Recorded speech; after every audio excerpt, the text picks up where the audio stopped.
Honourable Senators, the President.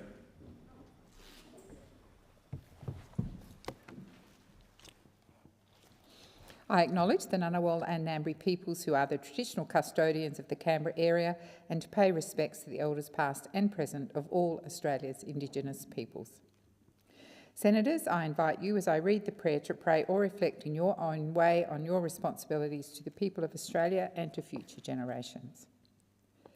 Almighty God, we humbly beseech thee to vouchsafe thy special blessing upon this Parliament and that thou wouldst be pleased to direct and prosper the work of thy servants to the advancement of thy glory and to the true welfare of the people of Australia. Our Father, which art in heaven, hallowed be thy name. Thy kingdom come, thy will be done in earth as it is in heaven.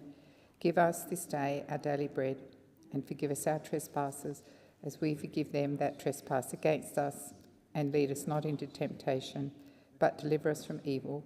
For thine is the kingdom, and the power, and the glory, forever and ever. Amen. There are no proposals for committees to meet, so I shall call the clerk. President, I table documents pursuant to statute and returns to order as listed on the dynamic red. Private Senators' Bills, Order of the Day number 72, Commission of Inquiry into Anti-Semitism at Australian Universities Bill 2024, resumption of second reading debate.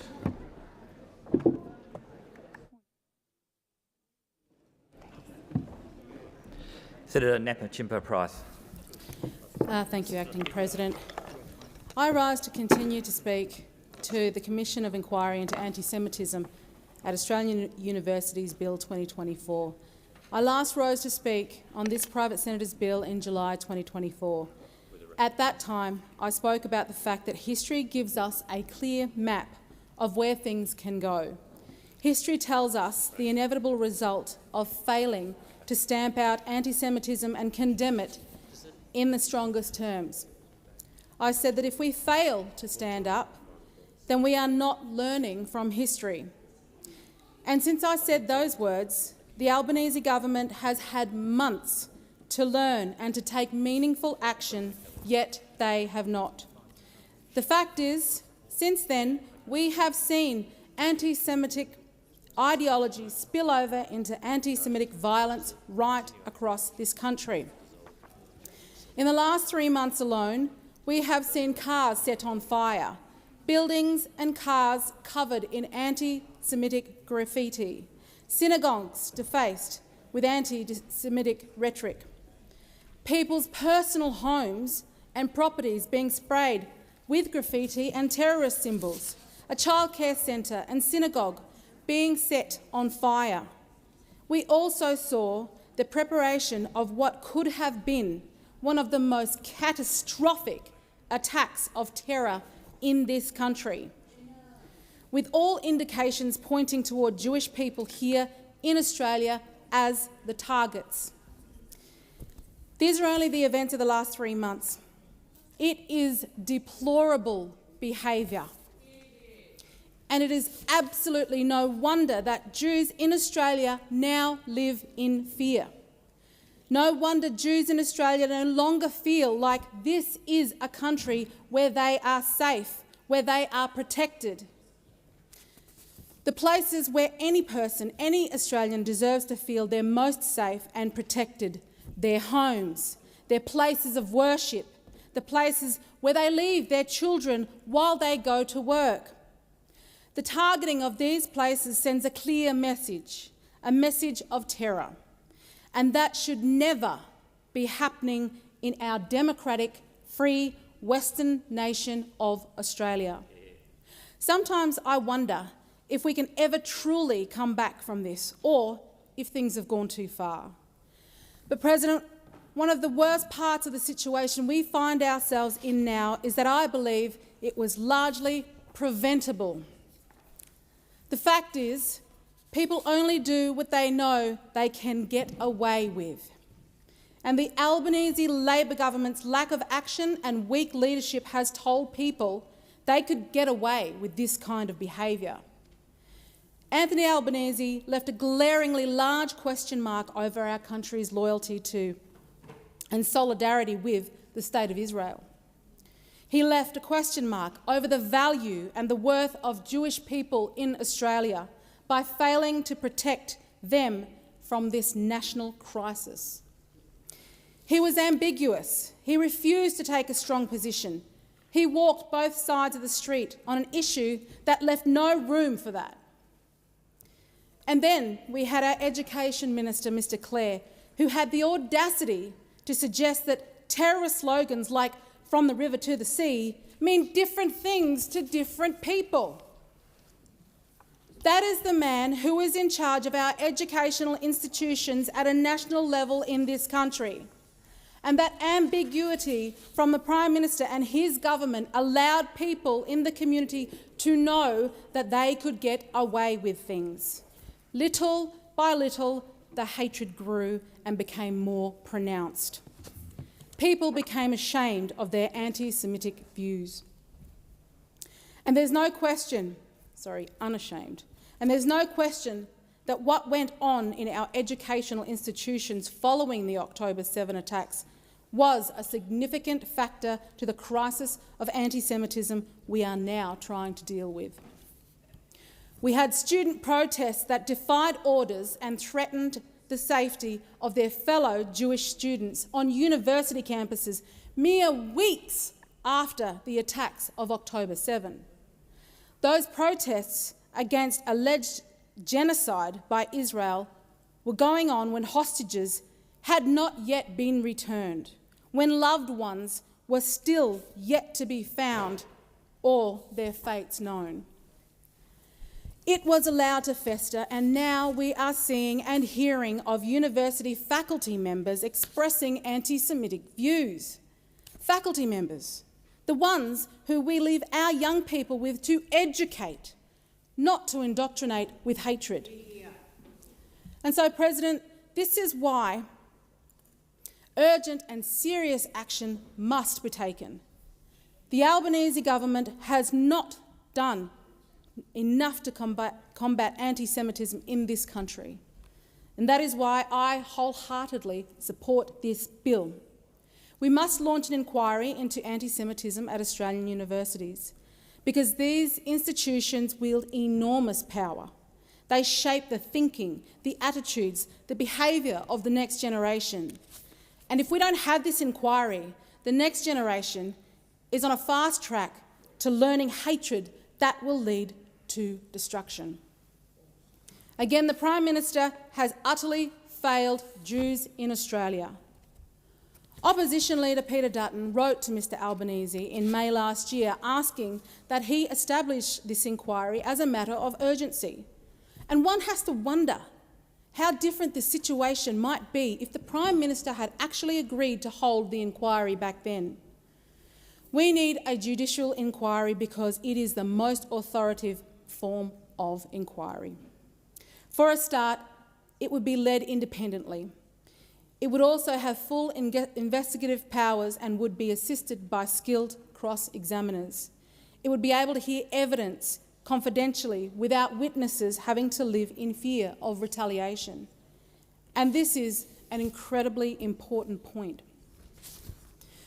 If Jews in Australia are becoming more reluctant to even attend their places of education or their workplaces simply because they exist, then why on earth would we expect them to feel comfortable testifying about anti-Semitic hatred in a public forum?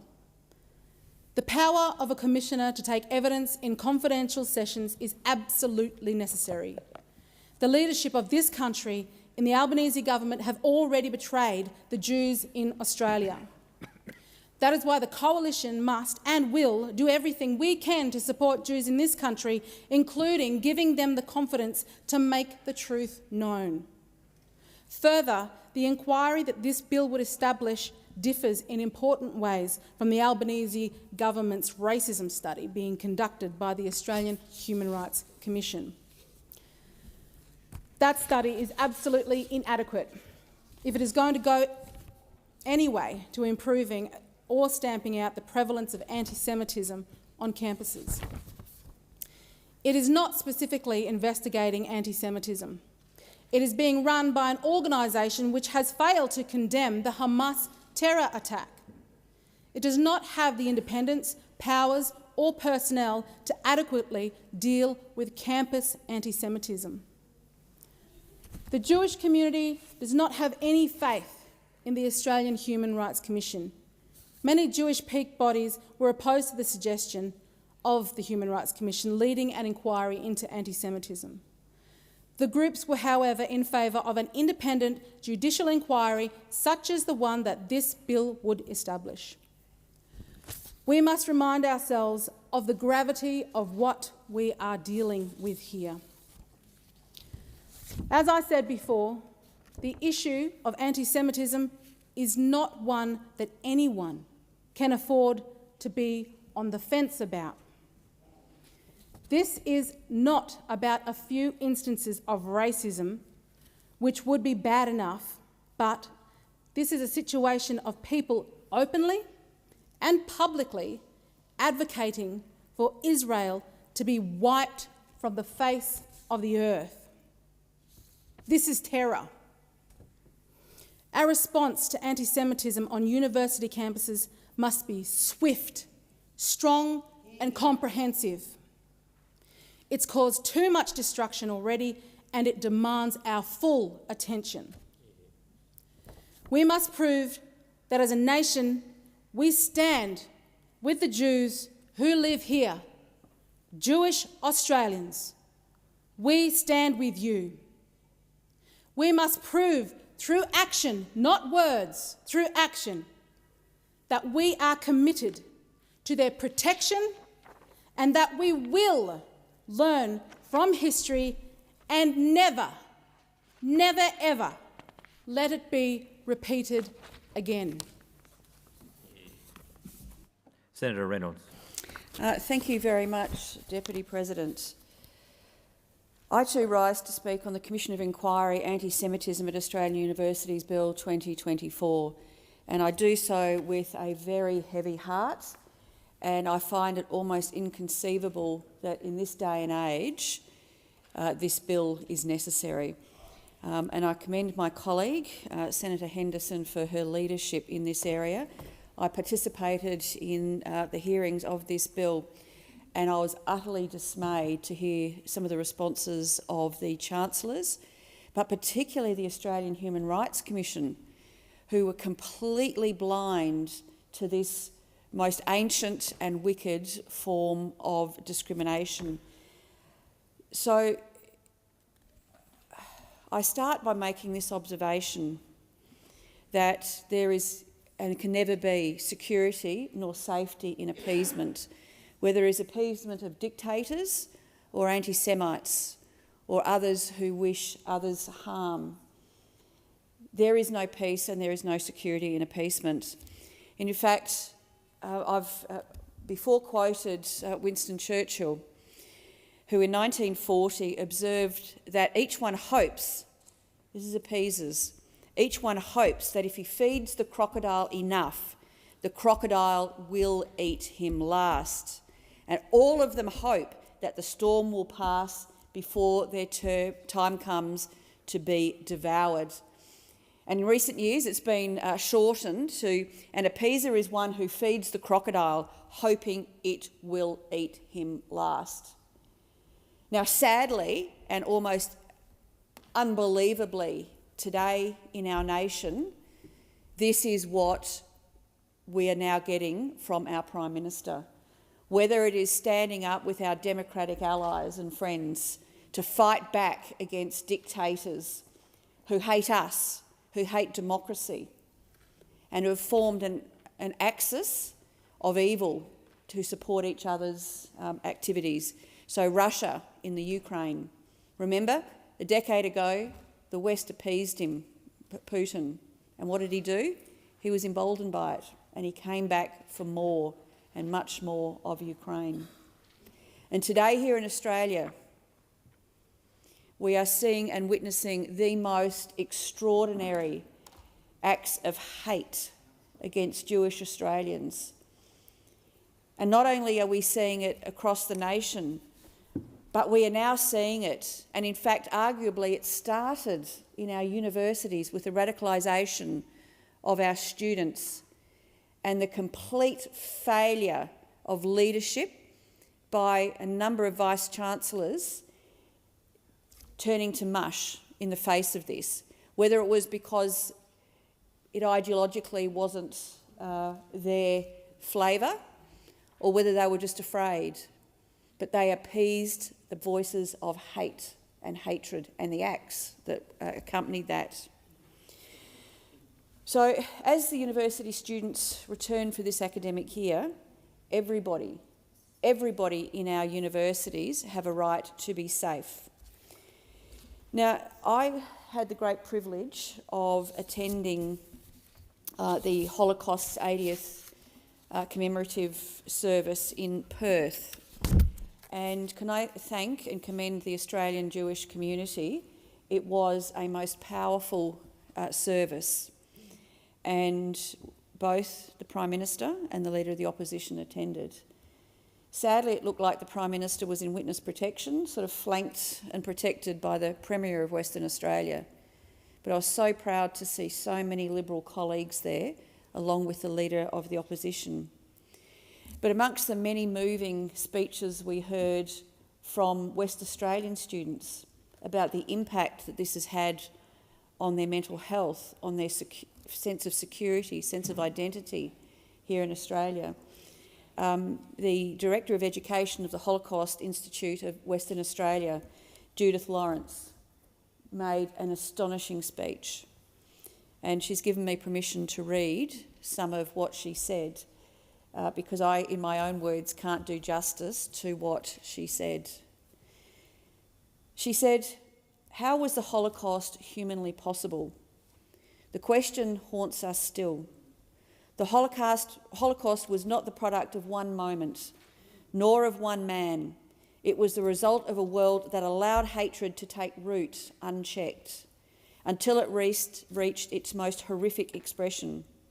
It started small: words, propaganda, exclusion, discrimination, violence, extermination. It was gradual until it was sudden." And just to pause there, all of those things, bar the ultimate expression of that in terms of extermination, are things that until now, 18 months or more, have gone unchecked. And as she said, it was gradual until it was sudden. And as she said, as we reflected on this year's theme, which was for a better future, as Australians, we must all ask ourselves, what have we learnt from history? Change does not happen overnight. It is gradual, insignificant in a single act, but transformative over time. And that is sadly exactly what we are seeing here in Australia today. With the small but powerful, consistent choices we make daily to challenge hate, to open conversations, and to foster understanding. Now, we on this side of the chamber understand that, but we need everybody in this chamber to stand up, to call it out, and to stamp out hate. And Judith Lawrence also said this: 80 years later, the lessons of the Holocaust remain painfully relevant.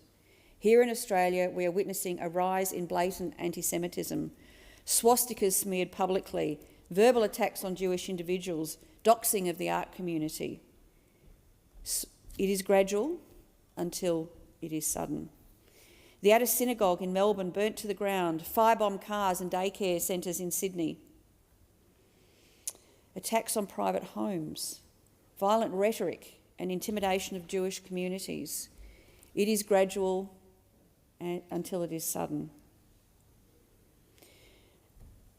She made this observation, which sadly is also very true. The Holocaust was not an aberration of history, it was a warning. And since then, as we have seen, there have been far too many other genocides over the past 80 years.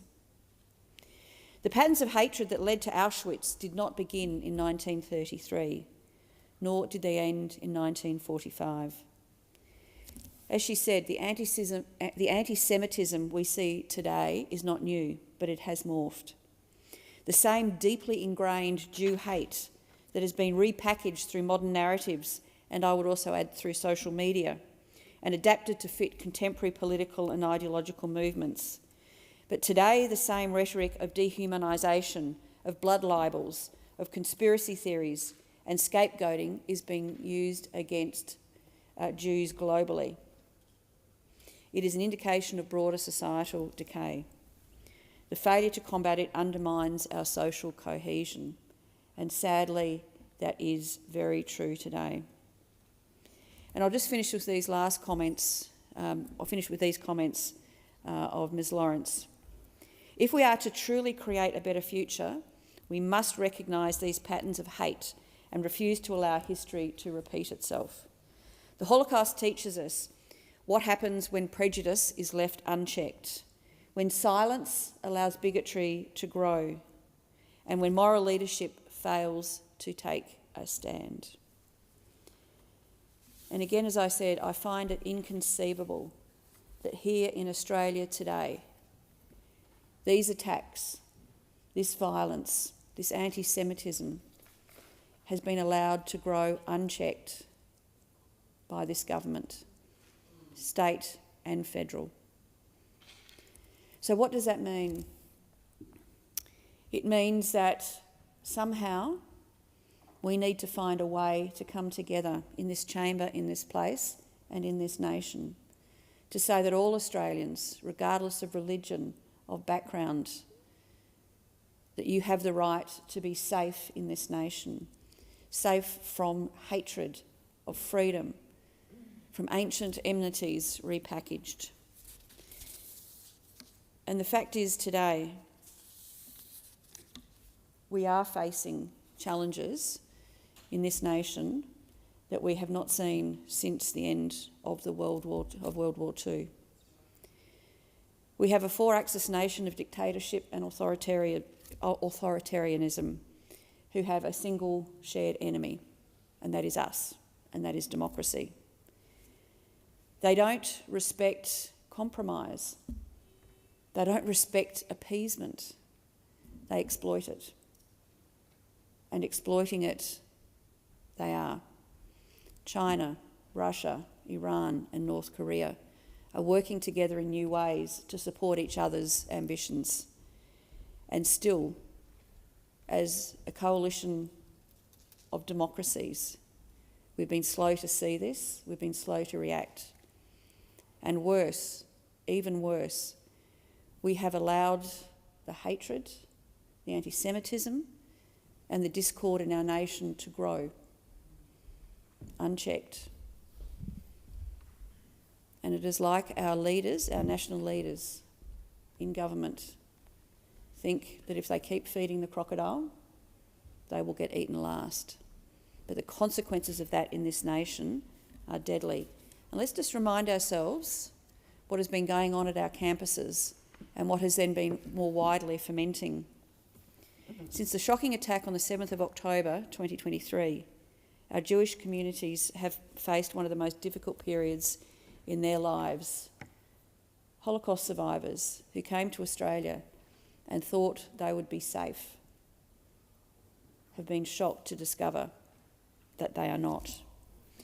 The events of that day, the unprovoked attacks, resulted in 1,200 innocent people being murdered, which sent shockwaves around the world, including Australia. That day of depravity was the greatest loss of Jewish life on a single day in 80 years since the Holocaust. And it awoke and it exposed a shocking anti-Semitic rot in Western democracies, including, sadly, here in Australia. In the face of in the face of this, it has resulted in an over 700% increase in anti-Semitic incidents on Australian soil since October 2023. Australians have witnessed, unchecked, an unprecedented spike in anti-Semitic activity across our country in our streets, in our synagogues, outside of people's homes. A synagogue was firebombed in Melbourne. A Jewish daycare centre was firebombed in Sydney. A car was firebombed outside the address of a prominent Jewish leader. And then, of course, a caravan full of explosives was found in suburban Sydney with a map of prominent Jewish targets, including the Great Synagogue. As we know in this place, and we debated yesterday, had this attack occurred, it would have been the most disastrous terrorist attack on Australian soil in history. And the list goes on and on. Synagogues have been sprayed with swastika graffiti. Homes, people's homes where they live and have a right, like any other Australian, to feel safe, have been attacked. And sadly, in my own home state of Western Australia, just last weekend, there were incidents of disgusting anti-Semitic graffiti sprayed across walls, roads and street signs. According to the Executive Council of Australian Jewry, there was 116 anti-Jewish incidents in Western Australia alone. And our community leaders have been left abandoned and disappointed with the lack of response from Labor governments. The Jewish Community Council of Western Australian Vice President Steve Lieblich said that the weak stance from the government emboldens those hate mongers and agitators who are stirring up the people prepared to take violent action. So, in conclusion, as we reflect on the immense loss of 6 million Jewish lives and countless other minorities during the Holocaust, during one of history's darkest periods, unfortunately, the lessons of 80 years ago must be relearnt, and we must find a way to stand together in this place to make sure that it does not happen again. Thank you. Senator Hughes. Thank you, Mr Deputy President. Well, just yesterday, we saw that the Parliamentary Joint Committee on Human Rights Inquiry into Anti-Semitism at Australian universities heard evidence from the Vice-Chancellor of Macquarie University who refused to unequivocally agree that a staff member's social media post made 2025 be the end of Israel was anti-Semitic, refused to convey a university position on this matter. If that doesn't prove that this committee is inadequate, I don't know what will. It is absolutely obscene that we are once again having to have a look at this academic's grant, have a look at Dr. Abdel Fattah and her behaviour that has included doxing Jewish Australians. She's encouraged children, young children, to chant hateful terrorist slogans. She has absolutely demonstrated anti-Semitism at an Australian university. She encouraged those children at an encampment on Sydney University, and she has promoted Hamas on her social media accounts. They are a recognised terror group. If anywhere, anyone, any place was inciting the support of a terror organisation, they would be called out, but not at Australian universities, and not when it's in hatred of the Jews, it would seem. That is a different type of incitement, according to many that sit on the other side of this chamber and in the left-wing halls of academia. Australian universities should be moulding young minds. Instead, this same academic, Dr. Abdel Fattah, was just invited to another university. She's up at Queensland University of Technology for another anti-Semitism platform. She was there under the guise, and this is where we see the Greens and their rhetoric play out. They do these events under the guise of fighting racism. They're anti-racist, but they are anti-Semites. And it's about time Certainly the Labor government had the guts, the wherewithal, we know the intellectual fortitude's lacking in many of their officers, but perhaps someone with some needs to step up and point out that when you are inciting hatred, when you are talking about the annihilation of a country, when you are talking about support for recognised terror organisations whose sole mission is the destruction of Israel and the Jewish people, that is anti-Semitic. If you don't understand that is anti-Semitism, just think about it in terms of the racism that you talk about. If anyone was calling for the destruction of any other race of people based on their religion, the destruction of all Christianity, we want all Christians gone, that would be seen as anti-religious. If we talked about the destruction of, I'll use my own race, of all Caucasians. Sam Kerr may take a note out of this book. It is racist to attack white people. But if someone was to say all white people need to be annihilated, that would be seen as racist, because God forbid I use another example. But why is the destruction of Jews not anti-Semitic? Just understand it for what it is. It's what it is. And universities should be a place where young minds are taught to question, are taught to debate.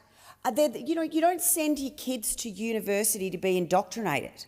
You send your kids to university, and quite often at great expense to families.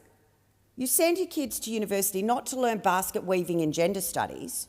You hopefully send them to university to learn how to expand their mind, to question, to actually look at things objectively and look at different arguments and be able to present a view or a position on something with a well put together argument.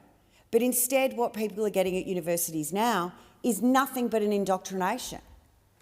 And part of that indoctrination, we know it's always been left-leaning. I enjoyed my days at university where I very much never wavered, and after 4 years meeting up with my former university professor, who commented to me that I was still wearing the pearl earrings that I wore on day one of my university degree, and that it showed some strength of character that within 5 minutes of turning up to my university, I hadn't adopted the flowy skirts and become a left-wing Marxist, but still went into university voting Liberal and came out doing the same.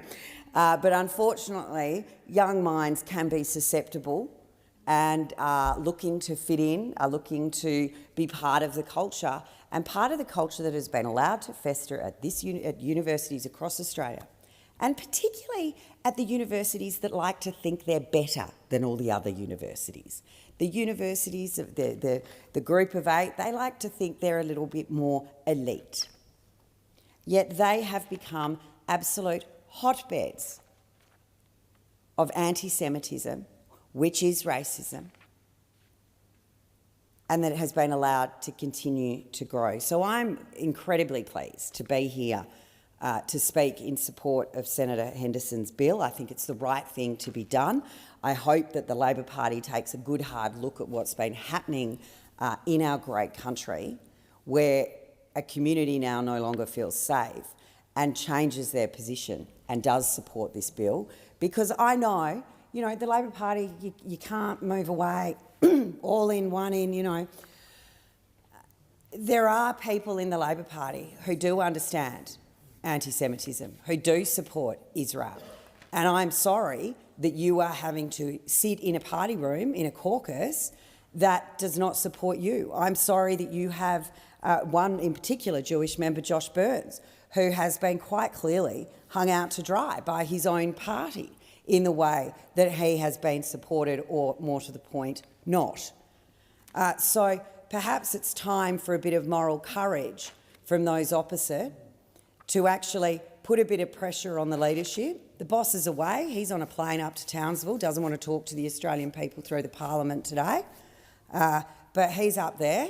It's convenient timing, some may say. But he's gone up there. Boss is away. Come on. Let's get some of your other guys up there. I'm sorry, Senator Watts. I've lived through floods. And I know how terrible they are. And the flood's still going to be there after today.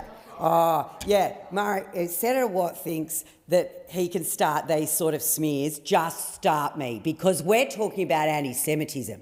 And the fact that you and your mob are continuing to play politics with anti-Semitism. See what the Jewish community says about you. Go and see what the Jewish community says about you and the weakness. I think we all know why the AFP didn't tell the Prime Minister about the caravan with the explosives. You, on that side, cannot be trusted with information to keep Australians safe, because your racist ideology that is anti-Semitic would bar you. Senator Hughes, resume your seat. Senator Watt. Senator Hughes has made a number of imputations against various members of the government, and she should withdraw. Thank you, Senator Mackenzie. Your interjection is not required. Senator Hughes, would you please withdraw those comments? For the ease of the chamber and for you, Madam Deputy President, I withdraw. Thank you. Anti-Semitism that this government is supporting, anti-Semitism, because they cannot say anti-Semitism without putting in racism, anti-racism, racism, Islamophobia. Let's walk both sides of the streets, because God forbid we do anything to upset our voters in southwest Sydney. Southwest Sydney, we've got to protect those, so we better not go out in support of Jewish Australians who have guards out the front of preschools. Preschools. It is unbelievable that people are too afraid to identify themselves with a kippah for fear of being attacked in our country. And yet this government stands idle, refusing to stand up for Jewish Australians, will only pop by a terrorist attack, a domestic terrorist attack, once the tennis match is over. What a disgrace. What a disgrace. And we see what is now very apparent, a break from normal traditions in national security, because the Prime Minister can't be trusted and his office can't be trusted Senator when it comes Hughes, to anti-Semitism. I'll ask you to temper your comments.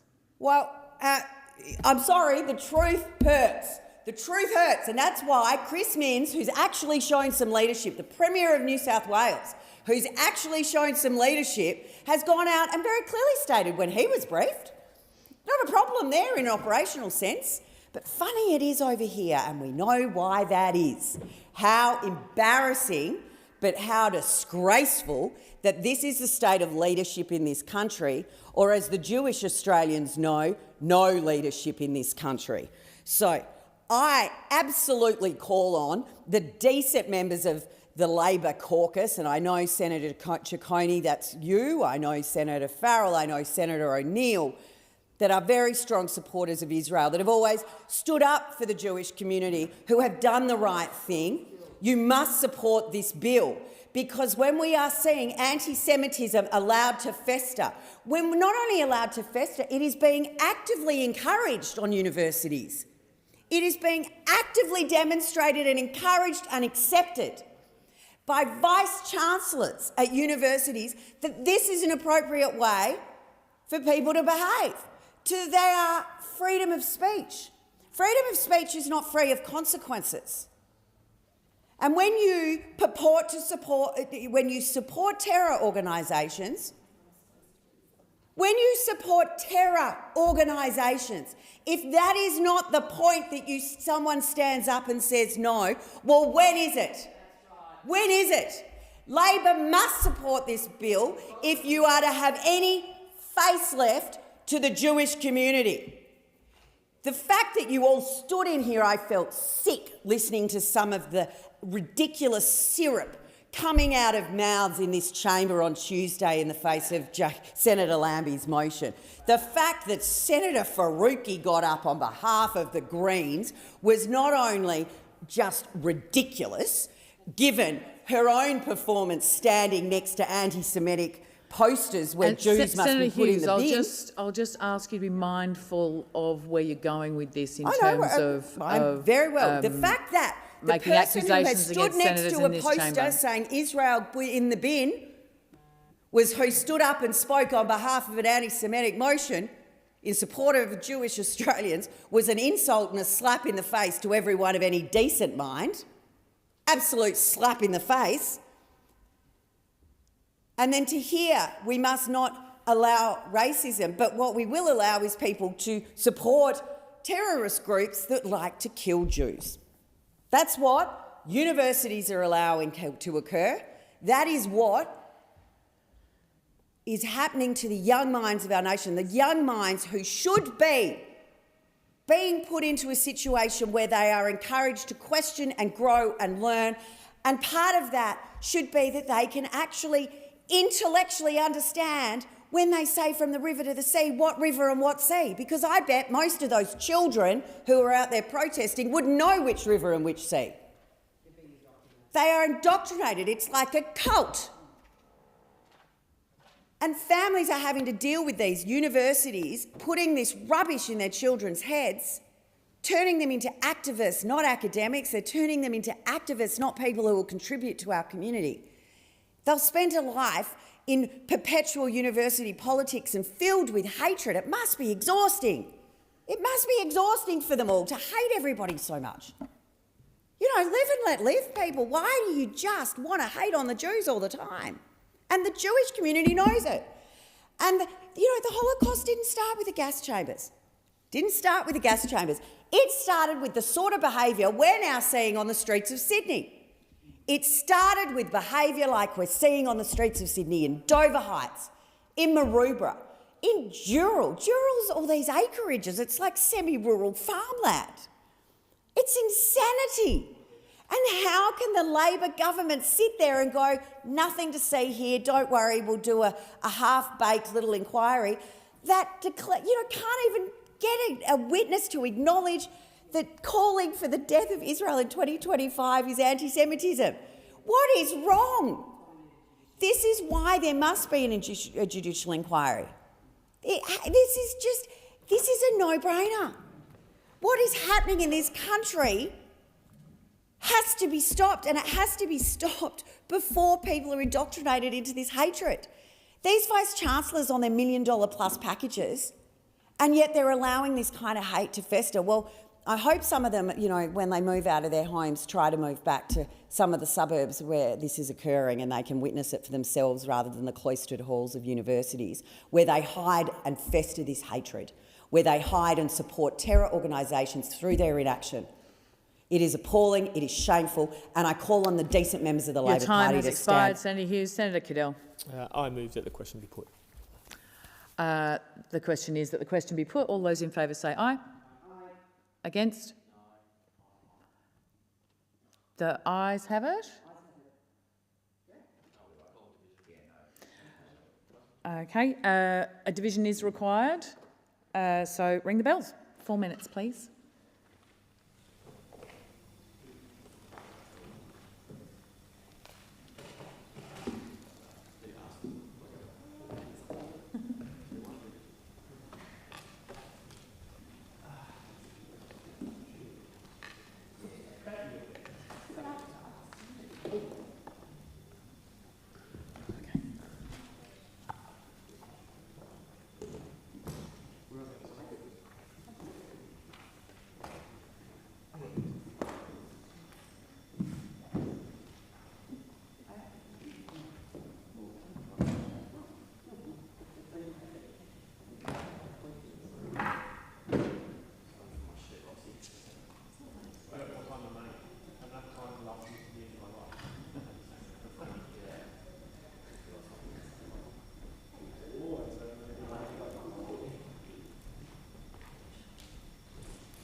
Lock the doors. So the question is that the question be put.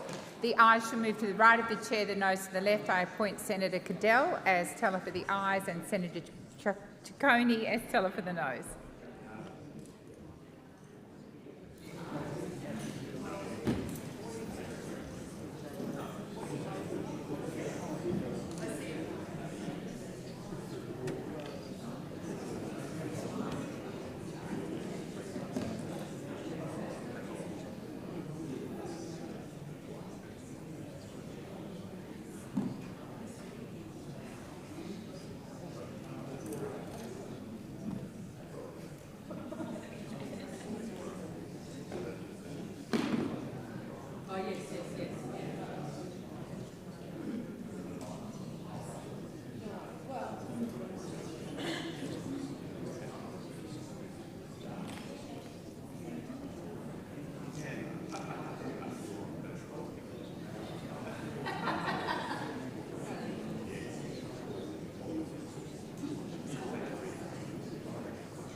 Order. There being 31 ayes and 33 noes, the matter is resolved in the negative.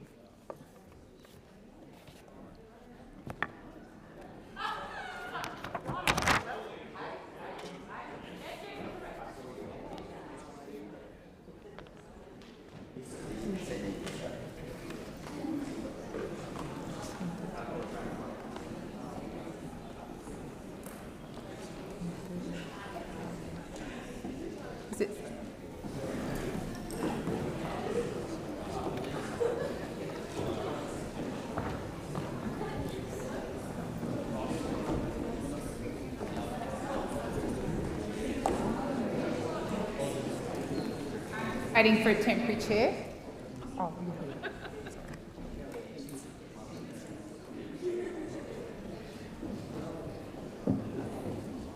Clark.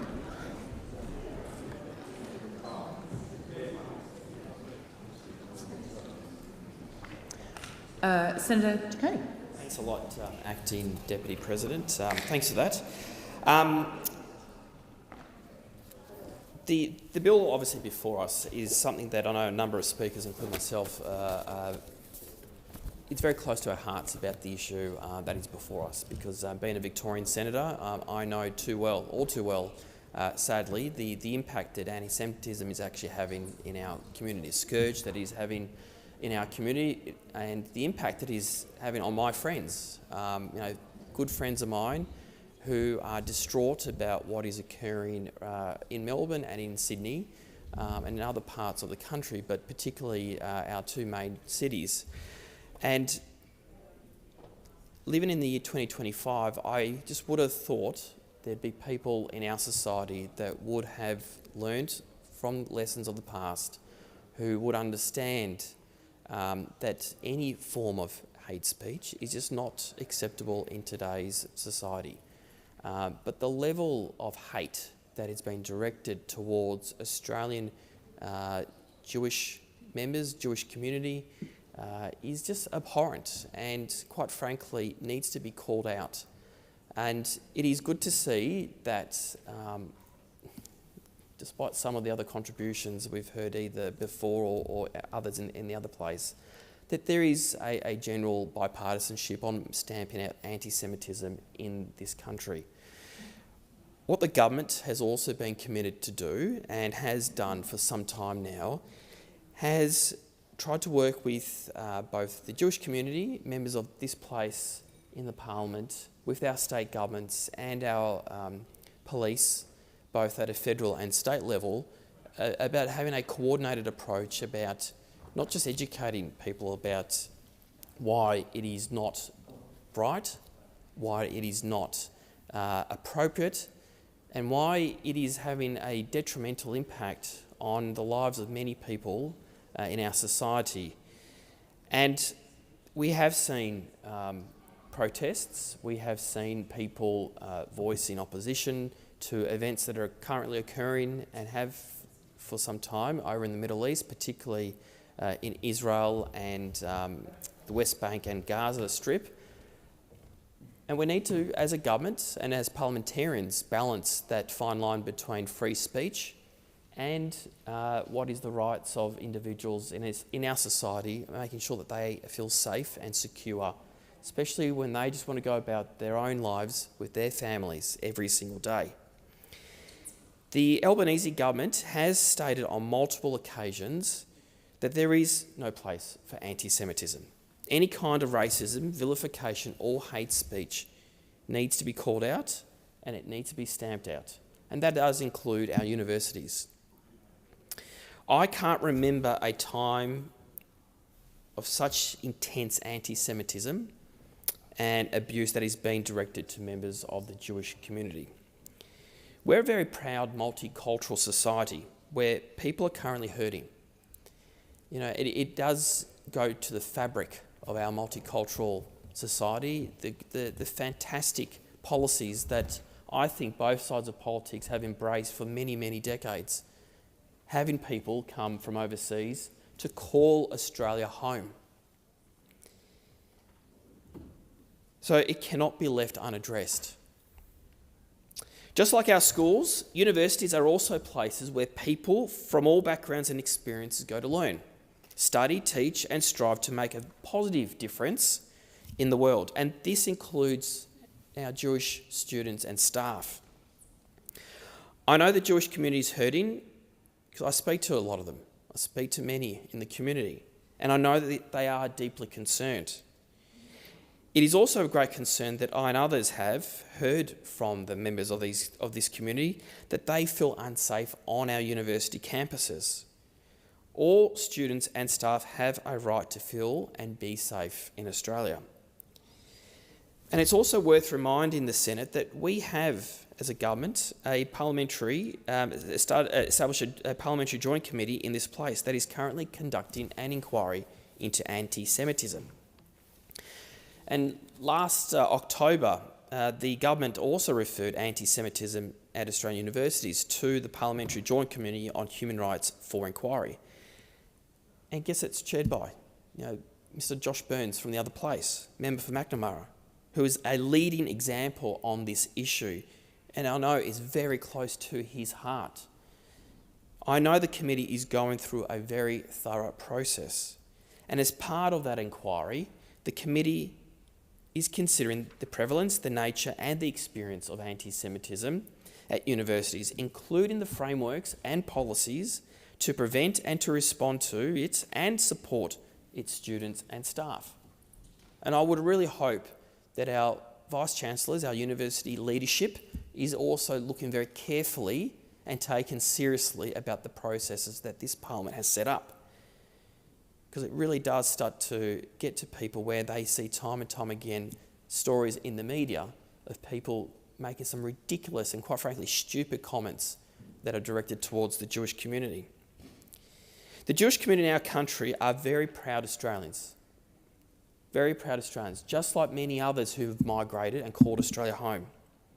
They have every right to live their lives without intimidation and prejudice. As political leaders in this place, we have an obligation to deal with these very sensitive matters in a very calm, respectful and civil way.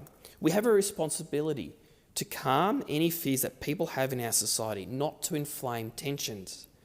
Australia is a very diverse and multicultural nation, and we should celebrate this every single day. A nation where everyone should be able to live without fear of being discriminated against or vilified because of who they are or where they originated from.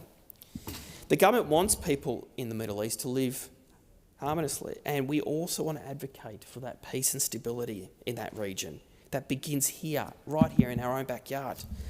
I'd like to also place on the record again my enduring support for the people of Israel and the Australian Jewish community, because it saddens me that there are some who have sought to cause division and who continue to cause division. Because language of division, language of hate, has a very real effect outside of these walls here in the Senate and in the other place. So I condemn in the strongest possible terms the rise of anti-Semitism in our country and those who encourage it. It breaks my heart that the Australian Jewish community have been and continue to be subjected to very hateful prejudice, particularly those in my home state and in my great city of Melbourne. I vividly recall one particular attack where a Jewish school was graffitied, Mount Scopus, and I used to go to university right next door for many, many years. And the government has stood in solidarity with that school and has stood in solidarity with that community. I recall the Deputy Prime Minister, Richard Marles, even visited the school soon after that attack and met with the principal. And what we saw that the Prime Minister also visited the synagogue that was also recently attacked with the member for McNamara.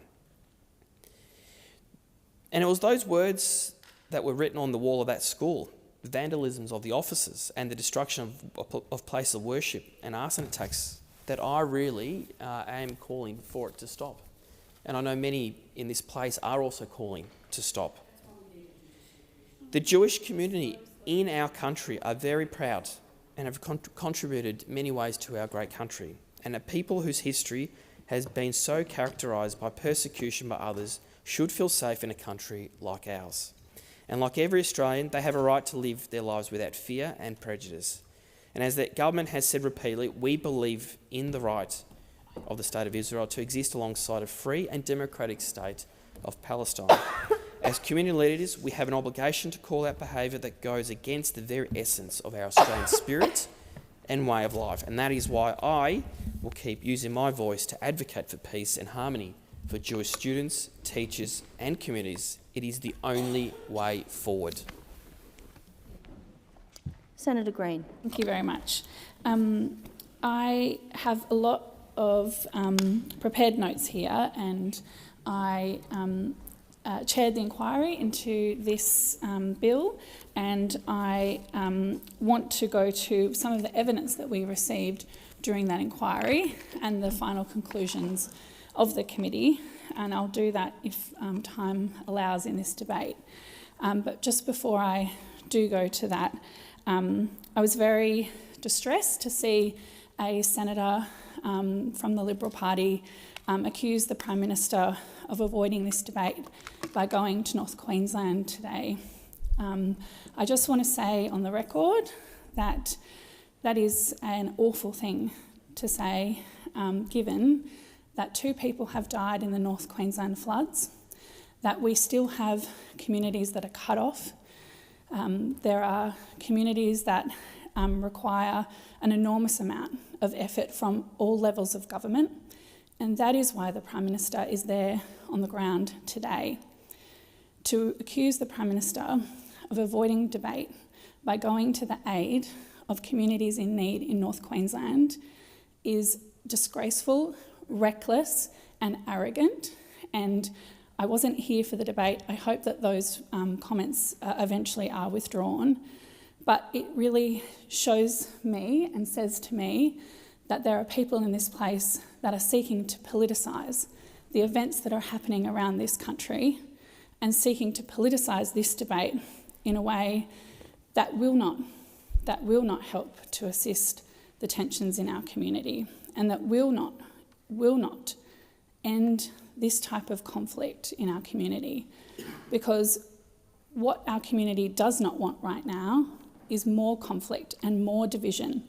And comments like that from Senator Hughes from the Liberal Party do not assist in bringing the temperature of this debate down. That is exactly what the Albanese Labor government has sought to do, and we want to ensure that all Australians have a right to be safe in their home, in their communities, in their education institutions, workplaces and online. And that is why we have been working, making sure that we are taking every action that we can to make sure that people in the community understand that there is no place for anti-Semitism, Islamophobia or any kind of racism or vilification or hate speech, whether it is in our universities, outside our electorate offices or anywhere else. We urge communities in Australia to remain respectful, and we strongly condemn anyone who incites violence or hatred within our community. All Australians have a right to feel safe. We don't want to turn distress into anger and hate that divides us.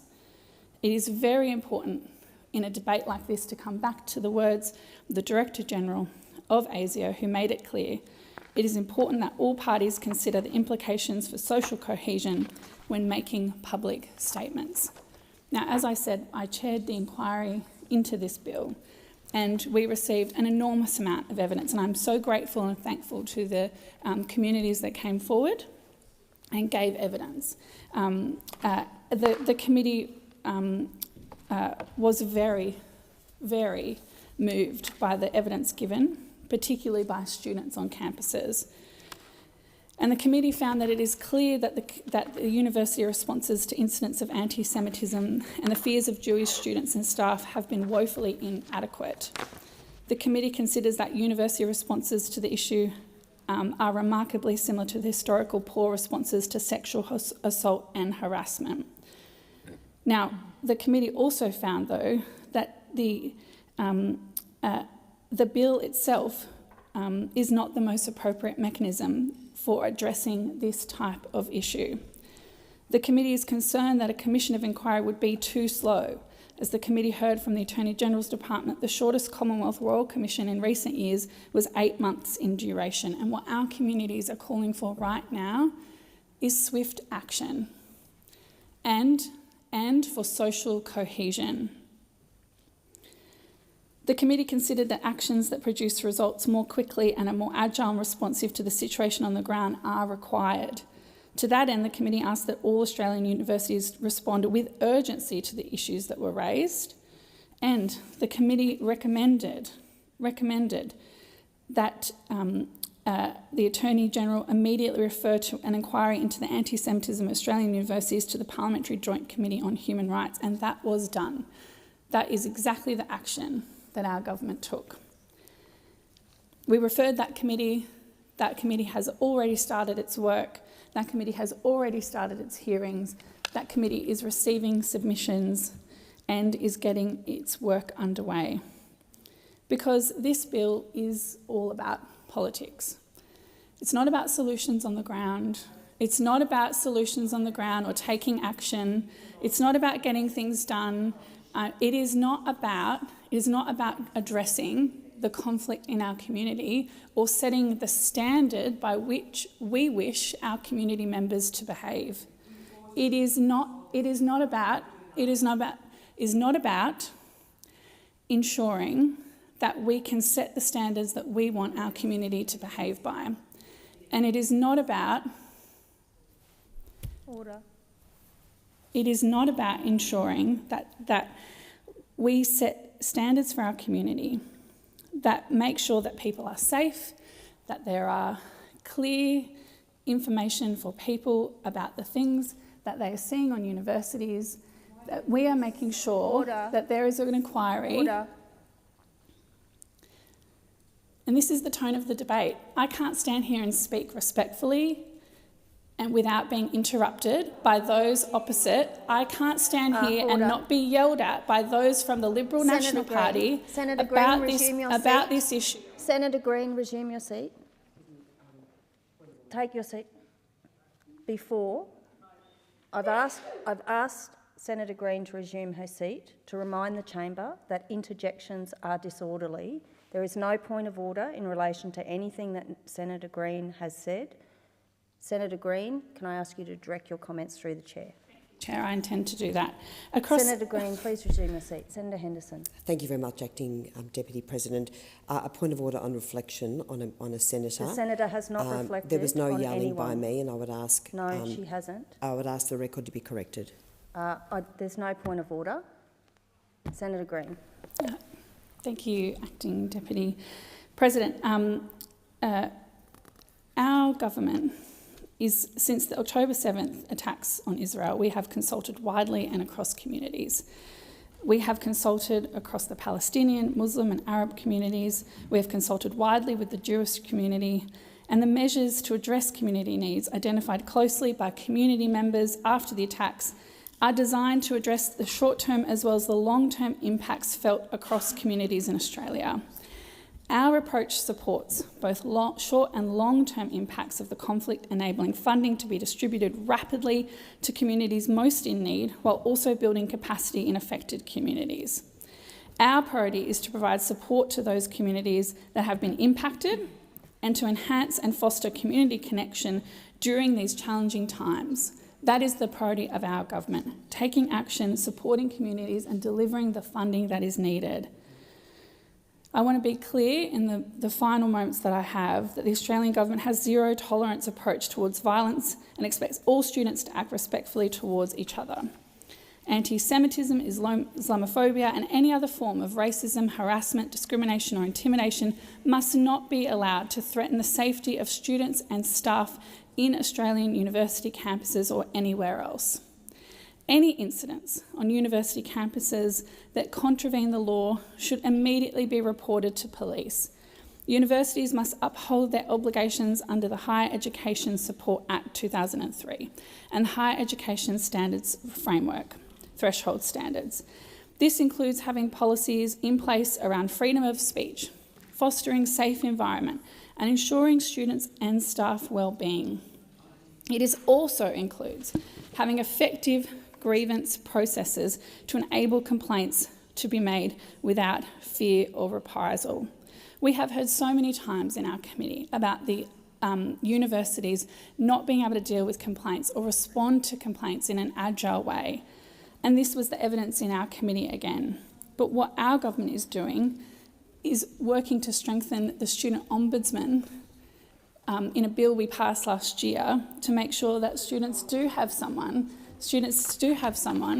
to go to when they need assistance.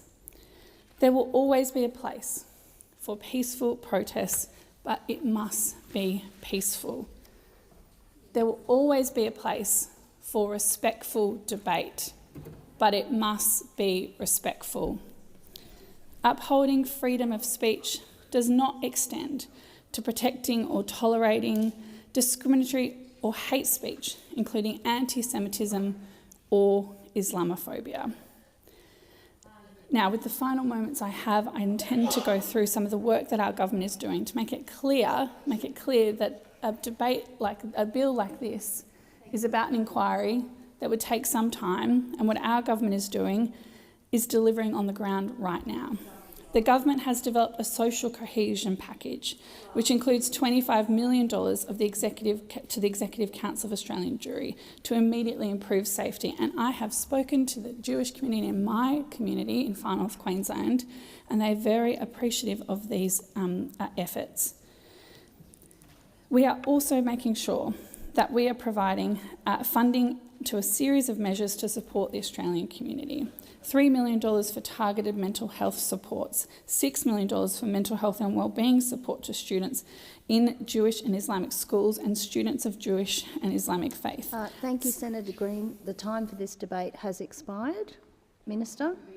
Thank you. I seek leave to move a motion concerning a variation to the routine of business. Is leave granted? Yes. Leave is granted. Thank you. I move the motion as circulated. It's essentially just to make a slight rearrangement to the program to bring on the Criminal Code Amendment, Hate Crimes Bill 2024, to bring that on at 10:30, and to allow for an hour of second reading debate and then further debate post our housekeeping arrangements, motions, and that we would get that bill done by question time or before, if that's possible. So I thank the Senate for the discussions this morning. Appreciate the support from the opposition to get this important piece of legislation dealt with today. I just want to double check. Was the motion moved? Yeah. Thank you. All right. Senator Junium. Thank you, Acting Deputy President. Just to indicate that the opposition will obviously be supporting this arrangement to facilitate passage of this very important legislation in a timely fashion. So I just wanted to make that clear to the chamber. Oh, thank you.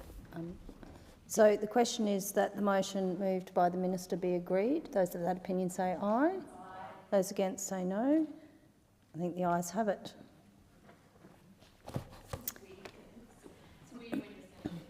The Senate will now proceed to the consideration of government business. I call the clerk.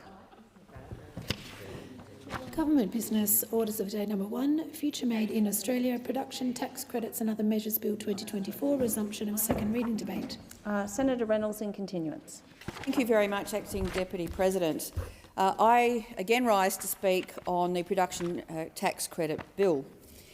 As I observed briefly last night, this is a typical Labor piece of legislation. It's got a catchy title, no doubt research-driven, and those opposite have spent an inordinate amount of time talking about the broader policy in very generic terms. But the fact is this is about production tax credits, and you'd think from those opposites that this one small measure alone will actually address the challenges and barriers that are now presented to and now absolutely facing our mining and oil and gas and sectors. So you'd think that this will fix it all. But what they didn't actually talk about, and I don't think I heard a single Labor senator actually talk about the production tax credits. Now, they quoted a couple of people in the mining sector who are supportive of this. Well, on its own, it's not a bad policy. It will help a very few in the mining sector, but again, it doesn't address the big issues that are currently crippling new projects and, in fact, current projects such as the nickel industry, which I will come to very shortly. So a number of people in the sector have said, well, it's better than nothing at all, but it does nothing, as I said, to fix the problem. So instead of addressing the fundamental issues that are constraining our mining sector, and in fact ones that the bill itself have made worse, this government is putting forward this attempt to say, well, we're actually dealing with the challenges that face the critical minerals and rare earth industries, which are so essential for the development of new energy technologies, or so-called net zero technologies, as if we've got a lot of them here in Australia, we've got a lot. But it's taking 15 years under this government from finding a deposit to actually producing it. Now, that is absolutely outrageous. It is ridiculous. And these commodities are actually not rare at all.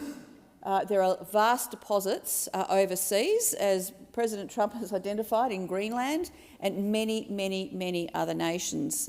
So what's happening? We're not competitive. Companies here can't get capital. They can't get certainty. We're now described as a sovereign risk in this nation in the mining and oil and gas sectors, and that includes for the minerals and the rare earths that are needed to get the globe to net zero. So what are those opposite doing? Well, they've introduced legislation that makes red tape even harder, even more expensive and longer. Thank goodness Nature Positive has been shelved for now, but there is nothing more certain that if those opposite are actually given the Treasury benches again after the next election, nature positive will be back, and it will be a further death knell for Western Australia and Australian mining and oil and gas sectors. So we oppose this bill, not because the individual tax credit will help a mere handful, into production, not into development. But this is all spin, and it doesn't do anything to benefit families, workers and the Western Australian industry. Australia has a proud and a very long manufacturing history, which this side of politics we've always supported. But what does a strong manufacturing and mining sector need? It needs strong economic management that gets our country back on track, that gets the mining sector, the oil and gas sector back on track by getting the basics right. Everything that this government, in just over 2.5 years, have made infinitely worse. So what does the sector need? They need affordable and reliable energy. It's more expensive, it's less reliable. And when you have a look at other nations who are now competing actively for our miners, for our capital and for the mining projects that could have been built here, what have they got? They've got reliable and cheap energy. Less regulation. So what have those opposite done? They have made it even worse and longer. They've added 5 years to projects being delivered. And even for the most critical of minerals, they've added 5 years. So what does that mean? It means that projects are now going overseas. Have a look at what Donald Trump has announced in terms of reducing the regulation and red tape. It's not to say that here in Australia we want lesser standards. We've got the best standards in the world. But the amount of red, green and black tape that now strangles our businesses has been exacerbated, astonishingly, in just 5 years by those opposite. So let's have a look at the critical minerals and rare earth sectors in Western Australia that this is supposedly designed to assist. A few businesses, if they're in production, will benefit from it. And that's a good thing. But again, it's putting a finger, in the dam, in the dike. So having been a passionate advocate for our critical minerals and rare earth sector for almost all of my time here in the Senate, I've consulted and engaged with the industry over many years. I've worked with them to find meaningful policy outcomes that support the critical role that they play in the prosperity of Western Australia and in the prosperity of our nation. As one of the fastest growing industries, Western Australia does, and Australia, but West Australia in particular, does have some of the most significant critical mineral deposits in the world, including virtually all of the minerals on Australia's own critical minerals list, and is the leading supplier now of lithium, nickel, cobalt, manganese, mineral sands and rare earths. We've got advanced critical minerals processing capabilities with large-scale global investment in refineries. But we could and we should be doing much more. So while critical minerals are essential for our energy transition, the sector is facing serious global challenges. And as I've said, it has taken far too long in Australia. I mean, what investor in their right mind would invest in any project in Western Australia or Australia when they know it's going to take 15 years, the regulatory environment's going to keep changing, there's going to be more and more investment, and it takes 15 years and hundreds of millions, if not billions of dollars to invest? We're a sovereign risk. And I can't believe I'm saying that in this place, that those opposite have made us a sovereign risk. And of course companies and investment in capital, it's incredibly mobile and it is moving. A lot of Australian companies now under the IRA, the US IRA, have now been incentivised to set up production facilities in the United States.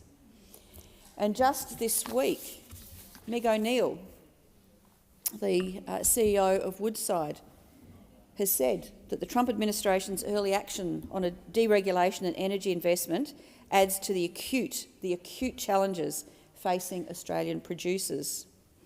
She also urged the nation to stay focused on being competitive in global markets, pushing for an energy policy debate based on science and facts and not wishful thinking. She also said this: amid rising global protection and greater competition for capital, greater competition for global capital, Australia must sharpen its competitive edge even further. But this bill does not do that. This bill does not come within cooee of doing that. Instead, it's just a quick fix, just pre-election, for those opposite, for the Labor government to say, see, we get rare earths and critical minerals. See, we're doing this. But you're not. You're picking a few winners. You're picking a very small part of the market to help. You are not making any difference, any positive difference anyway. So let's have a look at one of the sectors, just one of the sectors, and what's happened to the nickel production here in Australia. And this is in the context of a global Cold War going on between China, Australia and our allies, and a battle that we are continuing to lose. And this is not a battle that's fought on a traditional battlefield, but in the global mining commodity markets across many commodities, and it's done differently, but commodity by commodity. And our nickel industry, so important in Western Australia, is a prime example of this battle. Significant Chinese investment has bombed the nickel market, the global nickel market. They've invested in new nickel mines and processing in Indonesia. And Indonesia has far lower costs. They've got faster regulatory timelines, they've got affordable and reliable power, and they have Chinese investment-led in structure. And our domestic market, our nickel companies did not see it coming. They didn't think that this investment could happen so fast, and they were blindsided by something that was hidden in plain sight. Now, the fact is that the nickel we produce remains significantly less emission intensive than that in Indonesia and elsewhere. It is cleaner, demonstrably cleaner, but it is more expensive. So our market share has now plummeted from 16% of the global market to just 4% today, and it is dropping. And BHP's announcement to suspend its Nickel West operations in the goldfields highlights the consequence of this battle. So China's systematic manipulation of global commodity markets, not just in the nickel market but in many others. They do this through subsidies, export restrictions and strategic stockpiling, have undermined the markets, and yet we are doing nothing to combat that, to assist our own companies. So in conclusion, it is a really sad indictment of this government, but sadly we've seen so many other examples in this place. It's all about perception and politics and spin, rather than about any genuine attempt to support our mining and oil and gas sectors. And as a West Australian, that breaks my heart, because we can see in Western Australia, 15 years is far too long. People are just not going to invest anymore because there are plenty of other markets where they can get the commodities faster, cheaper and more reliably than Australia. And that is a shame, because we still have the best environmentally sustainable standards. We are slavery-free. We do have mine rehabilitation, and our product is traceable. But again, we are doing nothing in this country and nothing in this bill to save those industries and to prop up our economy. Thank you. Senator Sterle. Thank you, Madam Acting Deputy President. 3 minutes? Yep. Oh, okay. Thank you very much for that. I'm going to take a different angle, because, you see, I'm proud to be Australian. I'm proud to be West Australian. I'm going to talk up this bill and I'm going to talk up our nation. Unlike that, look, I only copped about 11 minutes of Senator Reynolds' contribution, but what a depressing, misleading waste of 11 minutes of certainly my time having to listen to that. Fancy an Australian senator standing here talking down our nation. Senator Sterle, can you resume your seat? I just want to remind you that personal reflections directed at other senators are unparliamentary. I'd ask you to withdraw. Oh my goodness me, I'll withdraw. Oh, gee whiz, okay. Well, it gives me great pleasure to speak in support of this legislation, seriously. Colleagues, this is a bill that will deliver a sustainable future for our resources sector. This legislation delivers on the announcement made as part of the budget last year. The Albanese Labor government's last budget delivered the most significant initiatives for the future of Australia's resources in a generation. This included a 10% production tax incentive to drive critical minerals processing in Australia at an estimated value of $17 billion over the next 14 years. These new production tax incentives are aimed at unlocking private sector investment to build a stronger, more diversified and more resilient economy. They are designed to ensure that local workers, industries and communities around Australia, and particularly in my home state of Western Australia that I am so proud of, are the beneficiaries of more investment in resources and jobs. When this legislation is passed, industry will be eligible for a 10% production tax credit to incentivise critical minerals processing right here in Australia.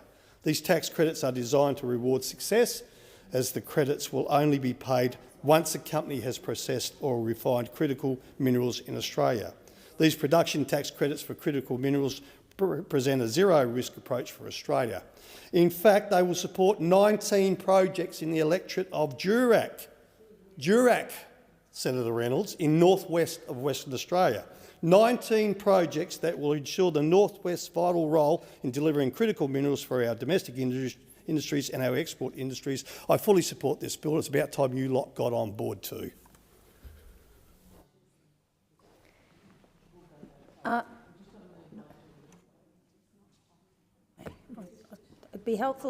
Would be very helpful, yes, if we could just continue to run the chamber from the chair. Senator Sterle, you still have 30...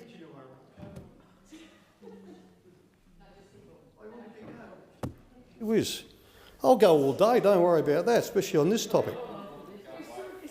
So just give me a heads up when you do want to do what you want to do, crikey.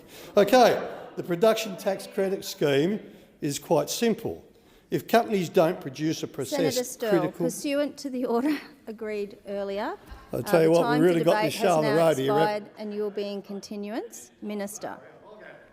Give me a shot when you need it. Sterle, I just have to, with your indulgence, Senator Sterle, I just need to move an amendment and then we're back on to you. Absolutely. Fantastic. I seek leave to amend the order agreed to earlier to replace 10:30am with 11am. Is leave granted? I thank the Senate and I move the motion as amendment as outlined. All those in favour say aye. Those against say no. The ayes have it. Senator Sterle, I call the clerk. Government business orders of the day number 1, Future Made in Australia, Production Tax Credits and Other Measures Bill 2024, resumption of the second reading debate. Senator Sterle, you are in continuance. I'll start again. Beautiful, thank you. Now, as I was saying, the production tax credit scheme is quite simple. I'll explain it for those opposite. If companies don't produce a processed critical mineral, once again, they don't receive a tax credit. And taxpayers don't pay a cent, righto, got that? Unless the industry succeeds. If companies do produce a processed critical mineral, it means they have grown our sovereign capability, they have attracted investment, they have contributed to diversified supply chains, they have contributed to value adding onshore, and oh my goodness, they have created new jobs. Let's be clear, by opposing this legislation like that mob over there, the coalition is opposing investment, they're opposing jobs, and they're turning their backs on Western Australia, which we've heard very, very clearly today. For the life of me, I cannot understand why the member for Durack especially wouldn't support this legislation, let alone West Australian members and senators. Those of us on the Labor side of politics, we want more critical minerals processed here in Australia at facilities built by, God help us, Australian workers, and oh my God, operated by Australian workers. Pretty hard to fathom from that side over there, but I'm going to try and help you. But don't just take my word for it. This legislation is supported by the WA, as in Western Australia, Chamber of Minerals and Energy, the Association of Mining Exploration Companies in WA, Wesfarmers, and the Minerals Council of Australia. Now, it's not often that you will find me on the same side as some of those organisations swapping Christmas cards.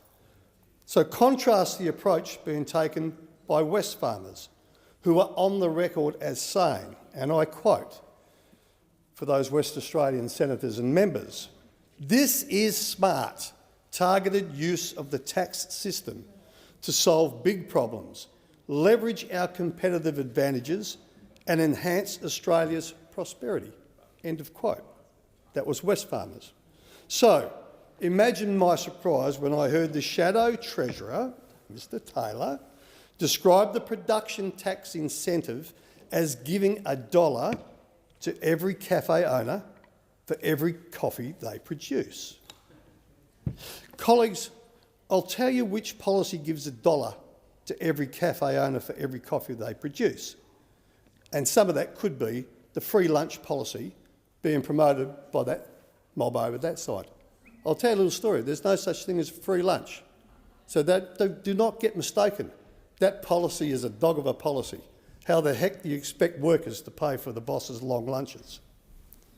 Rather than supporting new industries that are essential for our future, those opposite want to lurch back to the 1980s when Australian workers and taxpayers used to foot the bill for their boss's long lunch. That's what they want to do. But I digress. Producing lithium hydroxide, vanadium pentoxide or nickel sulphate is a bit more complex than producing a latte. Believe it or not, there are members opposite representing electorates in Western Australia that host critical mineral mines with ambitions to move up the value chain, including the member for O'Connor and the member for Durack. By not supporting this important legislation, they are casting doubt on the investment opportunities for critical minerals processing in my home state of Western Australia. Worse than that, they are turning their backs on jobs in their electorates. Compare that to the WA opposition. Now don't laugh, there is a WA opposition. Don't laugh, let me hear, you've got to hear this. I normally have a lot of highly critical things to say about that rabble, seriously, that is the West Australian opposition. But on this, they've seen the light when it comes to supporting our emerging critical minerals sector. Unlike the federal coalition, the WA Liberal and National parties, all 7 of them in the lower house, understand the importance of this Albanese government policy.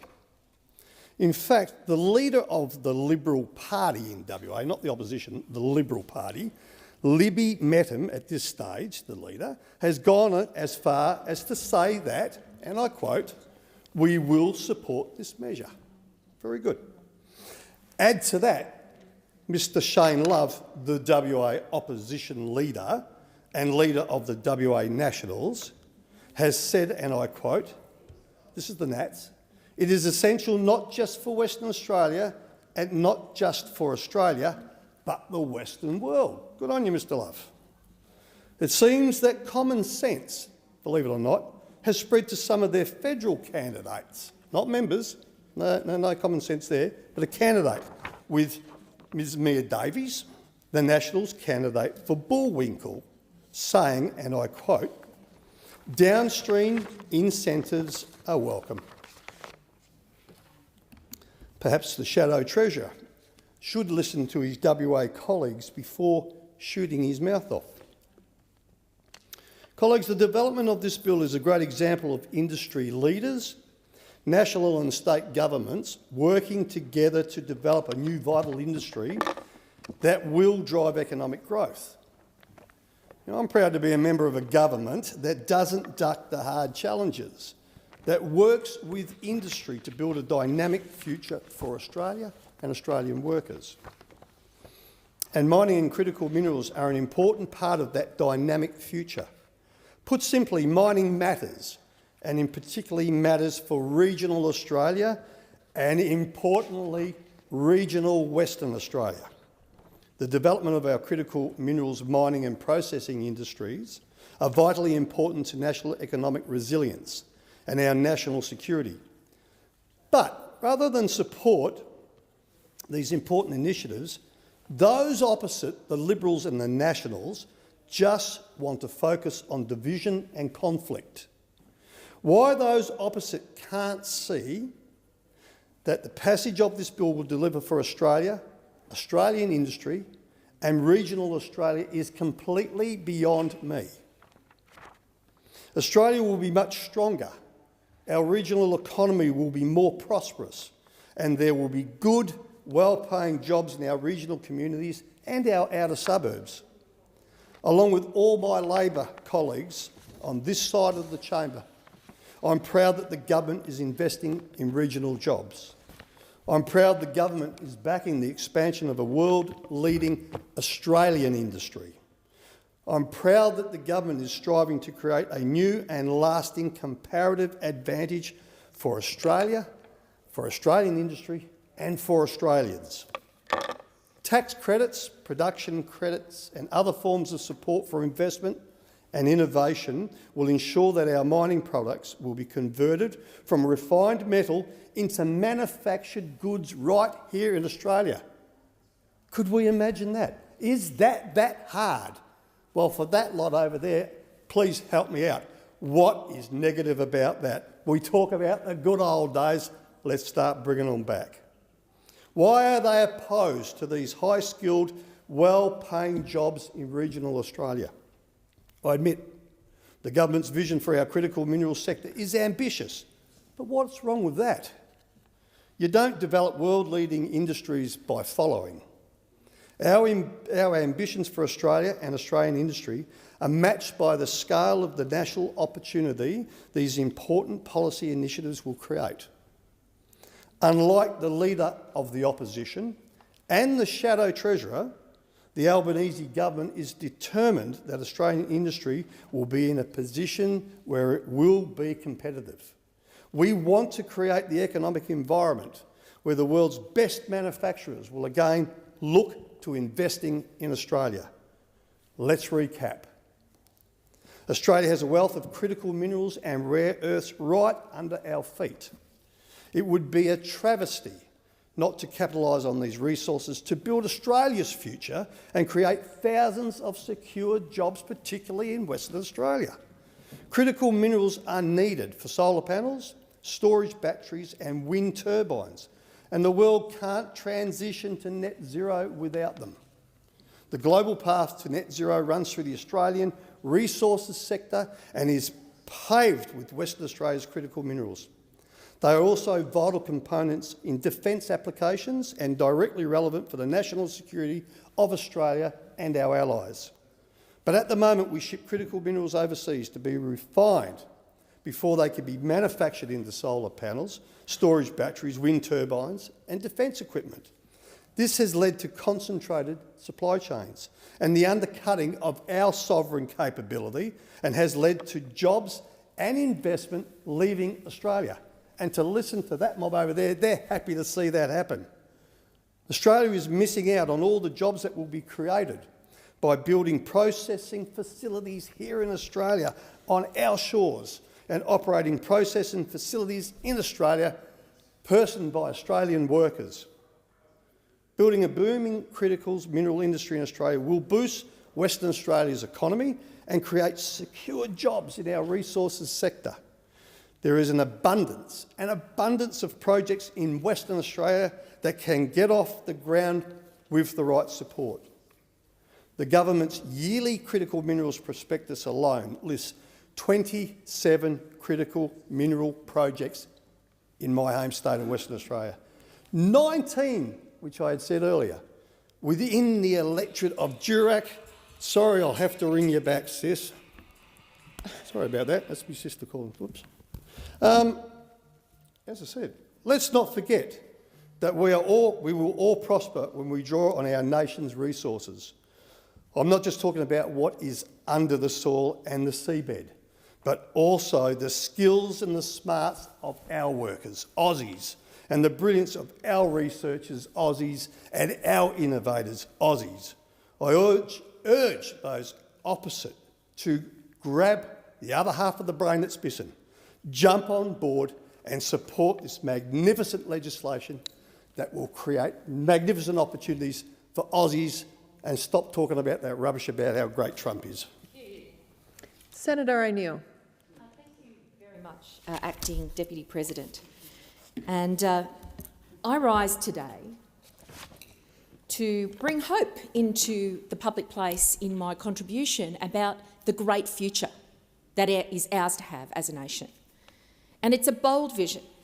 It's one that embraces our nation's strengths, it invests in our people, and it builds a future that's not only made in Australia, but for Australia. For too long, under the leadership of Mr Dutton and the Coalition and its various leaders, Australia was hamstrung. We stood by as a nation and just watched with the Liberal National Party in control. We just watched as other nations actually seized the opportunities of the clean energy revolution. Other countries, because of a lack of leadership and vision by the former government, other countries captured the jobs. They got the industries. And our economic sovereignty, that should have been thriving here at home, had the brakes totally put on it because of a lack of vision and a lack of organisation and focus on the future for this nation by the Liberal National Party, now led by Mr Dutton. Mr Dutton and the Liberal National Party were content to let Australia remain a quarry, exporting raw minerals, raw materials, while the real economic value, the innovation, the manufacturing and the high-skilled jobs that Australians need and want were developed elsewhere in the world. Because when you're in government, you actually have to make these nation-building things happen. Can't just hark on about the past. It's about the future. And Australians understand that, and that's what they want from their government. We don't need to get back on the dead-end track that Mr Dutton wants to take us on. Governments have to be prepared for the future, and there couldn't be a stronger way to move to the future than create these fantastic, highly skilled jobs and value add to what we do here in the country. And that's why the Albanese Labor government is acting. It's why we are delivering a project that is known in the public place as a Future Made in Australia initiative. Now, the Future Made in Australia initiative is a $22.7 billion package that places an investment in Australia and Australians at the centre of the net zero transformation that is happening. It's driving the next generation of economic growth for this country. And any government worth its salt has to be looking to the future, not the past. At its heart, this initiative is typically Labor. It's about people, the Australian people. It's about securing good, well-paid jobs for Australians. It's about jobs in clean energy that we want to be part of the mix of our economy going forward. It's about jobs in advanced manufacturing. It's about jobs in industries that will power our economy for decades to come. And it's about jobs that will exist not just in boardrooms, but in workshops, in factories, in regional towns, and in our growing suburbs. Now, this legislation is brought to the Parliament by my good friend and that very, very significant thinker of economy, and that is our Treasurer, Jim Chalmers. He is very well placed to take Australia forward into the future. And this policy delivered under him for our children and for our grandchildren is nation building in scope and scale. I want to commend the leadership of my ministerial colleagues who've woven this vision together.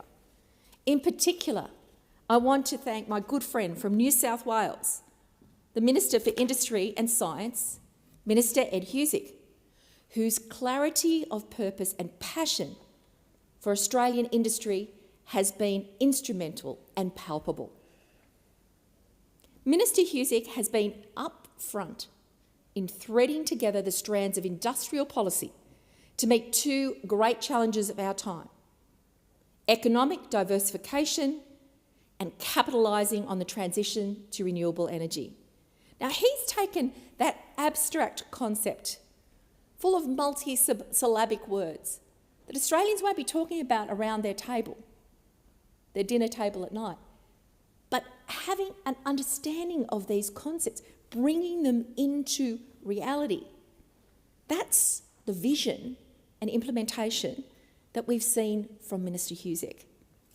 He's tied these concepts to concrete reality, to progress, to jobs, to the delivery of and the development of factories reopening after the shutdown that was Mr Dutton and his mates. We have new industries emerging because of the work of Minister Husic and the leadership of the Albanese Labor government, focusing on our future, not a dead-end track backwards. This kind of policy is what real leadership looks like. Governing and doing your day job every day is so much more than making speeches in this place. And it results in great outcomes for the communities across Australia. Now, this Future Made in Australia initiative will form part of a nation-building tradition of the Labor Party. We've done it before in other areas. Labor is the party of Medicare. Labor is the reason you have that little card in your wallet.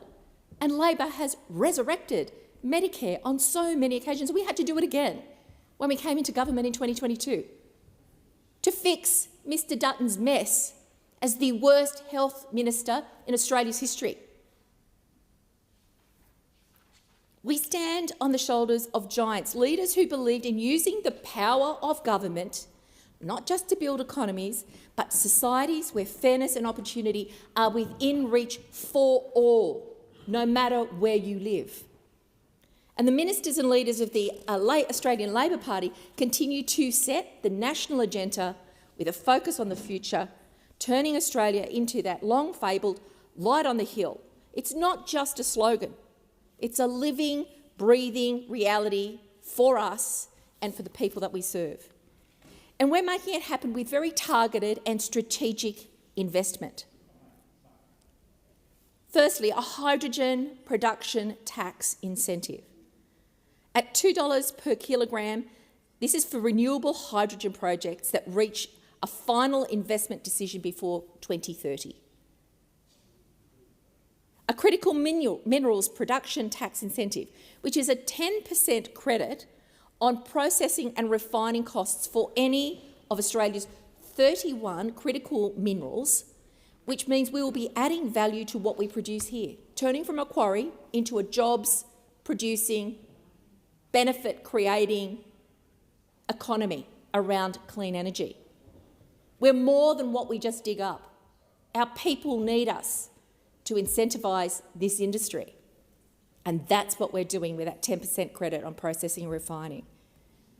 And we need to do more than just have a day where we talk about closing the gap. We need to support Indigenous Australians, and through the expansion under the Labor Party in leadership in government, the Indigenous Business Australia vehicle is an important one to increase investment and ensure that First Nation communities who live on so much of the land in which these critical minerals are found are not just observers, bystanders, watching this happen, watching the quarry, but are participants and leaders in the net zero transmission as they continue their custodianship of this country into the future. Now, these measures are not handouts. They're not corporate welfare. They are strategic investments designed to unlock private capital, to create Australian jobs, to strengthen our sovereign capability in industries that matter, not just for today, but for generations to come. And there couldn't be a starker contrast with Labor aligning with business and businesses making capital available for profit, alongside some incentives from government to grow this industry for our nation. There's that, and then there's Mr Dutton, who's decided where the market has said there's no way nuclear can work in the Australian economy. Just doesn't work. No one. There is not a single individual entity, multinational company. There's no one. No one wants to put nuclear in Australia. But Mr Dutton does, and he wants $600 billion of your taxpayers' money to make that happen. No partnership with business. So any time Mr Dutton tries to tell you that the Liberal Party are the party of business, they need their heads read. They have no idea about co-investment and design for the future of this nation. They want to take us backwards, not into the future. Let's be clear, my fellow Australians, that we are in a world that is changing at a rapid pace. Our economy competes with the United States, with the European Union, with China. They are investing billions of dollars in clean energy manufacturing. They're investing in hydrogen. They're investing in critical minerals. They are not waiting for the market to do it for them. They are priming the pump to get that machine running. We've already had lead in the saddlebags from 9 years of a Liberal National Party government that couldn't get their act together on anything to do with energy or creating jobs out of it. We're in a terrible state, and Labor has come in with this vision for the future, and we are delivering it. If we sit back, or if we go back to those failed policies of the Liberal National Party, we will absolutely and certainly be left behind, and the jobs that are ours to take in the international environment will be gone. This is the moment, it's the moment that needs vision and leadership, and that is what Labor is offering. We will not let this opportunity pass. I want to give a shout out to the great people who live a little bit further north than me in New South Wales. People so ably represented by my colleague, Meryl Swanson, in the other place, the member for Paterson, and also Dan Rapopoli, the member for Hunter. They know about jobs. They know about mining. They know about manufacturing. And they know what a dud Mr Abbott, Mr Turnbull and Mr Morrison were as jobs left their region. But we know, in a sector such as the aluminium industry, where Australia has been a global leader, facilities in that Hunter region, the mighty Hunter, like the Tomago aluminium smelter in New South Wales, have been pillars in their communities, providing jobs and economic stability. But as the world moves towards cleaner production methods, these facilities face the challenge of transitioning to renewable energy sources. Now, to support this transition, the Albanese government has announced $2 billion to invest in the Australian-made aluminium industry. And it includes the production of green aluminium production credit, providing targeted support, as a government can do if they're interested in these jobs, targeted support to aluminium smelters that switch to reliable, renewable electricity before 2036. Facilities will be eligible for support for every tonne of clean, reliable Australian-made aluminium that they produce over a period of 10 years. And this initiative will not only secure well-paid jobs, but also positions Australians to meet the growing global demand for low-carbon aluminium. This is a result of profoundly effective advocacy by the member for the Hunter, Dan Repicoli, a champion archer and a champion for the community, and supported by Meryl Swanson, the member for that beautiful part of the country known as Paterson, where jobs really matter to everybody who's been involved in these industries over a long period of time. Well, when I think back to what this sort of investment means for our regions, I'm reminded of an old 1922 song, Along the Road to Gundagai by Jack O'Hagan. It speaks of a simple shack of familiar places, the comfort of home, and it's a song of nostalgia of community. It reminds me of how far we've come in over a century. But we can't go back. There is no going back on that track. We have to look to the future. Only Labor is creating the policy that will create the jobs and opportunities for our future, our children and our grandchildren. Senator Nampijinpa-Price. Thank you, Acting President. President, I rise to speak on the Future Made in Australia Production Tax Credits and Other Measures Bill 2024. It is no surprise that the Coalition will be opposing this bill. Australia finds ourselves in a position of absolute bloated bureaucracy. The Albanese government seems to have done everything they can to increase the size of this leviathan. There is excess duplication and regulation that is holding us back from our economic potential. We know that the Labor government's increase to bureaucracy has impacted the high inflation that we are seeing. An additional 20% increase in public servants, and then 11% pay rises on top of that. The RBA has admitted that the growth of the public sector is a factor that the RBA will have to take into account when considering rate cuts. It's clear that the Albanese Labor government loves bureaucracy and waste. It's everywhere you look. Their Future Made in Australia legislation is only going to make the problem worse. We need to be encouraging and supporting the development and growth of businesses across the country. During the emergency COVID-19 pandemic, the Coalition acted as we had to and provided all-important relief to Australians. We ensured that business could continue to operate and everyday Aussies could keep their jobs. Thank you, Senator Nampijinpa-Price. Pursuant to order agreed to earlier, it being 11 a.m, debate on this bill is interrupted. The President has received a message from the House of Representatives forwarding the Criminal Code Amendment Hate Crimes Bill 2025 for concurrence. Minister.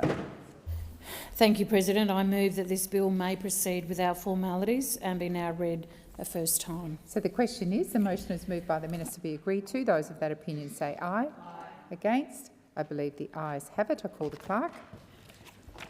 A bill for an act to amend the Criminal Code Act 1995 and for related purposes. Minister. I move that this bill be now read a second time, and I seek leave to have the second reading speech incorporated in Hansard. Is leave granted? Leave is granted, Minister.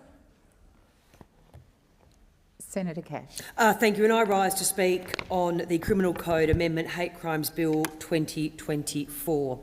And in commencing my comments to the chamber, can I just say that the Leader of the Opposition, Peter Dutton, has once again led the way on a crucial issue of national security and social cohesion.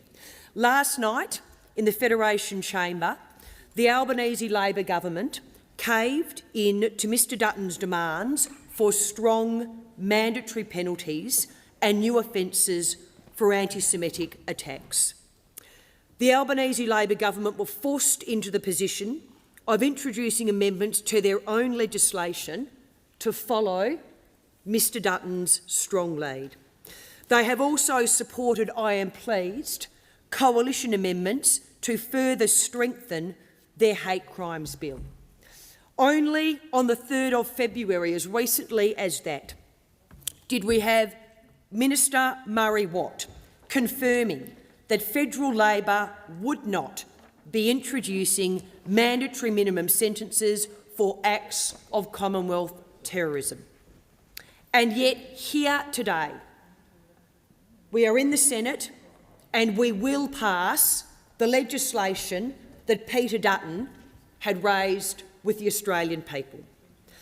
The hate crimes legislation is about ensuring those who advocate force or violence against a group of people are held accountable for their actions.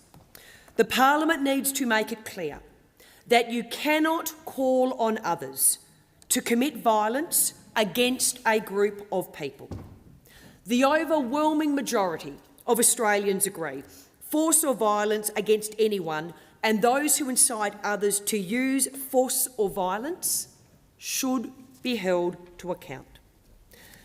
The legislation is considered and it is targeted. It is not about policing what people say on social media or suppressing debate in the community about a range of issues. It is about ensuring that those who commit or advocate violence are punished. The actions we saw at the Opera House on the 9th of October 2023, where an angry mob chanted anti-Semitic threats just 2 days after the massacre of 1,200 Jewish people in southern Israel by the terrorist group Hamas, should never be repeated again. The 9th of October 2023 should have been the day that Australia stood behind Israel, where the Sydney Opera House, a most famous landmark, was lit up in solidarity with the people of Israel. Instead, it will forever be a day of shame for our nation because a violent mob were able to keep Jewish Australians away from the very landmark that was lit up in solidarity with them.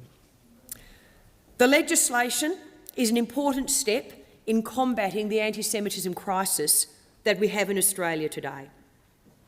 As I have said, the Coalition has secured some very significant amendments to this legislation, and we are pleased that the government has agreed to them.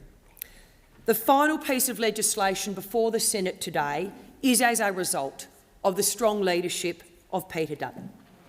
Thanks to the work of the Coalition standing up to the anti-Semitic crisis across Australia, the Labor Party have finally agreed to some strong measures to ensure those in our community who are committing terrorism offences are punished appropriately. Peter Dutton has once again led the way on a crucial issue of national security and social cohesion. As I have stated, the Coalition has been calling for strong action in 4 key areas, the first being mandatory minimum sentences for terrorism offences of 6 years jail. I would have thought the Australian people would be surprised to know that there was not a minimum mandatory sentence if you were found guilty of committing an act of terrorism in this country.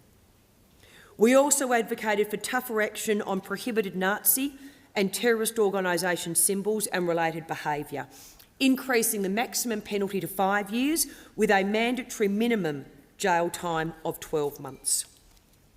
We also advocated for a decisive response to attacks on places of worship through new offences for those who advocate or threaten such attacks, and targeted action for religiously motivated property damage that advocates violence against groups with a mandatory minimum sentence of 12 months imprisonment and a maximum of 5 years imprisonment. I am pleased to advise the Senate and the Australian people that all of these outcomes will be achieved through the amended hate crimes legislation.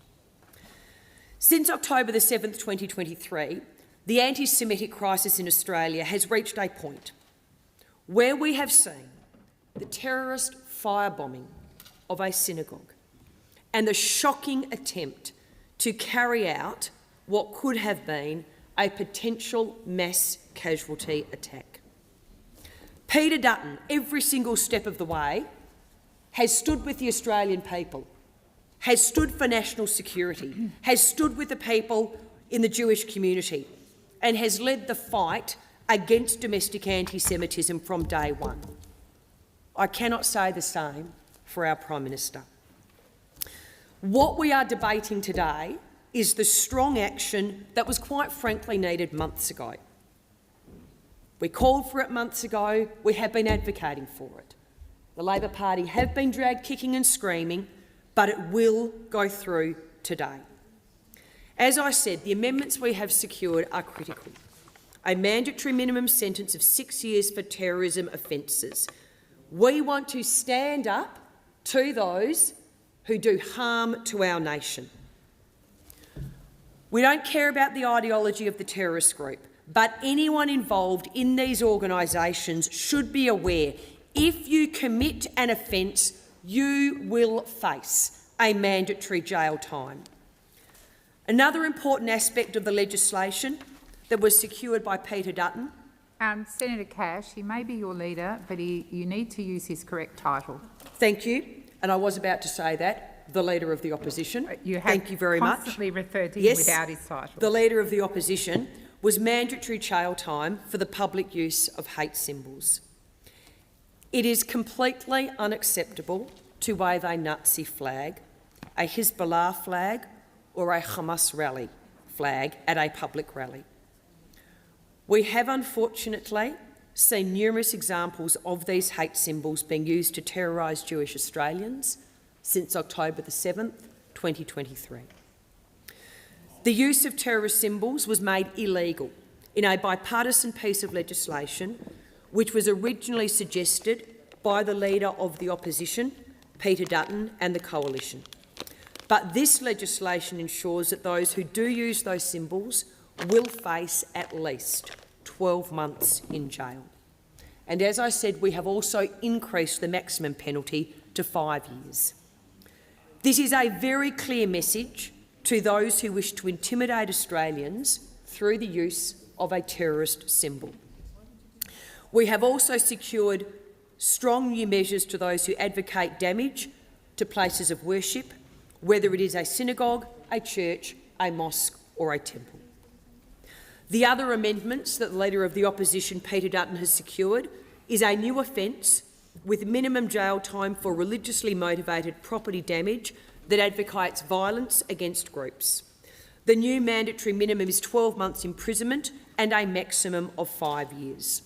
To be clear, the references to force or violence in the legislation do not include psychological harm or mental harm. And for the benefit of those listening into the debate or considering this legislation in the future, the clear intention of the Parliament is to enact legislation that relates to physical force or violence and not psychological harm or other sorts of mental harm. This point was made clearly by government officials in the course of the Legal and Constitutional Affairs Legislation Committee inquiry into the legislation and is consistent with the advice provided by the Attorney-General himself in writing to the Scrutiny of Bills Committee.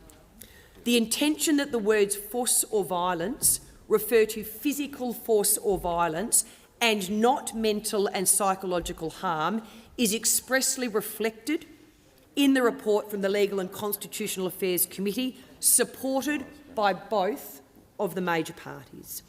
Indeed, the word harm does not appear in this bill or in the amendments that were agreed to in the other place. So let there be no doubt about it for any person who may be looking at this legislation in the future.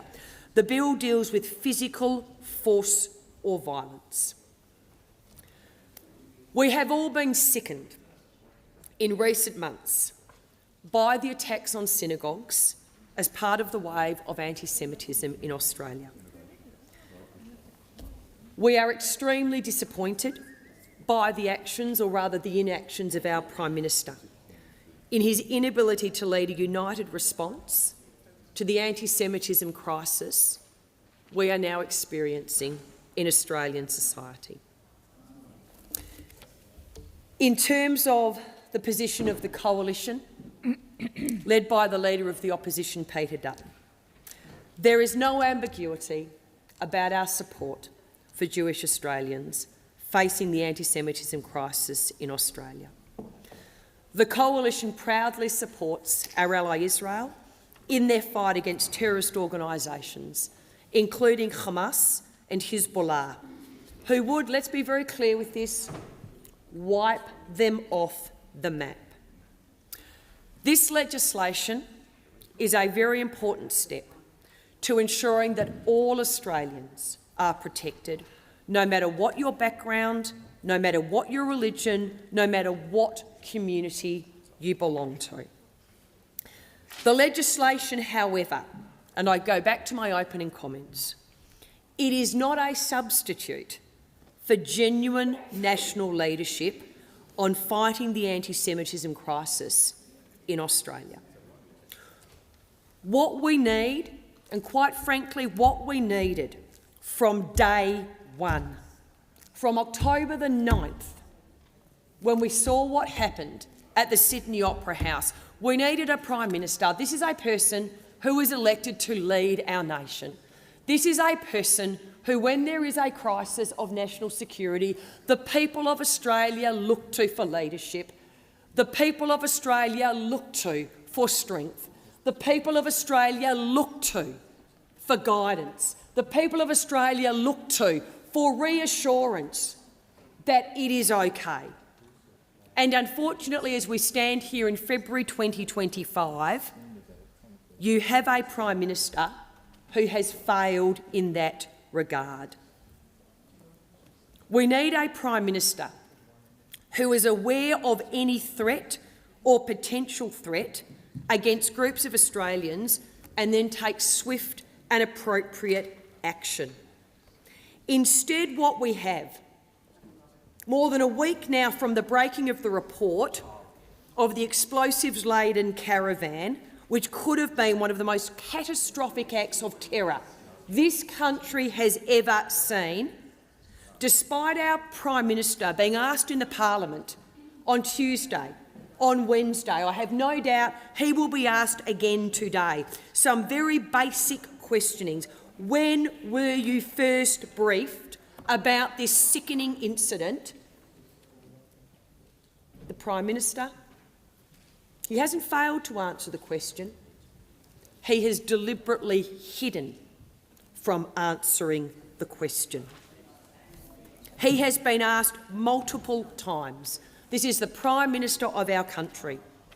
When he first became aware of a planned mass casualty terror against Sydney's Jewish community. And the sad thing is, as the leader of our country, unlike, and this is a Labor Premier in New South Wales, Chris Minns, who was able to front thank you, his Senator people. Cash. The time for debating this has finished. You'll be in continuation. So we'll now move to notices of motion. Are there notices of motion to be given for another day? Senator Urquhart. No, I'm on the selection. Okay. So nothing? All right, we'll move on. Is there a report from the Selection of Bills Committee? Senator Urquhart. Thank you. I present the first report of 2025 of the Selection of Bills Committee, and I seek leave to have the report incorporated in Hansard. Yes, is leave granted? Leave is granted. Minister Gallagher. Oh, you're moving the motion? Oh, my goodness, we've got keen jumpers today. Minister Gallagher. Thank you. I move the following amendment to Senator Urquhart's motion, which is at the end of the motion add and the Electoral Legislation Amendment Electoral Reform Bill 2024 and Electoral Legislation Amendment Electoral Communications Bill 2024 not be referred to a committee. Senator Duniam, yes? Yes, and I also would like to move an amendment as circulated in my name. Separate to... Deal yeah, hang separate. on, I'll just see... Deal that. Yes. Yeah. All right, so... Senator Hodgins may. Move the amendment standing in Senator McKim's name that has been circulated in the chamber. So I take it that you're moving Part B? A and B. Thank yes, you. thank you. I don't have that in front of me. Sorry, Senator McKim, I don't have your amendment in front of me.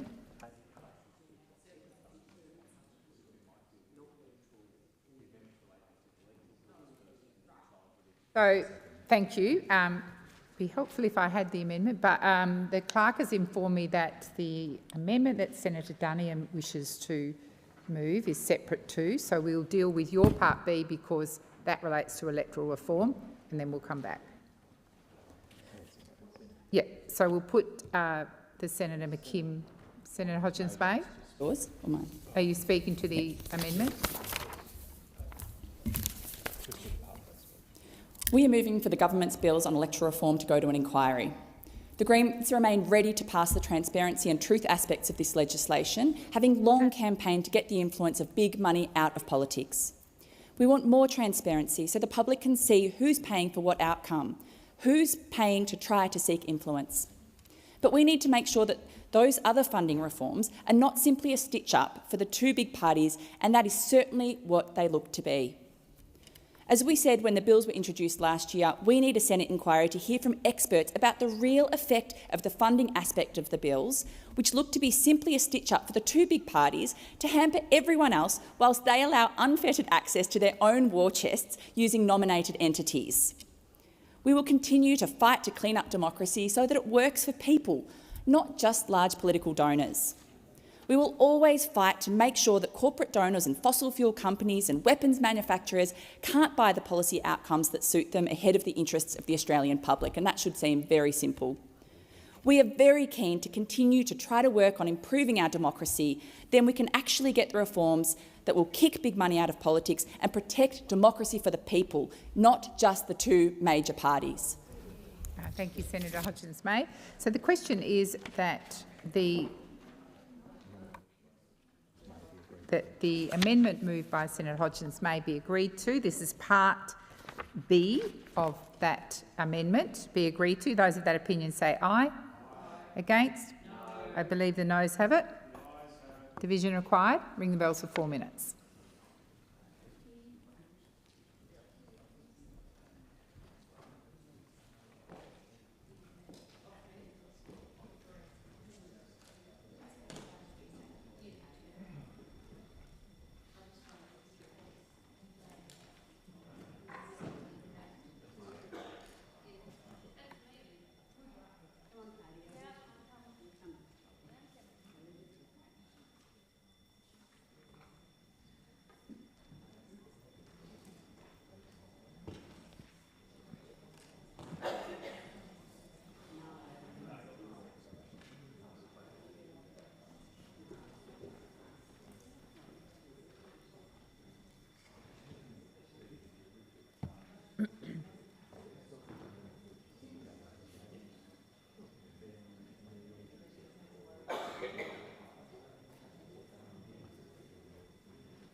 lock the doors.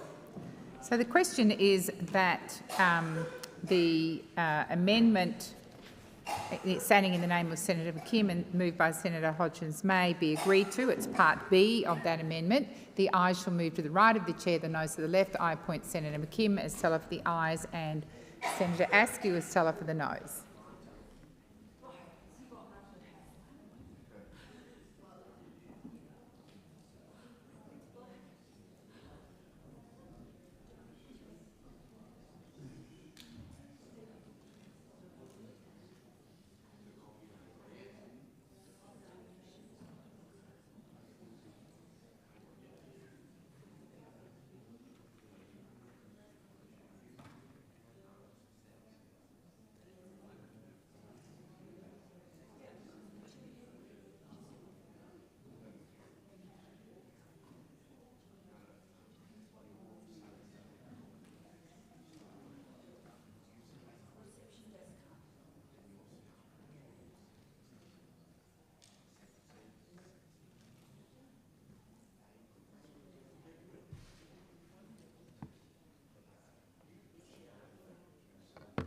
There being 18 ayes and 23 noes, the matter is resolved in the negative. I now intend to put Minister Gallagher's amendment. So the question is that the amendment is moved by Senator Gallagher be agreed to. Those of that opinion say aye. Against? I believe the ayes have it. Senator Waters? That the Australian Greens opposition to that amendment be noted. Certainly. Thank you. Thank you, Senator Waters. I'm now going to Senator Dunham. Senator Dunham. Thank you, President. If I can move the opposition's amendment to add at the end of the motion and in respect of the Early Childhood Education and Care 3-Day Guarantee Bill 2025, the provisions of the bill be referred immediately to the Education and Employment Legislation Committee for inquiry and report by the 21st of March, as circulated. Thank you. Senator Hodgins-May. I move the amendment Part A, standing in Senator McKim's name, that has been circulated in the chamber. Thank you, Senator Hodgins-May. So we'll deal with Senator Dunham's, and you wish to speak to it? Thank you. The Greens do not support referring the 3-day guarantee bill, a bill to remove the childcare subsidy activity test by 3 days, to inquiry with a report date in March. And if Labor are serious, if they're serious about their own legislation, they should support our amendment. By pushing off this bill, Labor and the Coalition will be betraying families and children right across this country. The Greens will be moving to block this bill from going to inquiry because we have already got the expert evidence. We've got the Productivity Commission that has told us that the activity test is punitive and needs to go. While this bill doesn't completely abolish the activity test, it is a first step that stakeholders and families have been hanging out for after Labor said just this week that they wanted to pass it this term of Parliament and in the next fortnight. And we said straight away, we are ready to go, we are ready to work with you, we are ready to get those disadvantaged kids into early education. We want to see these reforms through the Parliament before the end of the sitting February period. We urge Labor, we urge you, honour your commitment to remove the childcare activity test and to universal childcare. Order. The childcare. Order. The childcare subsidy test is a Morrison-era relic that unfairly punishes families and from the most disadvantaged backgrounds in this country. It locks 126,000 kids out of early education and keeps about 40,000 parents out of work, and we know that those are predominantly women. Parents, families and dozens of organisations, including the Business Council of Australia, have called for the childcare activity test to be abolished. The Productivity Commission and the ACCC both recommended that the test be removed because of its disproportionate impact on First Nations children and kids experiencing disadvantage. Do it today, come on. Abolishing the childcare subsidy test is a crucial step towards universal education, which the Labor Party tell us that they are committed to. Well, here's a test for you. While this bill only removes it for 3 days per week, it is a welcome first step, and the Greens have said that from the outset. The Greens are ready to work with Labor. We're not only ready, we are urging you to work with us to get this through this term of Parliament, get it done this February. We want to see relief for parents and families right across this country delivered before the election. We want to see First Nations children guaranteed access to early childhood education. And it's not just us, and the Labor government knows this, and that's why I truly hope that they will support our amendment. But today, implementation of this bill may be delayed and referred to inquiry if Labor votes against our motion. when we have had 2 government-commissioned reports calling for this test to be removed and years of evidence from parents and children and childcare providers about how punitive the childcare subsidy activity test is, why do we need another inquiry process? This is a completely unnecessary delay, and I appeal to you, the Australian Greens appeal to you on behalf of families right across this country who are locked out of those crucial early years of education. Support our amendment. Let's get this done. Let's get it done this fortnight. Come on, Labor. So the question asks Minister Gallagher. Order. Minister Gallagher. Thank you, President. And the government will not be supporting the Greens' amendment. The amendment moved by Senator Dunian is for a short inquiry to come back before budget on the 21st of March. As senators will know, it is Labor policy, the 3-day guarantee. It is Labor policy. It's a decision of the Labor government that we have funded the 3-day guarantee, and we have funded it to start from January 2026. We believe that every child has the right to subsidised access to early education and care, regardless of what their parent is in work or in training or looking for work. We accept and have led the way on dealing with the activity test. No government has dealt with it. We've come in, we've made investments in early education and care, we've paid early educators a wage increase that they deserve, and the next step is to deal with the activity test, or what we are referring to as the 3-day guarantee. That will come into place in January 2026, and so we see no reason to stop the coalition having a look at this bill. I think they've already opposed the 3-day guarantee, but anyway, have a look at it and defend any opposition to the 3-day guarantee through an inquiry process. Thank you. So the question is that Order! It is not okay to sit in silence because you agree with a speech and then heckle when you don't. And I've called for order several times. I'm putting the amendment. So the question is that the amendment is moved by Senator Dunian be agreed to. Those of that opinion say aye. I beg your pardon, I'm putting Senator Hodgins-May first. My mistake. So the question is that the motion is moved by Senator Hodgins-May, which is part A of the McKim amendment, be agreed to. Those of that opinion say aye. Against? No. I believe the noes have it. Ring the bells for 4 minutes.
Lock the doors. So the question is that Part A of Senator McKim's amendment, as moved by Senator Hodgins, may be agreed to. The ayes shall move to the right of the chair, the noes to the left.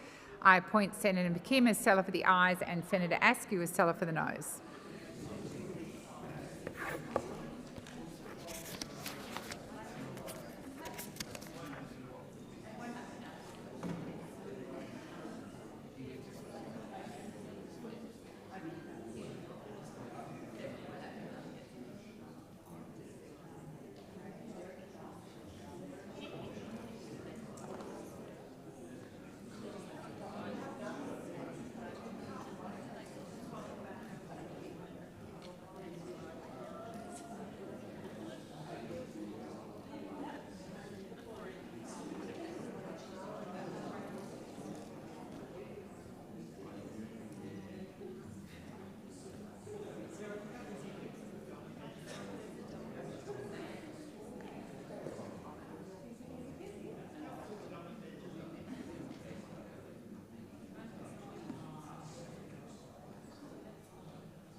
Order. There being 14 ayes and 29 noes, the matter is resolved in the negative.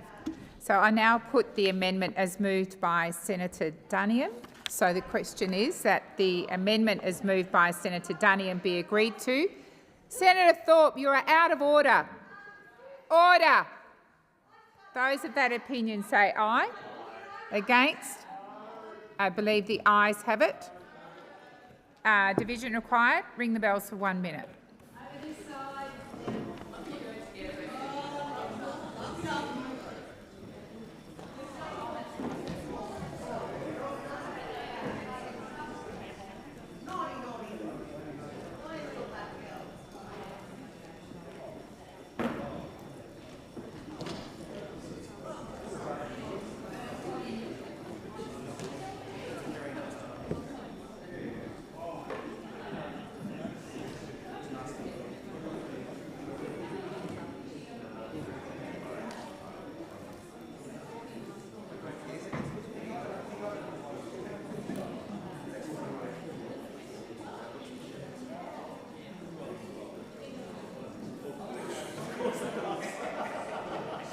Lock the doors.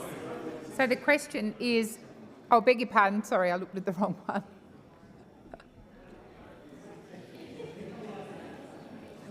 Lock the doors. So the question is that the amendment as moved by Senator Duniam be agreed to. The ayes shall move to the right of the chair, the noes to the left.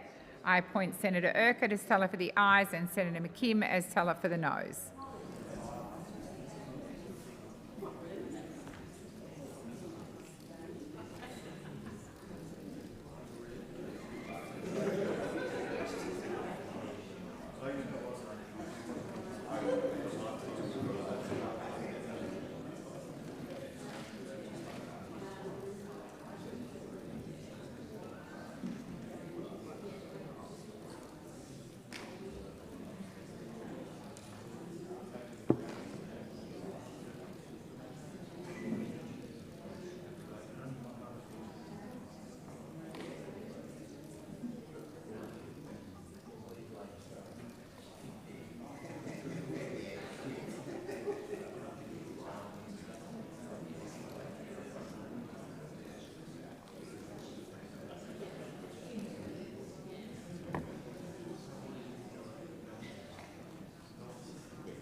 Order. There being 29 ayes and 14 noes, the matter is resolved in the affirmative. The question now is that the amended Selection of Bills Committee report be agreed to. Those of that opinion say aye. Against? I believe the ayes have it. I shall now proceed to the placing of business. Is it desired to postpone or rearrange the business? Minister Gallagher. Thank you. I move that general business notice of motion number 746 be considered during general business today. So the question is that the motion is moved by the minister be agreed to. Those of that opinion say aye. Against? I believe the ayes have it. I call the clerk. President, a postponement notification has been lodged in respect of business of the Senate notice of motion number 1 standing in the name of Senator Roberts for today, postponed to the 11th of February 2025. Thank you. I shall now proceed to the discovery of formal business. We'll begin with government business. Minister for Finance, Senator Gallagher, number 1. Thank you. I ask that government business notice of motion number 1 relating to closing the gap be taken as formal. Is there any objection to this motion being taken as formal? There being none, I call the Minister. Thank you. I move the motion. So the question is that the motion is moved by the Minister be agreed to. Those of that opinion say aye. Against? I believe the ayes have it. We now deal with government business number 2, standing in the name of Minister Gallagher. Thank you. I ask that government business notice of motion number 2 relating to the consideration of legislation be taken as formal. Is there any objection to this motion being taken as formal? There being none, I call Senator Gallagher. Thank you. I move the motion. So the question is that government business number 2, standing in the name of Senator Gallagher, be agreed to. Those of that opinion say aye. Against? I believe the ayes have it. I now move to general business notice of motion number 756, standing in the name of Senator Mackenzie. Senator Askew. On behalf of Senator Mackenzie, I ask that general business notice of motion number 756 be taken as a formal motion. Is there any objection to this motion being taken as formal? There being none, I call Senator Askew. I move the motion. So the question is that general business 756, standing in the name of Senator Mackenzie and moved by Senator Askew, be agreed to. Those of that opinion say aye. Against? I believe the ayes have it. I'll now go to general business 757, standing in the name of Senator Mackenzie. Senator Askew. On behalf of Senator Mackenzie, I ask that general business notice of motion number 757 be taken as a formal motion. Is there any objection to this motion being taken as formal? There being none, I call Senator Askew. I move the motion. So the question is that general business 757, standing in the name of Senator Mackenzie and moved by Senator Askew, be agreed to. Those of that opinion say aye. Against? I believe the ayes have it. I'll now deal with 759, standing in the name of Senator Lambie. She's not here. Yes, she is.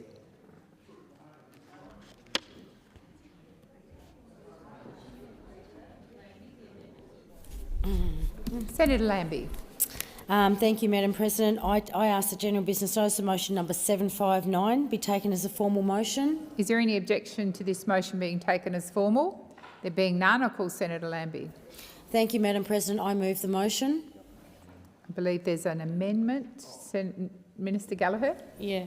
Thank you. I seek leave to move an amendment to the motion. Is leave granted? Leave is granted, Minister. Thank you. I move the following amendment. In paragraph B, it would omit at the start of proceedings and substitute at the conclusion of question time for Tuesday next week. That would. Thank you. That's taken as moved. So the question is that the amendment, as moved by Minister Gallagher, be agreed to. Those of that opinion say aye. Against? I believe the ayes have it. I'll now put the amended motion. So the question is that general business 759, standing in the name of Senator Lambie, as amended, be agreed to. Those of that opinion say aye. Against? I believe the ayes have it. We now go to 760. Senator Lambie. Thank you, Madam President. I ask the general business notice of motion number 760 be taken as a formal motion. Is there any objection to this motion being taken as formal? There being none, I call Senator Lambie. Thank you, Madam President. I move the motion. So the question is that general business, Minister Gallagher. I seek leave to make a short statement. Is leave granted? Leave is granted for 1 minute. Thank you. The government will be opposing the motion. The documents requested in this motion have already been provided to Senator Lambie with appropriate redactions in accordance with the provisions of the Freedom of Information Act. So the question is that general business 760, standing in the name of Senator Lambie, be agreed to. Those of that opinion say aye. Against? I believe the noes have it. Division required. Ring the bells for 4 minutes.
Yours. So the question is that general business notice of motion 760 standing in the name of Senator Lambie be agreed to. The ayes shall move to the right of the chair, the noes to the left. I appoint Senator Askew as teller for the ayes and Senator Urquhart as teller for the noes.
Order. There being 43 ayes and 18 noes, the matter is resolved in the affirmative.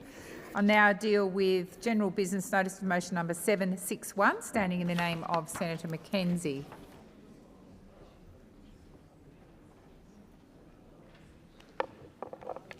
Senator Askew. On behalf of Senator Mackenzie, I ask that general business notice of motion number 761 be taken as a formal motion. Is there any objection to this motion being taken as formal? There being none, I'll call Senator Askew. I move the motion. So the question is that general business notice of motion number 761, standing in the name of Senator Mackenzie and moved by Senator Askew, be agreed to. Those of that opinion say aye. Against, I believe the ayes have it. I'll now deal with 762, standing in the name of Senator Mackenzie. Senator Askew. On behalf of Senator Mackenzie, I ask that general business notice of motion number 762 be taken as a formal motion. Is there any objection to this motion being taken as formal? There being none, I'll call Senator Askew. I move the motion. So the question is that general business notice of motion number 762, standing in the name of Senator Mackenzie and moved by Senator Askew, be agreed to. Those of that opinion say aye. Against, I believe the ayes have it. I'll now deal with 763, standing in the name of Senator Shoebridge. Senator Shoebridge. I ask that general business notice of motion 763 be taken as a formal motion. Is there any objection to this motion being taken as formal? There being none, I call Senator Shoebridge. I move the motion. So, Minister Gallagher. I seek leave to make a short statement. Is leave granted? Leave's granted for 1 minute. The government will be opposing this motion. Claims that Australia has ended its funding to PNG to provide support for this small group of people are incorrect. The PNG government continues to independently manage individuals remaining there on a permanent or temporary pathway, including providing the ongoing settlement support and services, as well as assistance to pursue third country migration options. At the request of the PNG government, the agreement is confidential, including details of any funding disbursements. Thank you, Minister. So the question is that general business notice of motion number 763, standing in the name of Senator Shoebridge, be agreed to. Those of that opinion say aye. Against, I believe the noes have it.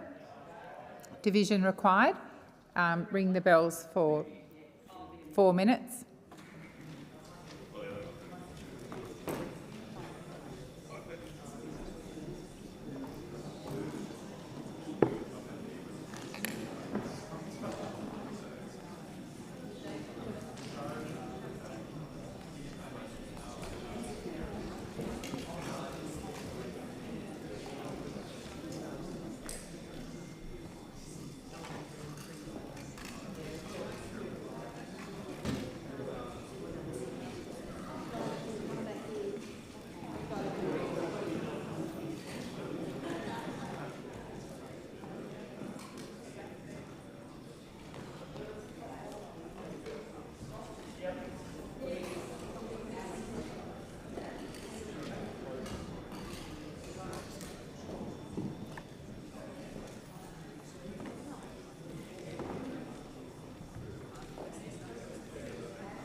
Lock the doors. So the question is that general business notice of motion number 763, standing in the name of Senator Shoebridge, be agreed to. The ayes shall move to the right of the chair, the noes to the left. I appoint Senator McKim as teller for the ayes and Senator Askew as teller for the noes.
Order. There being 19 ayes and 28 noes, the matter is resolved in the negative. I understand it suits the Senate to put the deferred motions now, so I remind senators that earlier this week 3 votes were deferred as listed at item 12 on the dynamic red. I understand it suits the convenience of the Senate to hold those votes now. I will deal first with the motion moved by Senator Shoebridge concerning a proposed reference to the Legal and Constitutional Affairs Legislation Committee. I put the question. Those of that opinion say aye. Against? I believe the noes have it. Ring division required. Ring the bells for 1 minute.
Lock the doors. So the question is that the motion as moved by Senator Shoebridge be agreed to. The ayes shall move to the right of the chair, the noes to the left. I appoint Senator McKim as teller for the ayes and Senator Askew as teller for the noes.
Order. There being 17 ayes and 29 noes, the matter is resolved in the negative. I'll now deal with the motion moved by Senator David Pocock concerning a proposed reference to the Environment and Communications References Committee. The question is that that motion be agreed to. Those of that opinion say aye. Against? I believe the noes have it. Ayes have it. Division required. Ring the bells for 1 minute.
Lock the doors. So the question is that the motion is moved by Senator David Pocock be agreed to.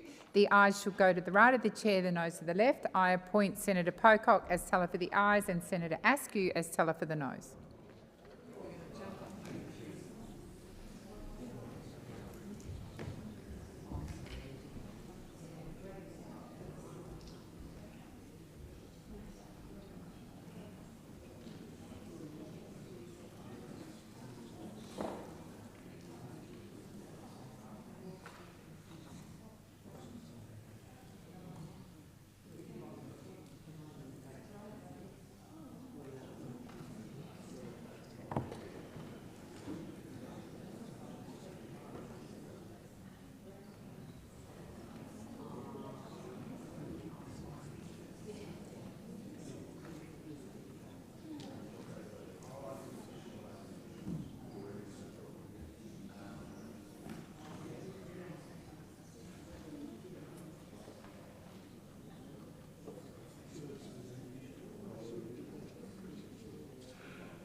Order. There being 19 ayes and 29 noes, matter is resolved in the negative.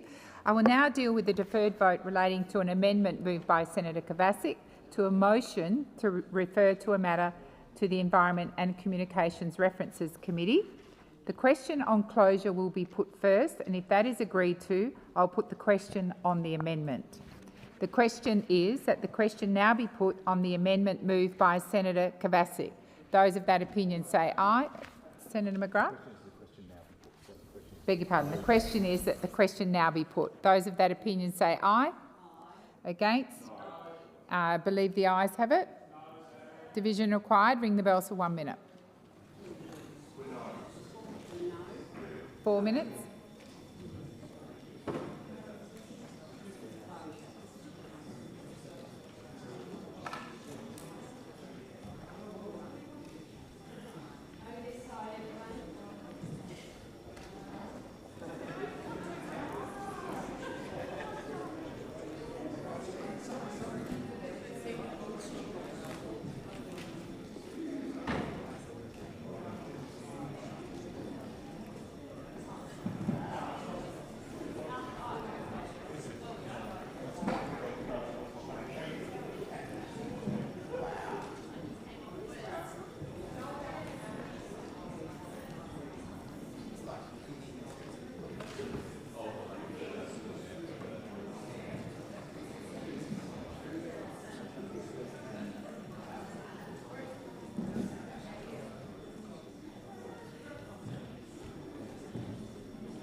Lock the doors.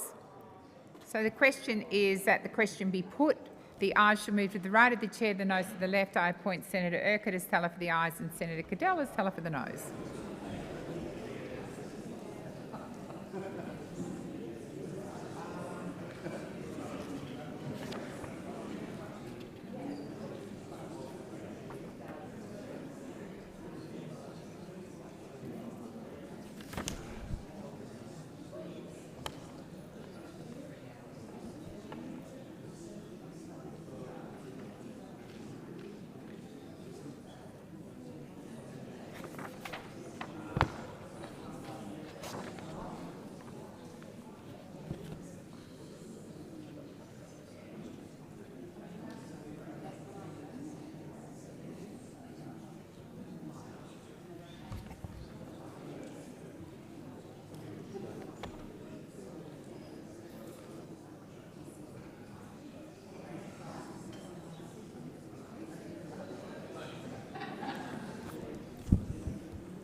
Order. There being 19 ayes and 43 noes, the matter is resolved in the affirmative, which means that it will come back on for debate at some other time. We'll now do committee memberships. The President has received a letter requesting changes in the membership of a committee. Minister. Seek leave to move a motion to vary the membership of a committee. Is leave granted? Leave is granted. Thank you. I move that Senator Barbara Pocock replace Senator Shoebridge on the Legal and Constitutional Affairs Legislation Committee for its inquiry into the provisions of the Commonwealth Workplace Protection Orders Bill 2024, and Senator Shoebridge be appointed as a participating member. So the question is, the motion is moved by the Minister be agreed to. Order. Those of that opinion say aye. Against, I believe the ayes have it. Do we have any messages? Thank you. The President has received a message from the House of Representatives forwarding the Defence Services Homes Amendment Insurance Bill 2025 for concurrence. I call the Minister. That this bill may proceed without formalities and be now read a first time. So the question is, the motion is moved by the Minister be agreed to. Those of that opinion say aye. Against, I believe the ayes have it. I call the Clerk. Bill for an Act to amend the Defence Service Homes Act 1918 and validate certain activities and arrangements and for related purposes. Minister. Thank you. I move that this bill be now read a second time, and I seek leave to have the second reading speech incorporated in Hansard. Is leave granted? Leave is granted. Thank you. Minister. I move that the debate be now adjourned. So the question is that the motion is moved by the minister be agreed to. Those of that opinion say aye. Against, I believe the ayes have it. The President has received a message from the House of Representatives forwarding the Free TAFE Bill 2024 for concurrence. Minister. Thank you. I move that this bill may proceed without formalities and be now read a first time. So the question is, the motion is moved by the minister be agreed to. Those of that opinion say aye.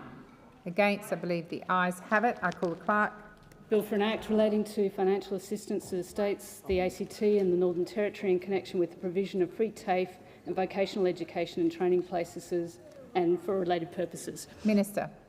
Thank you. I move that this bill be now read a second time, and I seek leave to have the second reading speech incorporated in Hansard. Is leave granted? Leave is granted. There we go. In accordance with the Standing Order 1153, further consideration of this bill is now adjourned to the 27th of February 2025. I think that takes us to the hard marker, and I call the clerk. Government business relating to the Criminal Code Amendment, Hate Crimes Bill 2025, resumption of second reading debate. Senator Cash. Thank you. And in my closing remarks, this legislation is an important step in combating the anti-Semitism crisis that Australia has today. The Coalition has secured some very significant amendments to the legislation, and we are pleased that the government has agreed to them. The final piece of legislation before the Senate today is the result of the strong leadership of the Leader of the Opposition, Peter Dutton. Thanks to the work of the Coalition standing up to anti-Semitism across Australia, the Labor Party, it's taken them some time, as recently as only the 3rd of February, Senator Watt was saying they didn't support mandatory sentencing, and yet here we are today. They have finally agreed, capitulated, to some strong measures to ensure those in our community who are committing terrorism offences are punished appropriately. The Leader of the Opposition, Peter Dutton, has once again led the way on a crucial issue of national security and social cohesion. Senator Faruqi. Thank you, Acting Deputy President. I rise to speak on behalf of the Greens on the Criminal Code Amendment Hate Crimes Bill 2024. Well, here we are, a Prime Minister Albanese special again, capitulating to Mr. Dutton and letting him run the government's agenda, his government's agenda, in a race to the bottom with the Liberals. Say one thing and do the other again. This is what Labour has become under Prime Minister Albanese, a hollow shell that stands for nothing. They are so afraid of Mr. Dutton and his Trump-like politics that they have no qualms whatsoever in doing a complete 180 on mandatory minimum sentences. Get a backbone, Labour. Be leaders. But I think that's just too much to ask from you. You are a lost cause. You have not even hesitated whatsoever in introducing mandatory minimum sentencing laws that are incompatible with human rights, that are discriminatory, and that will make no one safer. 2 weeks ago, the Prime Minister said there were issues with mandatory minimum sentencing, as it could be counterproductive. Just 2 days ago, Minister Watt confirmed there would be no minimum mandatory sentencing. But last night, at the 11th hour, you all capitulated, did a dirty deal with the Liberals on mandatory minimum sentences. Shame, shame on you. This amendment by Labour is an absolute disgrace. And you know it. The Labour Party platform itself opposes mandatory minimum sentencing. Labour is ripping up, you are ripping up your own platform here. And Labour is helping Mr. Dutton bring Trump-style politics right here to this country. And you know what? The type of politics that Trump is playing is horrific. Mr. Dutton is a man who, after Trump's proposal to effectively ethnically cleanse Gaza, praised him for being a big thinker. That's who you're doing these dirty deals with. Labour didn't need to do this. Like we said at the start of the week, that we would support the bill in its original form. But Labour has instead chosen to work with Peter Dutton.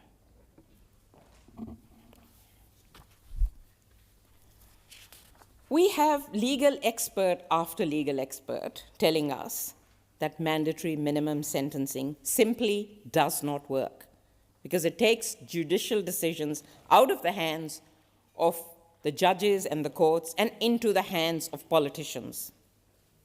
And no one wants that, and no one needs that. The Australian Law Reform Commission has highlighted that mandatory minimum sentences are discriminatory and a breach of our international human rights obligations. The Law Council of Australia President Juliana Warner has said that mandatory sentencing laws are arbitrary and limit the individual's right to a fair trial.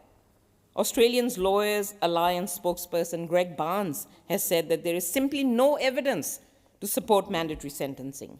We do, however, have extensive evidence that mandatory sentences disproportionately and unfairly target First Nations people and other targeted communities and people of colour. Go and speak to any community lawyer or peak legal body, and they will categorically tell you that mandatory sentences are unjust, they are inappropriate, and they are extremely discriminatory. Politicians are not in a position to understand the individual circumstances of each case, and there is no justifying politicians intervening in judicial discretion. But here we are. The bill that Labour introduced in Parliament, the bill that was scrutinised by the Senate committee, was a step towards increasing protections for marginalised groups. In particular, the addition of gender, sexuality, and disability as protected attributes are long overdue and much-needed changes. These additions send an important message at a time of continuing attacks on our LGBTQIA+ community, particularly trans people. Equally, the addition of disability as a protected attribute is a crucial step to combating ableism and discrimination faced by disabled people. And the Greens support protections against hate crimes. But we have very deep and very serious concerns, as I said earlier, about the addition of mandatory minimum sentences now introduced by Labour. Labour, once again, Labour buckling to the extreme demands of Dutton's Liberals.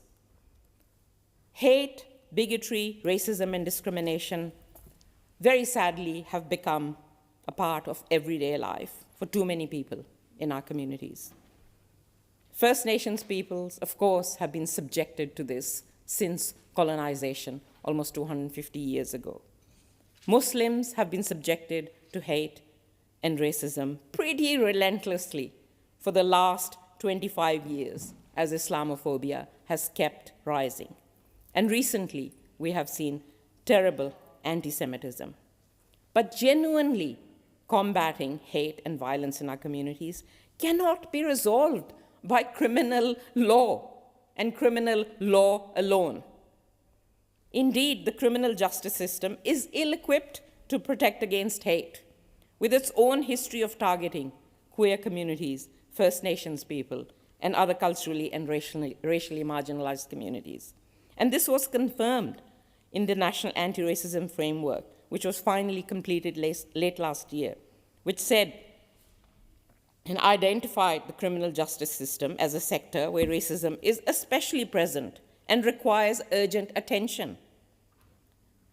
What is needed is revolutionary social change, where racism and white supremacy are called out for what they are, a scourge in our society, where queer people are able to feel safe and live their lives without judgment or discrimination, and where our environment, our buildings, our workplaces, and schools and universities are accessible and welcoming to all. This kind of change is not going to come easily, and it's not going to come through mandatory minimum sentencing. To be effective, responses to hate and racism must be community-led. They must be grassroots, and they must dismantle the ingrained structures of white supremacy.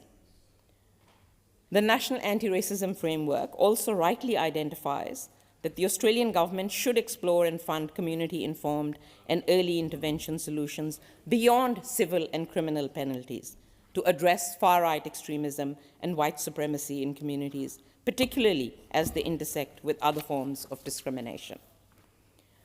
And the Greens and I have been calling out the rise of right-wing extremism, white supremacy, and neo-Nazism for a very long time, including right here in my first speech in the chamber 7 years ago when I said the existence of racism, sexism, and other discrimination is not new. But what has changed is its legitimization, normalization, and encouragement in the media and in politics. Political leaders, in addition to their old habit of racist dog whistling, are now comfortable outright fanning the flames of racial conflict. And that, in part, led to the most deadly and violent attack in our region, which was the Christchurch Mosque massacre, where 51 Muslims were murdered in cold blood by an Australian neo-Nazi. But has this country reckoned at all with those murders? No, you haven't. As you haven't reckoned with the discrimination, the racism, the oppression and dispossession of First Nations people and the violence that still goes on. And unfortunately, 7 years since then, since I said that, things have only become worse. Politicians from major parties continue their racist dog whistling, punching down on migrants and people of color, and cover their own abject failures to address the housing crisis and cost of living crisis. And with Trump now in the Oval Office, the risks posed to minorities have become even greater. I mean, Trump's actions have already emboldened racist, ableist, homophobic filth everywhere. And his right-hand man, Elon Musk, is actively peddling white supremacist and Nazi views.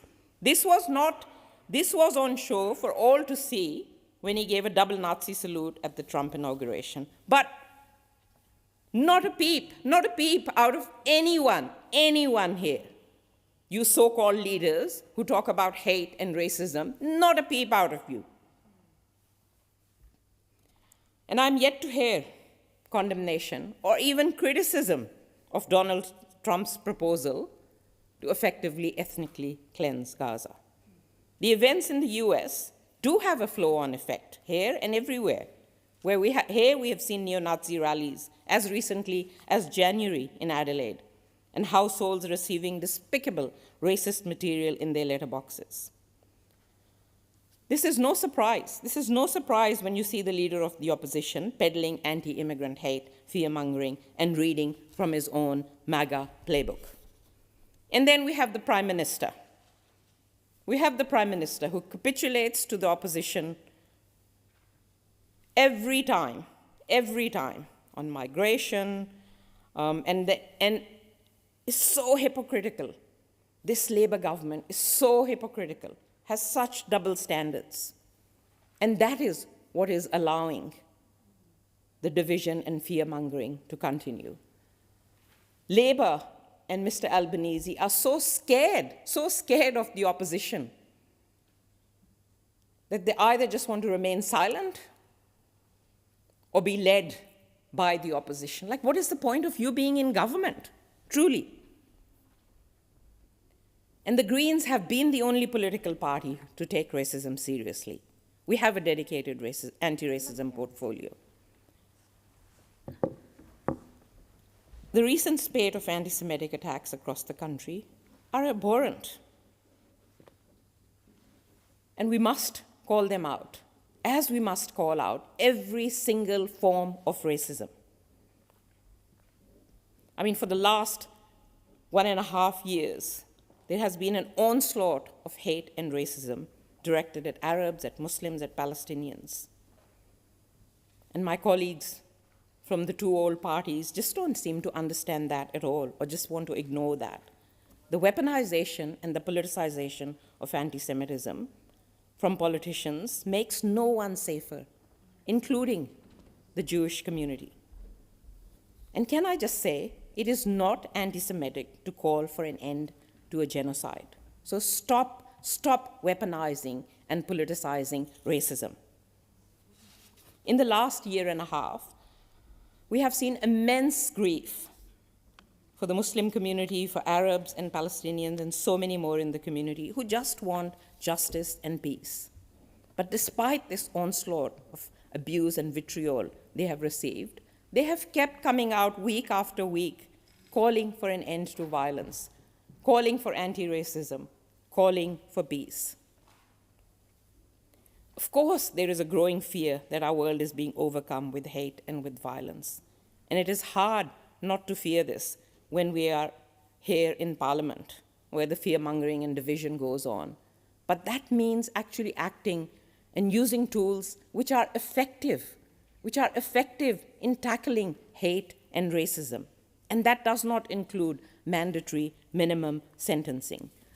So the Greens will be moving a motion. We will be moving a motion to delete these egregious mandatory minimum sentences from the bill. We will also be moving an amendment for a review by the Australian Human Rights Commission, the Australian Law Reform Commission, the Australian Law Reform Commission, for these laws to be reviewed by them. And we will be moving, if the deletion, which is obviously is going to be the case, sadly, deletion of the mandatory minimum sentences doesn't get up, then we want a sunset clause on these sentences, because they are cruel and they are discriminatory. We will also be moving an amendment, as the community has suggested, to change the language of sex characteristics. I know Labor opposed that amendment in the other House, but I hope that you have reflected on that and will support the community in the changes that you are asking, that they are asking for.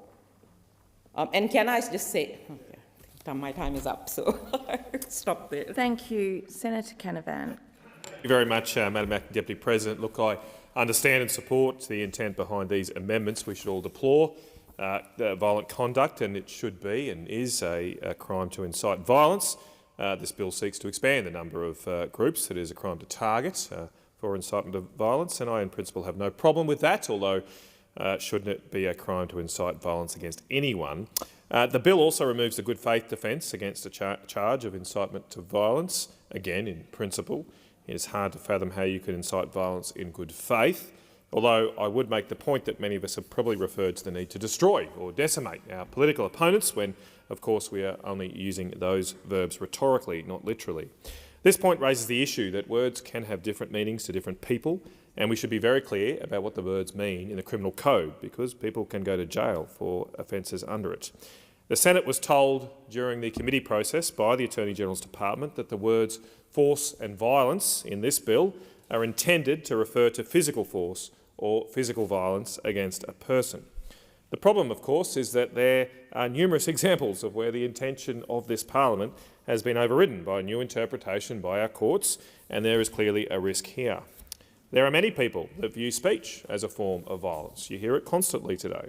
And it's not hard to consider that there would be people that seek prosecutions in the future on the basis that a good faith position, say on the effects of transgender surgery or the benefits of heterosexual monogamy, are seen as violent acts in and of themselves. This is where the removal of a good faith defence could otherwise weaponise dormant provisions of the criminal code.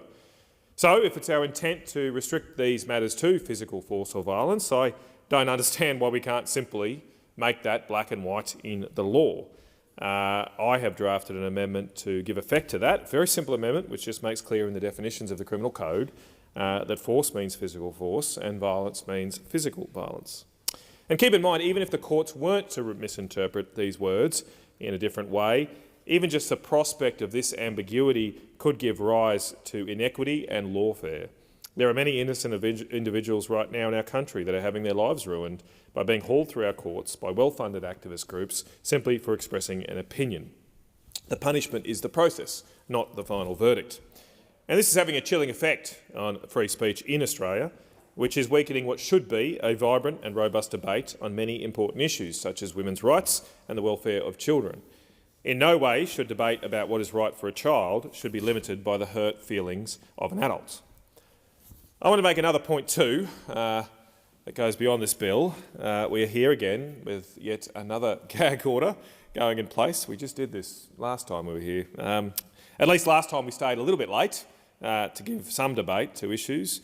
This time we're going to gag debate in the middle of the day so we can all go home early. This should be an absolute embarrassment to us as senators. As it stands, the House of Representatives, the other chamber, the other place, will debate this bill for much, much longer than we will. Now, that is an embarrassment to us, and it's an affront to our Constitution, which has appointed this chamber as the so-called House of Review. We are not doing our constitutional duty by using and abusing these gag orders that let us not knock off early from work, especially in this regard when it goes to a bill which can put people in jail if they transgress it. It's a serious act and it requires a much greater serious consideration than just the hour of debate or so that we've allocated here today. I understand the urgent need to respond to the shocking anti-Semitic attacks that we have seen over the past year, but we need to be very careful here. Some of these changes imply that these attacks are inspired by intemperate rhetoric of other Australians. We really actually don't know if that's the case. It may very well be, but there's a lot we don't know about why and how these attacks are occurring. Those that have been apprehended for these attacks thus far hardly fit the profile of someone that's been radicalised by religious sermons or someone that has maybe just signed up to their local chapter of the Nazi Party.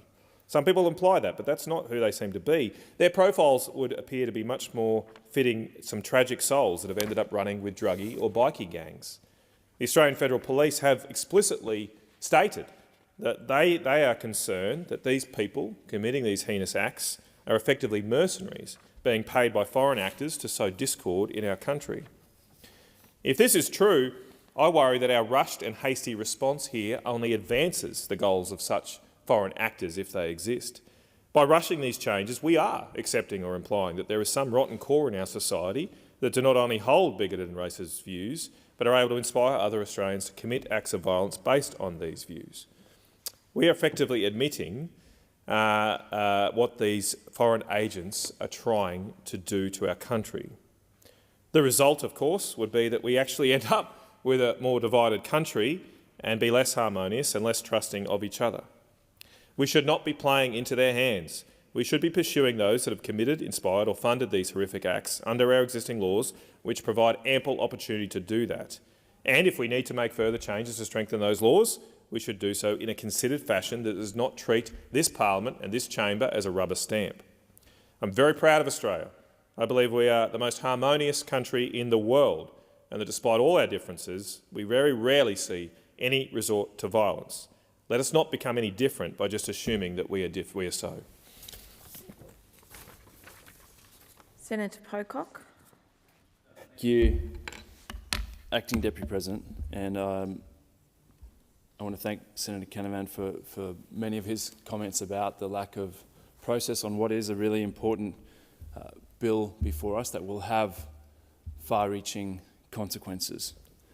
The government has created an alarming habit of linking really good reforms with incredibly problematic policy, as well as curtailing opportunities to consult with experts and the community that we're in here to represent on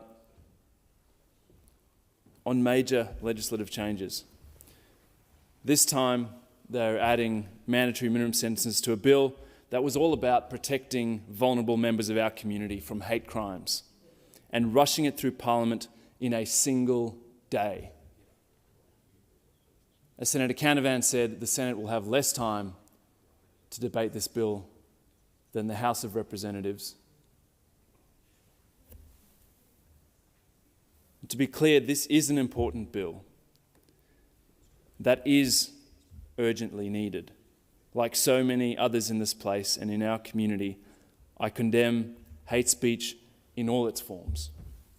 Everyone in our community deserves to be safe to practice their faith openly and without fear.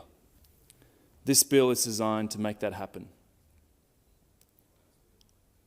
What experts have said won't be effective, though, is the mandatory minimum sentencing provisions that have been added in a late-night deal with the Coalition.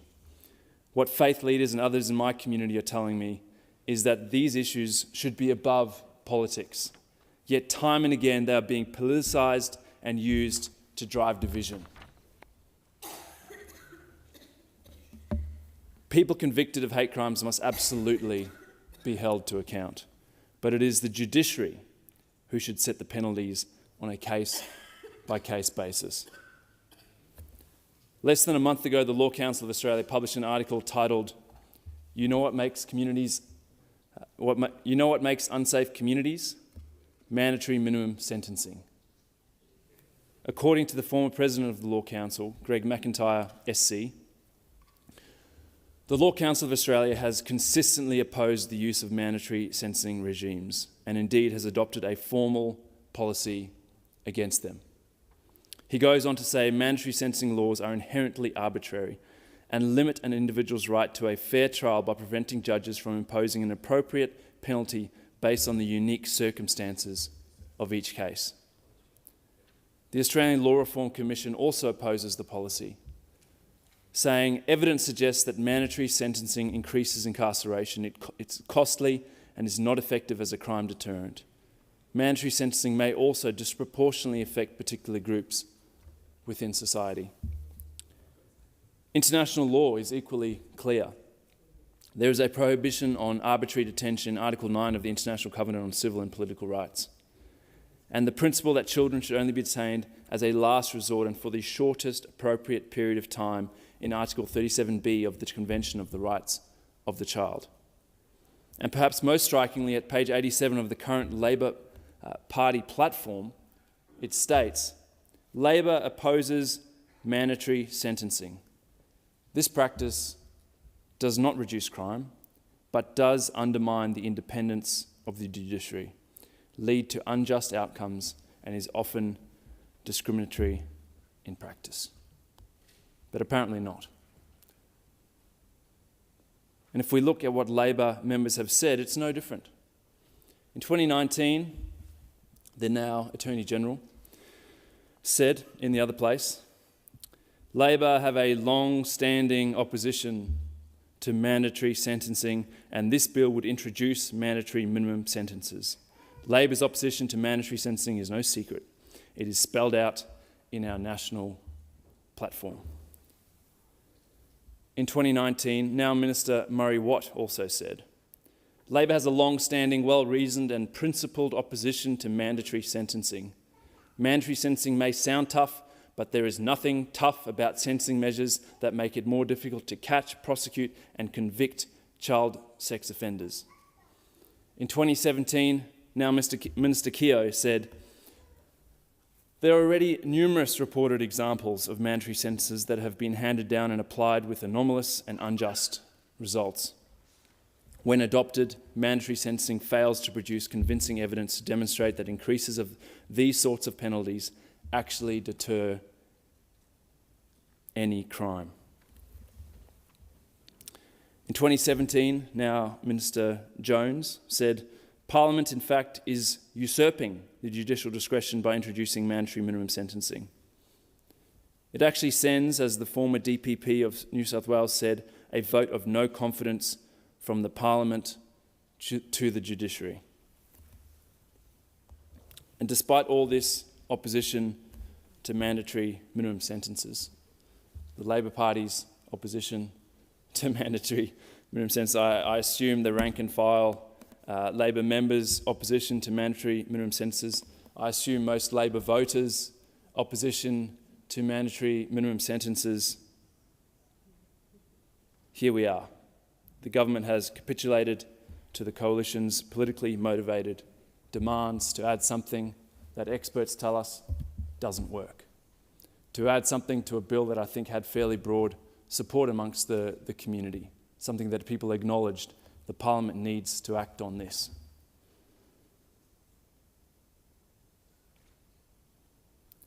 And in all of this, the communities that need the substance of the original bill are being overlooked.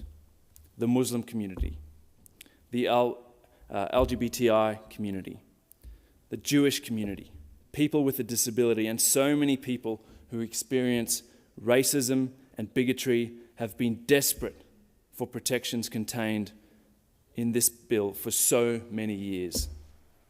They've been abused and subject to hate speech in our streets and in our public spaces, and that's why this bill is important. They want to see this bill pass. But this practice from the government of corrupting positive reforms with terrible policy has to stop. Australians deserve better. Senator Patterson.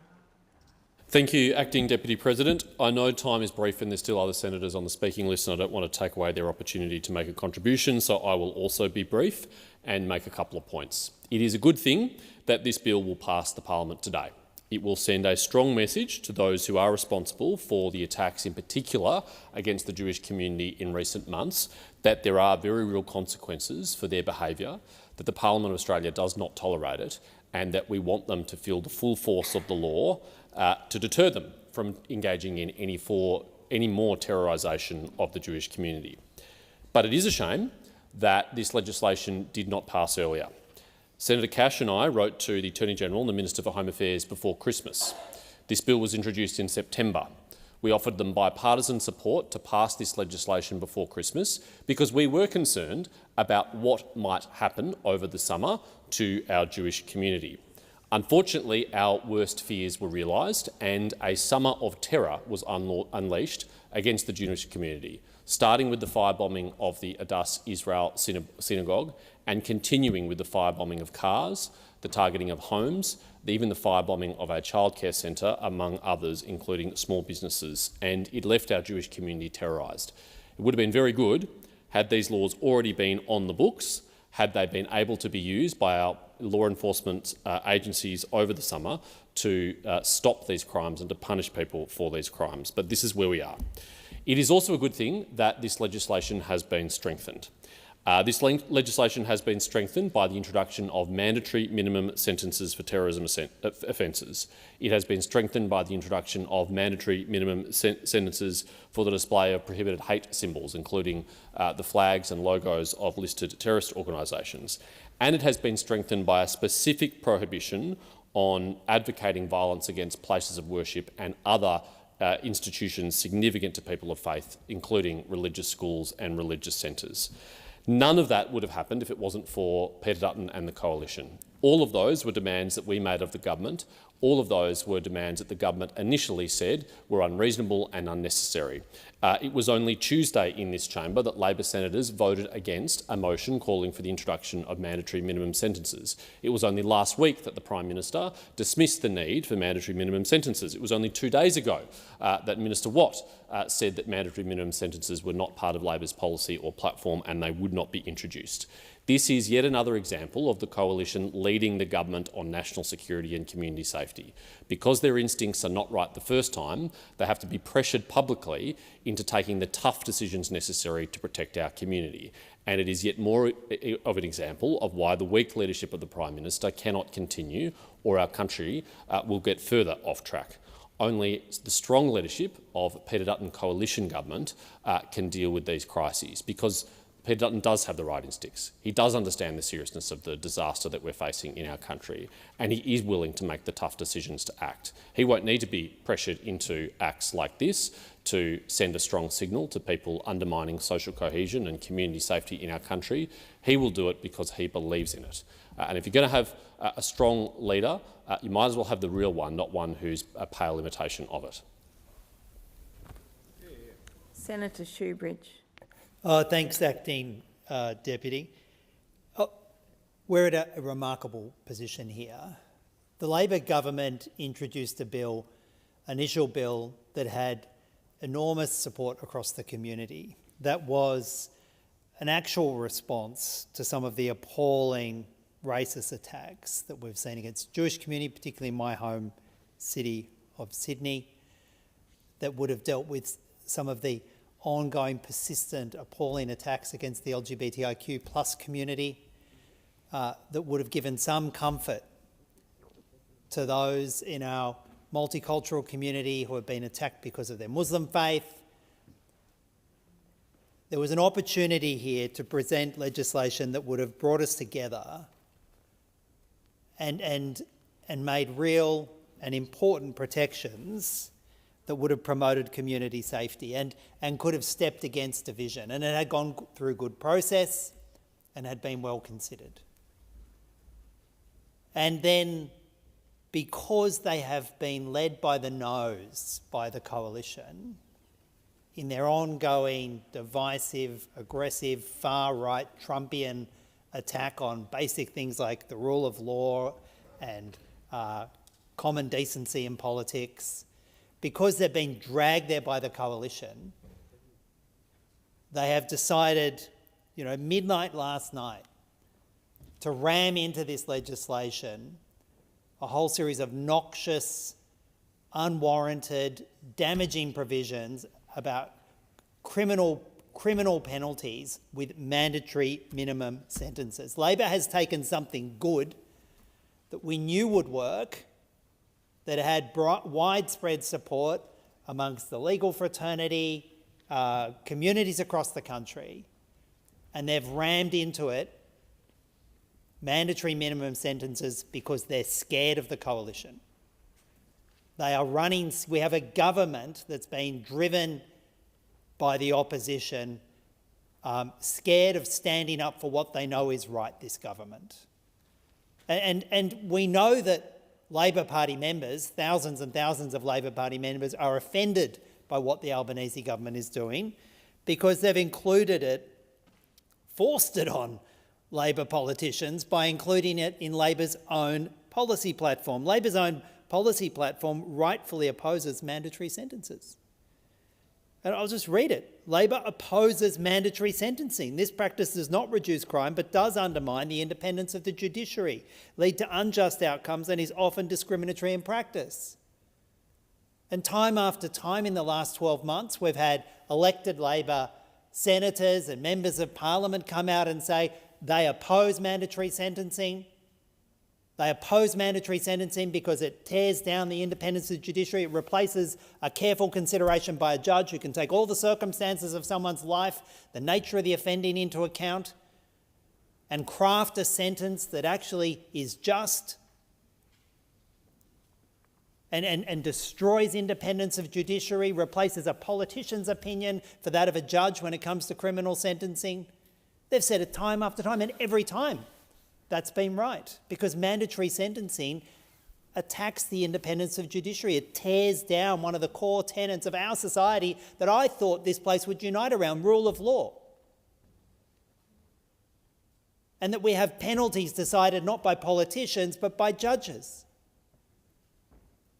But because they are so utterly spineless, utterly unable to make a principled argument and take a stand against the opposition, they literally cave in the small hours of last night.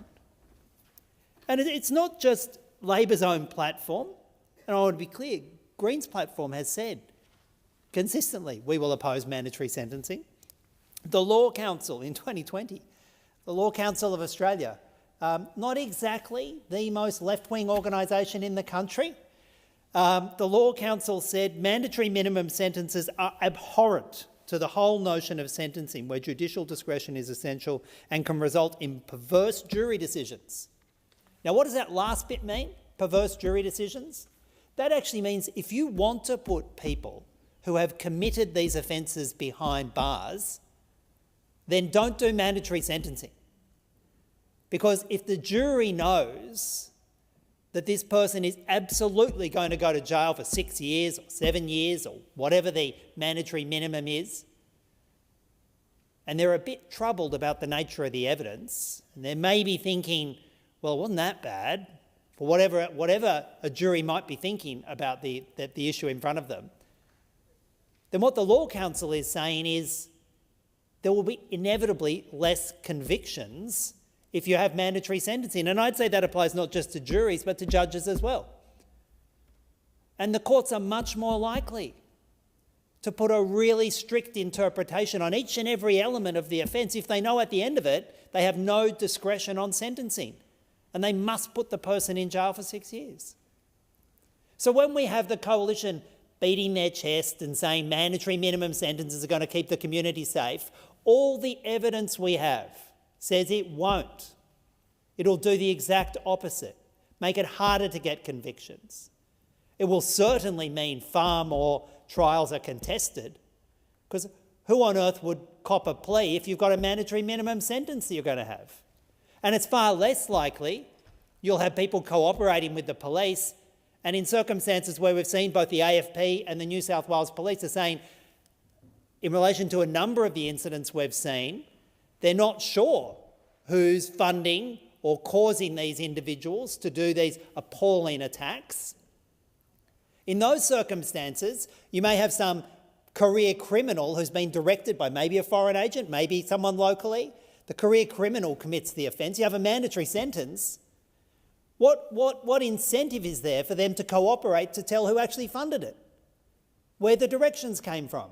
Because win, lose or draw, they're going to go to jail for 6 years, mandatory minimum. It makes it far harder for police. And we know what works in this space. Working with communities, listening to the evidence, joining this country together, not dividing it like this.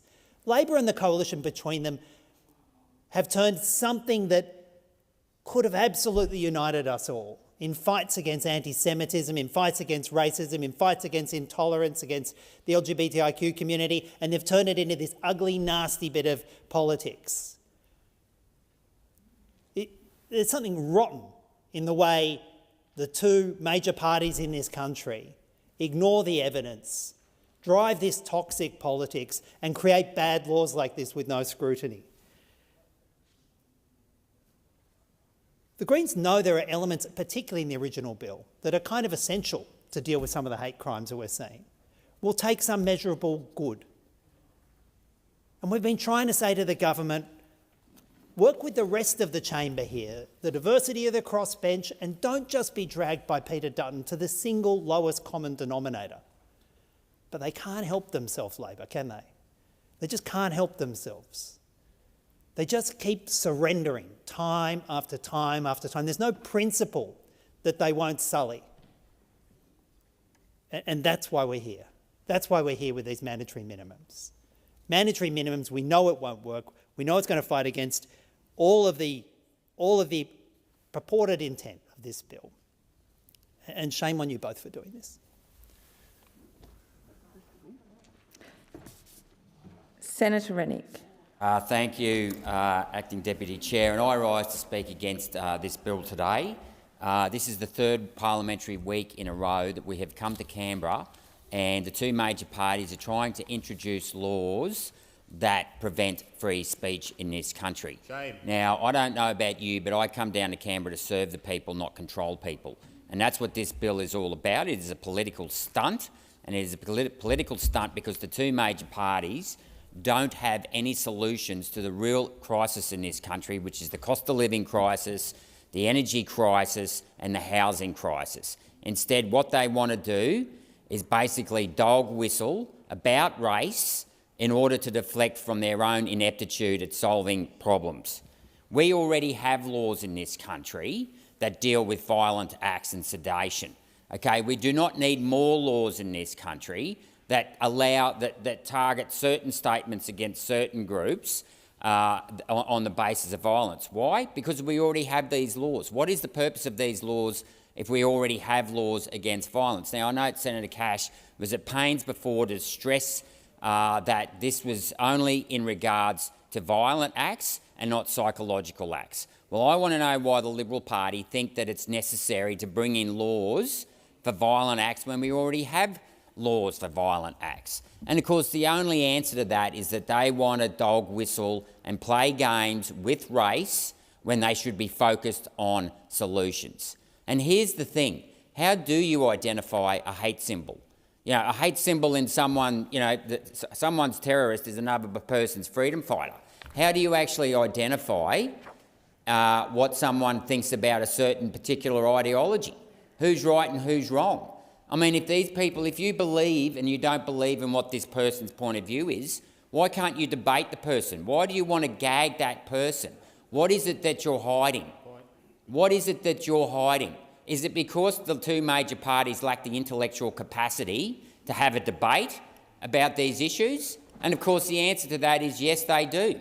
They are nothing but puppets on a string that have survived in these political parties for far too long by being nothing but obedience. And I'd like to reference my good friend in the House, the member for Hinkler, Keith Pitt, when he said he was not going to contest again, as he said, you know, the whole idea of sticking to the script and discipline is actually nothing more than obedience. And that's what the Liberal Party, I can't speak for the Labor Party, even though it seems they're pretty much the same as the Liberal Party, it's all about obedience in their eyes. It's nothing about free thought, their capacity to have a rational debate and actually point the opposite point of view across and let the facts make the case. Let the facts make the case. I mean, look at the last week's hysteria over the bombs in a caravan. Senator Babbitt, please remind me the next time I decide to blow something up that I'll leave bombs in a caravan with a handwritten note that I'm going to do it and where I'm going to do it. I mean, this type of fear-mongering over allegations that somehow a couple of meth heads who'd be lucky to get their next find their next hit are somehow organising a terrorist plot is absolutely absurd.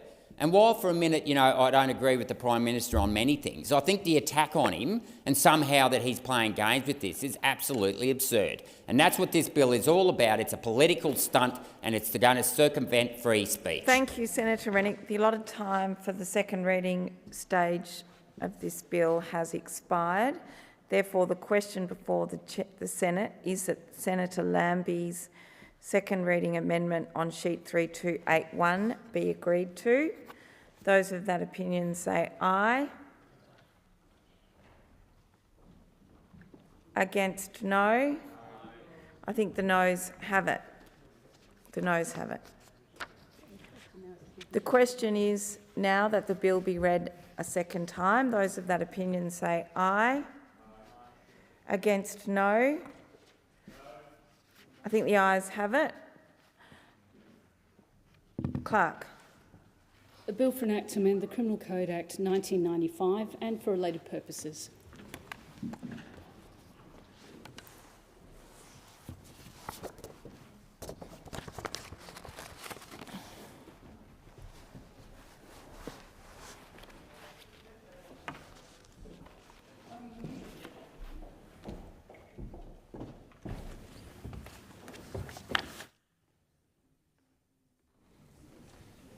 The wish of the committee that the bill be taken as a whole. There being no objection, it is so ordered. The question is that the bill stand as printed. Senator Cash. Thank you very much. I just want to go through, just in terms, Minister, of the use of the word force or violent. I know I'll give Minister Watt the courtesy of just waiting for him to. That way. Can I just confirm, Minister, I think you're completely aware of this because it was interrogated during the committee stage by Senator Scarr. In the inquiry into the bill, it was confirmed by the Attorney-General's Department. But just because this is a committee stage, if I could just work through it again with you to get it on the Hansard record. In line with the advice from officials from both Home Affairs and the Attorney-General's Department, the term force or violence in this legislation takes its ordinary meaning and refers to physical force or violence. Oh, sorry, I need to wait to be called, don't I? Or do I? Minister. Yeah, that's okay. I just want to do the right thing. Acting Deputy President. Thanks, Senator Cash. Just before I answer your question, could I also take the opportunity to table a revised explanatory memorandum relating to this bill. Thanks. Yes, Senator Cash, I can confirm what you've just said. The terms force or violence are not defined in the legislation, and they would take their ordinary meaning. What is intended is that the terms force or violence would only extend to physical force or violence against a person or group. This is consistent with the ordinary meaning of these terms. Senator Cash. And thank you for that clarification, because obviously there has been some discussion with a number of stakeholders who do have an interest in this legislation, and I note that there will be some amendments moved in this regard, which will not be we will not be supporting. And this is why, just for the obviously for the benefit of anyone who may need to interpret the legislation, I'm just going to ask you one or two more questions in the same vein, though. So, can you confirm that this bill, as amended, makes it an offence to advocate force or violence in the terms that you have just described against Jewish people through conduct involving damage to property? Minister. Confirm that. Senator Cash. And just again, for the benefit of the chamber, the new offence in section 82BE, it specifically includes minor damage, such as offensive slogans painted on buildings, if they advocate force or violence against groups. And again, just for the benefit of the Hansard record, that is the correct position. Minister. Yes, I can confirm that as well, Senator Cash. Senator, there was a draw then. Sorry, Senator Cash. I've got one more question. Senator Ferrier, just go to Senator Cash and come to you. Senator Cash. Thank you.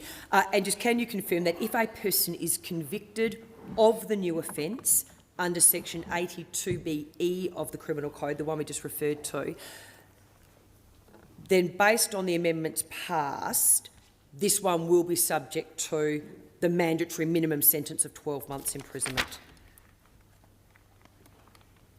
Yes, I can. Sorry, Minister. Sorry, that's right. Okay.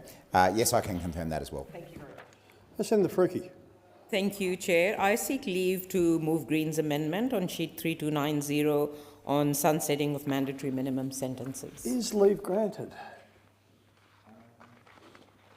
She doesn't need leave. She can just move it. Look, I'll make it easy for you. You can just move it. You can just move it, Senator Freaky. Yeah. Thank you. So could I move Green's amendment 329 on sheet 3290? Yes. You want to speak to it, Senator Faruqi? You want to put the question? Well, the question is the motion moved by Senator Faruqi, the Australian Greens be agreed to. Those of that opinion say aye. Against? No, the noes have it. Noes have it. Division required. Ring the bells for 4 minutes.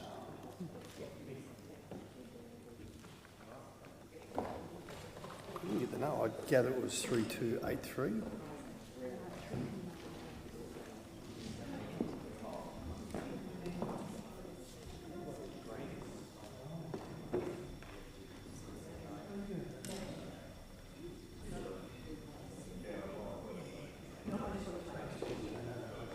Thanks, mate.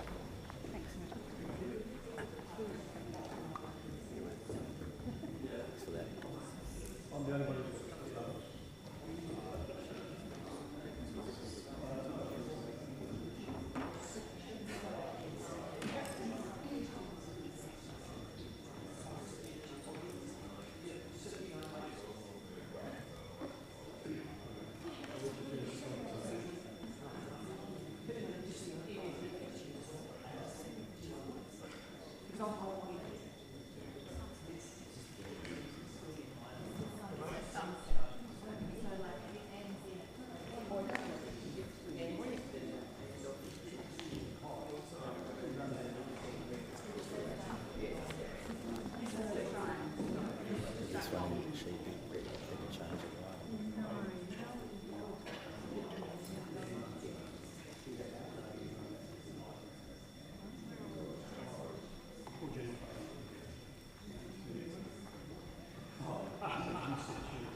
Lock the doors. The question before the committee is that the amendment on sheet 3290, as moved by Senator Faruqi, be agreed to. Those for the question move to the right of the chamber, noes to the left of the chamber. I point as teller for the aye, Senator McKim, and teller for the noes, Senator O'Sullivan.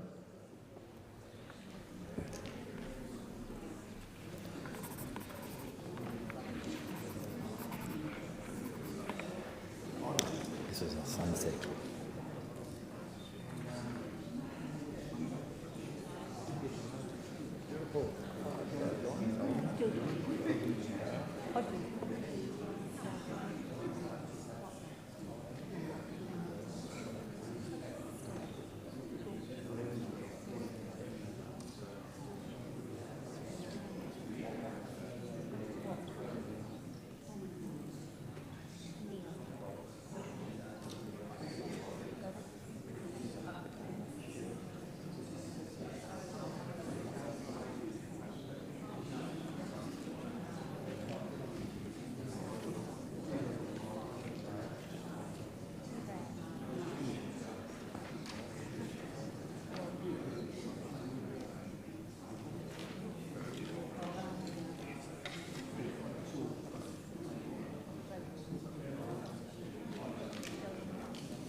Honourable Senators, the result of the division is 16 ayes and 26 noes.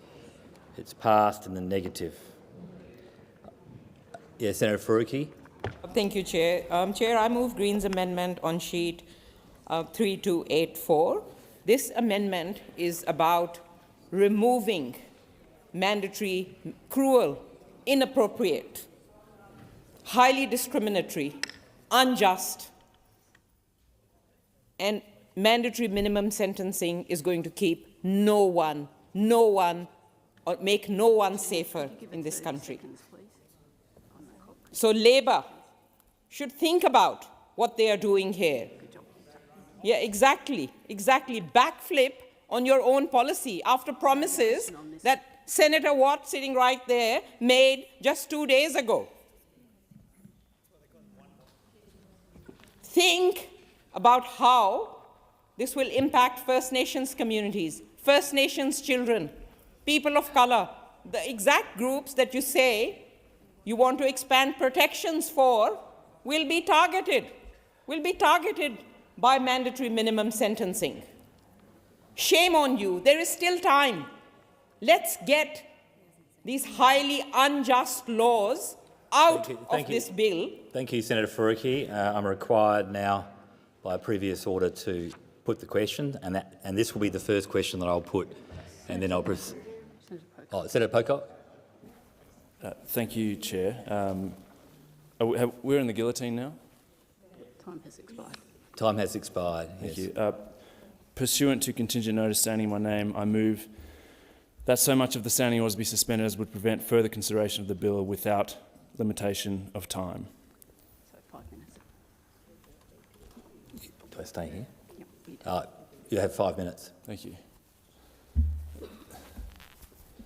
It's a pretty extraordinary move when you have a bill that has the broad support of the community, is something that Australians recognise that we need, has the support of the crossbench to pass, has the support of the crossbench to potentially pass with some strengthening and sensible amendments that the member for Wentworth, Allegra Spender, moved in the other place.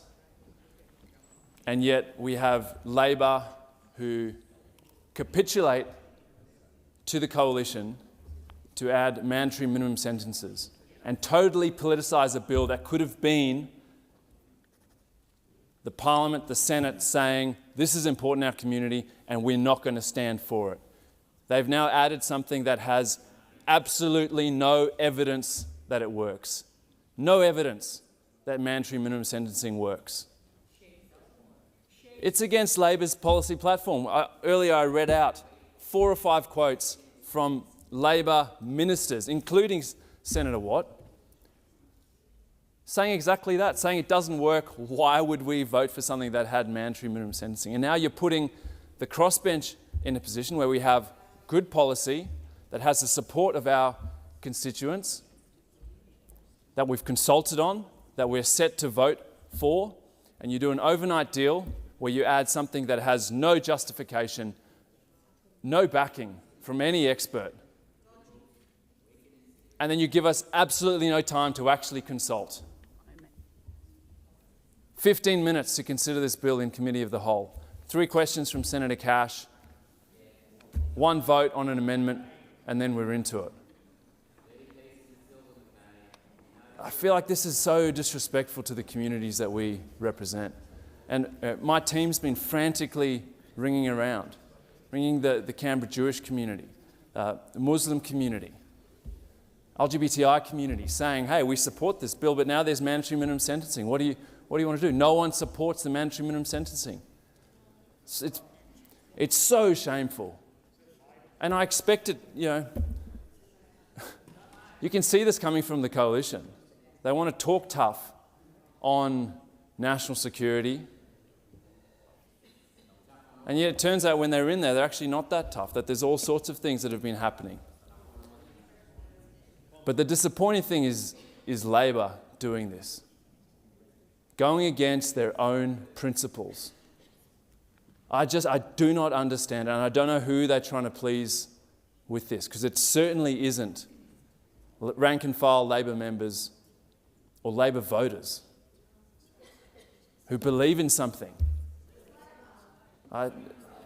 So I have serious concerns about the process of this and the serious concerns of what's been cooked up that took a good bill with broad support that was long overdue and politicised it and added a whole lot of stuff to it that makes it very, very hard to vote for. The Minister has the priority. I move that the question be put. So the question is that the question be put. I'm going to move that question. I move the question. Those for the question say aye. Against no. I think the ayes have it. Division required. Bring the bills.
Lock the doors.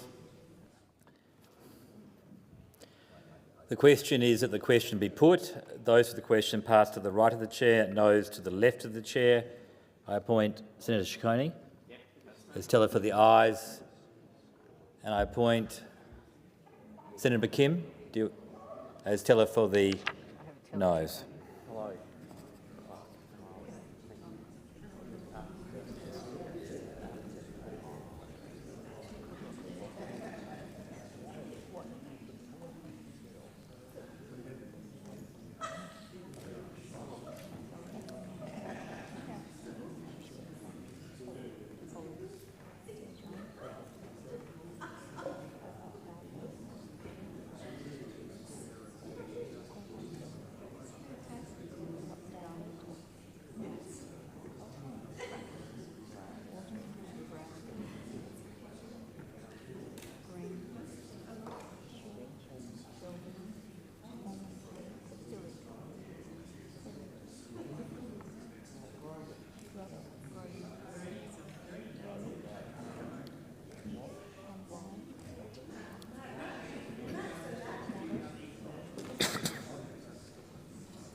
Honourable Senators, there being 25 ayes and 18 noes, it's resolved in the affirmative. We now come to the substantive motion, which is to suspend standing orders, and I intend to put that question. I put the question as to the motion moved by Senator Pocock. Those for the question say aye. Against no. I think the noes have it. Division required. Ring the bells. Are the whips happy with 1 minute? Senator McKim? Yeah, thank you.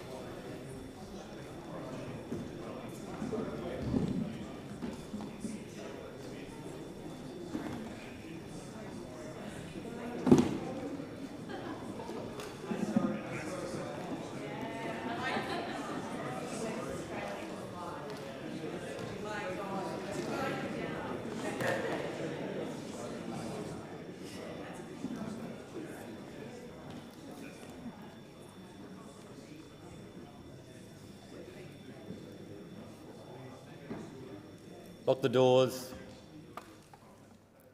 The question before the committee is that standing orders. Sorry, that there is a suspension. Those for the question pass to the right of the chair. Noes to the left of the chair. I appoint as teller for the ayes Senator McKim. Oh, you okay, Senator Pocock? Yep, that's fine. And teller for the noes, Senator O'Sullivan.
Honourable Senators, there being 18 ayes and 26 noes, it's passed in the negative.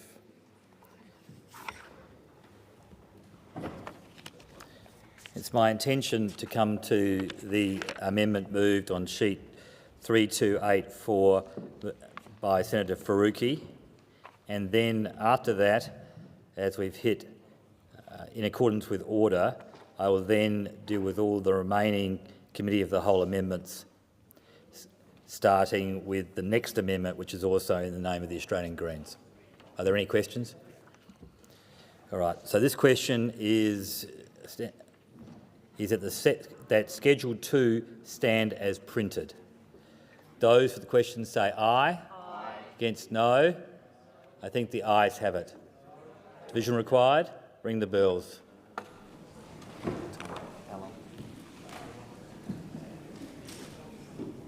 One minute.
The question is, it's from sheet 3284, standing in the name of the Australian Greens, that Schedule 2, and the question is that Schedule 2 stand as printed.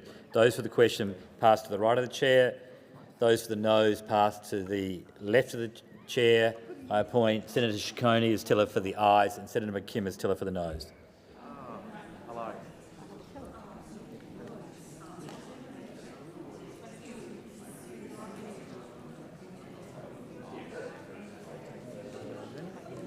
My apologies.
Honourable Senators, there being 28 ayes and 16 noes, it's passed.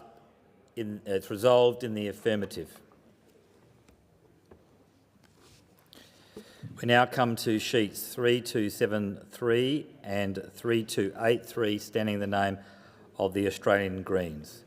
The question now is that the Australian Greens amendments on sheets 3273 and 3283 be agreed to. Those for the question say aye. Against no. I think the noes have it. Division required. Ring the bells. 1 minute.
Lock the doors.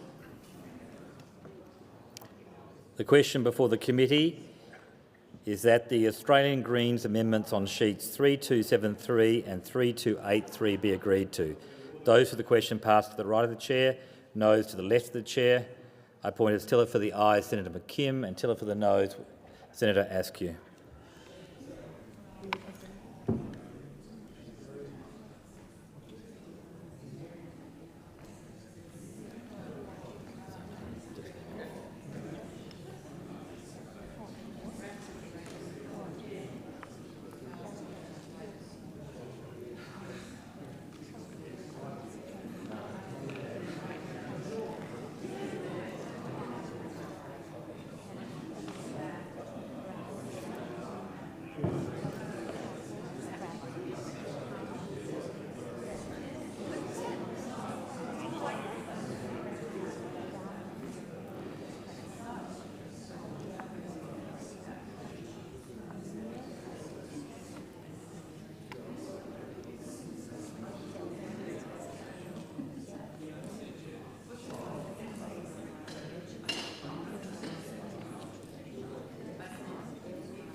Honourable Senators, there being 16 ayes and 26 noes, it is passed in the negative.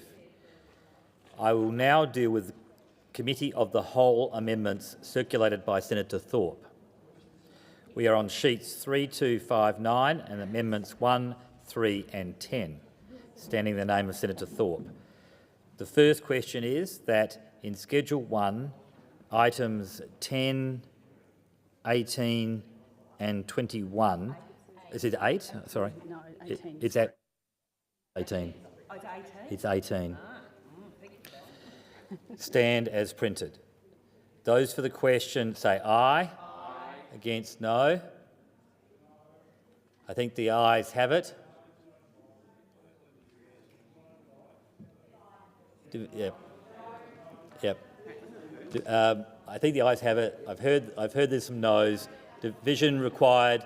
Ring the bells. 1 minute.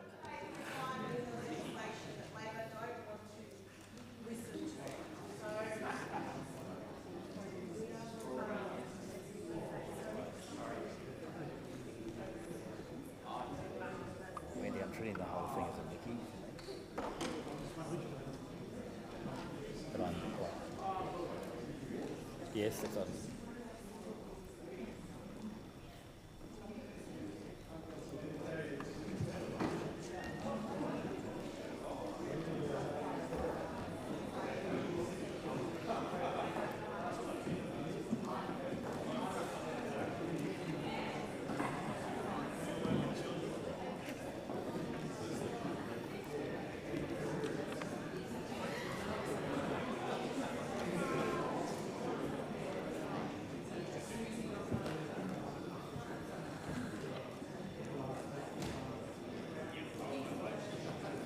Lock the doors.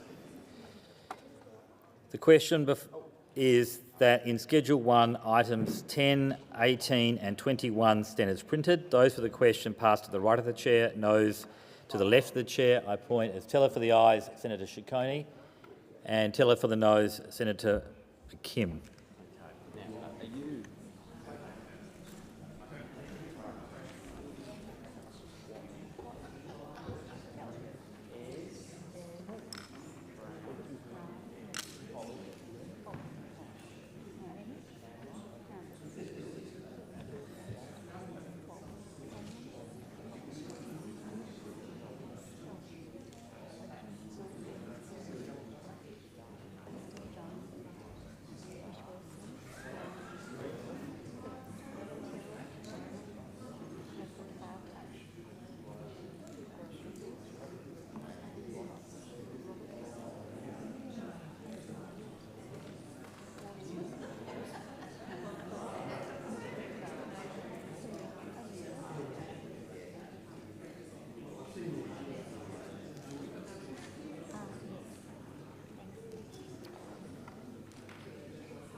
Honourable Senators, there being 28 ayes and 16 noes, it's resolved in the affirmative. The question, we now come to sheet 3259, amendments 2 and 4 to 9. Standing in the name of Senator Thorpe, the question is that the remaining Senator Thorpe amendments on sheet 3259 be agreed to. Those for the question say aye. Against no. I think the noes have it. Division required. Ring the bells. 1 minute.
Lock the doors. The question is that the remaining Senator Thorpe amendments on sheet 3259 be agreed to. Those for the question pass to the right of the chair. Noes to the left of the chair. I was thinking about appointing Senator Thorpe. Oh, okay. I appoint Senator McKim as teller for the ayes and Senator Askew teller for the noes.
Honourable Senators, the result of the division is 16 ayes and 28 noes. Therefore, it is passed in the negative. I will now deal with the Committee of the Whole amendment circulated by Senator Canavan. As the amendment was not circulated within the required time frame, it can only be considered by leave. Is Senator Canavan seeking leave to move the amendment? Chair. Is leave granted? And I believe leave is granted. Thank you Senator very Canavan. much, Chair, and I would like to move an amendment in my name, Amendment 3277. So I'll put the question that amendment, standing in the name of Senator Canavan, 3277 be agreed to.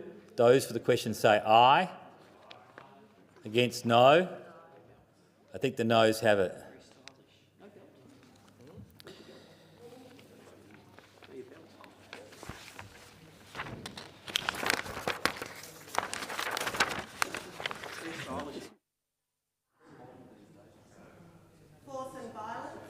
Pursuant to order, I will now report the bill.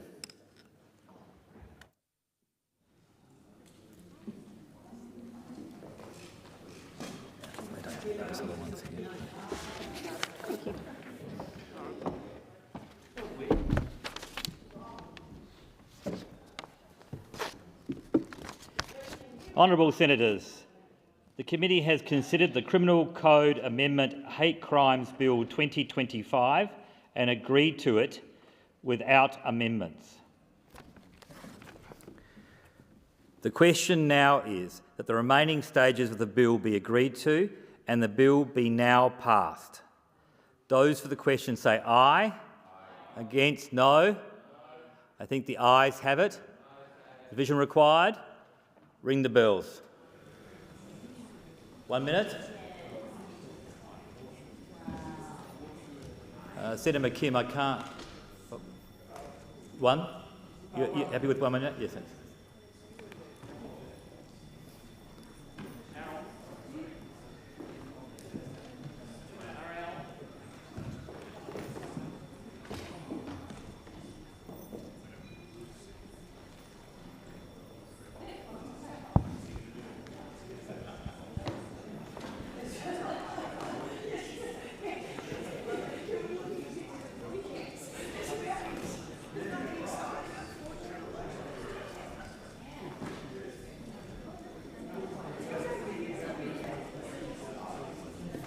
So,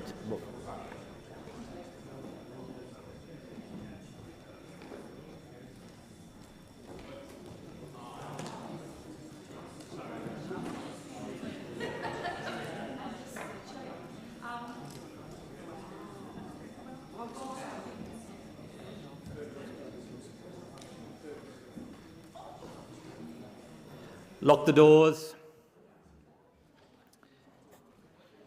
The question now is that the remaining stages of the bill be agreed to and the bill be now passed. Those for the question pass to the right of the chair, noes to the left of the chair. I appoint Senator Ciccone as teller for the ayes and Senator McKim as teller for the noes. No? Senator Pocock, I appoint you as teller for the noes.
Honourable Senators, there being 41 ayes and 6 noes, it's resolved in the affirmative. I will now deal with the... Clerk. A bill for an act to amend the Criminal Code Act 1995 and for related purposes. I will now deal with the Navigation Amendment Bill 2024. The question now is that this bill be now read a second time. Those for the question say aye. Against no. I think the ayes have it. Clerk. A bill for an act to amend the Navigation Act 2012 and for related purposes. The question now is that this bill be now read a third time. Those for the question say aye. Against no. The ayes have it. Clerk. A bill for an act to amend the Navigation Act 2012 and for related purposes. Senators, that concludes consideration of the bill. We have a few minutes left before question time for senators' statements. Senator Napachimpa-Price, you have the call when you're ready. Thank you, Acting President. President, I rise to speak about a vital project planned for my hometown of Alice Springs in the Northern Territory. These days, I often find myself saying that my hometown doesn't look the way I remember it. Unfortunately, the Albanese Labor government's lack of leadership and support for town has made things far worse than they need to be. So it really is wonderful to be able to stand here today and talk about a project being developed by the Red Tails, Pink Tails, Right Tracks Foundation, because it is a project that I believe can restore some of what made Alice Springs such a wonderful place to grow up in. The project will see the development of a sports, learning and leadership centre. You know, one of the most beneficial things we can do for our young people is to give them places where they are safe, purposeful, educated, with important life skills like goal setting, and then are empowered to reach those goals. Because when kids have those opportunities, it's far less likely for them to be out on the streets or getting drawn into social dysfunction. This project will do just that. Far more than a facility, it'll reach across all those areas of community life: education, life skills, leadership, development, as well as sport and recreation. I know the reality of this because not so long ago in Alice Springs I was heavily involved in footy, women's footy, and it was the Red Tails, Pink Tails who encouraged and supported me. The people I met at the footy club became like family to me, and I know I'm not the only one who has had that experience. That's why I've been working closely with the project founders, helping them to achieve charity and DGR status.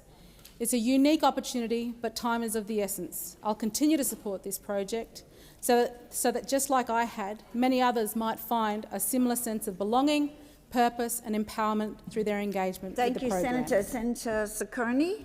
Thanks very much, Acting Deputy President. Today I want to express my gratitude to our remarkable volunteer firefighters and crews who continue to be on high alert in Western Victoria. At the worst of times, we always see the best of the Australian spirit, and that's exactly what we're seeing in my home state of Victoria, and I should also add in other parts of our country, such as northern Queensland, with the floods at the moment. Around 1,000 firefighters and volunteers, including over 100 from interstate, are working around the clock to control these fires at the Grampians and Little Desert National Parks following the recent heatwave. It's been a very challenging bushfire season for Western Victoria, in fact with dry lightning strikes causing the initial Grampians bushfire in December last year. The Albanese government has moved very quickly to activate financial assistance together with the Victorian state government to those who require incomes who have been unfortunately disrupted and need government support. The Disaster Recovery Allowance provides up to 13 weeks of income support for workers and sole traders who have experienced loss of income. This allowance is so important because the fires have impacted the livelihoods of workers, including many tourism operators during what would be a very busy peak season. Although the situation is ongoing, I'm giving a heartfelt thanks to our volunteer firefighters who do the job without fanfare or fuss to protect our communities, and I know everyone in this place is very appreciative of their efforts on the front line for this bushfire season. Thank you once again to all our volunteers. Senator Little. The Closing the Gap report will be released, and I, like you, want change but expect it won't come.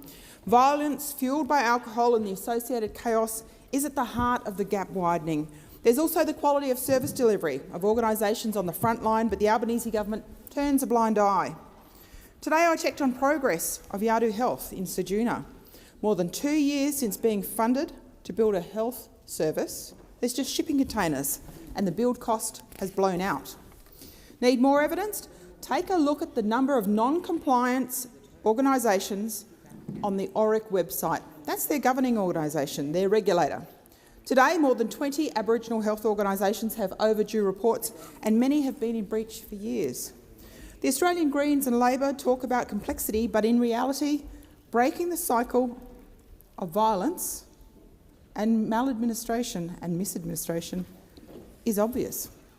Alcohol is the primary driver of violence in Indigenous communities, leading to worse health outcomes. Imagine a child tired from hiding, seeking safety after parents have spent the night drinking. Everyone lives in fear, in a state of fight or flight.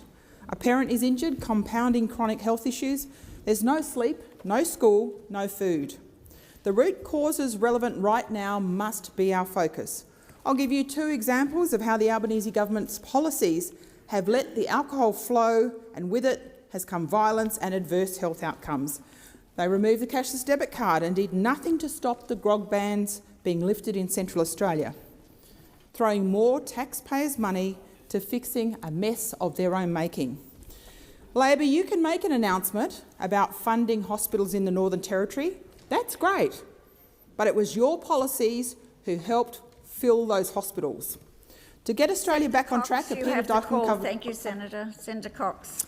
In this is the 80th year since nuclear age began with the testing on First Peoples country. Australia has to come to terms with its nuclear past. To avoid a nuclear catastrophe in the future, Australia must sign the Treaty on Prohibition of Nuclear Weapons, the TPNW, to show that we have learnt from our past. And so I rise today to talk about the past nuclear catastrophes in Australia that our First Nations people and country are still feeling the impacts and the pain from. 3 weeks after the first test, the atomic bombs were dropped on cities of Hiroshima and Nagasaki, killing hundreds and thousands of people. 7 years later, the British government started testing nuclear weapons in Australia on First Nations land. People were vaporised, maimed and blinded, a fact that was covered up at the time, unsuccessfully, and plenty of people remember and still have the physical scars. Think Maralinga, Emu Field and the Montebello Islands. Along with this death, tragedy, the ongoing environmental disaster continues to sicken people for decades after. The test sites were never properly cleaned up. Besides laying out a path for nuclear elimination in international law, the TPNW also compels parties to assist victims of nuclear weapons use and remediate impacted environments. So why would Australia continue to commit to this? The late South Australian elder Yami Lester OAM was blinded by the fallout of the Totem nuclear tests in October 1953, and his daughter Karina Lester is at the State Parties Treaty negotiations talking about her father. We cannot let this happen in the future on First Nations land. Thank you, Senator Cox. Time for 2-minute statements has expired. We move to question time. Senator Patterson. Thank you, President. My question is to the Minister representing the Prime Minister, Senator Wong. On the 21st of January, National Cabinet agreed to establish a new national database to record anti-Semitic crime and other anti-Semitic incidents. Minister, has the database been established, and if so, how many incidents of anti-Semitism has it recorded so far? Thank you, Senator Patterson. Minister Wong. Thank you, President. Thank you to Senator Patterson for the question, and I will obtain further information about the specific measure that you're talking about and the recording of any incidents. I don't have that to hand. Hopefully I will have... Senator, I don't have to hand a specific question about the recording of anti-Semitic incidents on a particular database. What I can say to you, Senator Patterson, is that The government, I hope the whole parliament, recognises the unprecedented rise in anti-Semitism we've seen in this country, recognises our collective responsibility to stand against it, recognises the importance of ensuring that police, national security agencies are able to do their work, that those who are responsible for this are apprehended, all are apprehended and face the full force of the law. That's the priority of this government.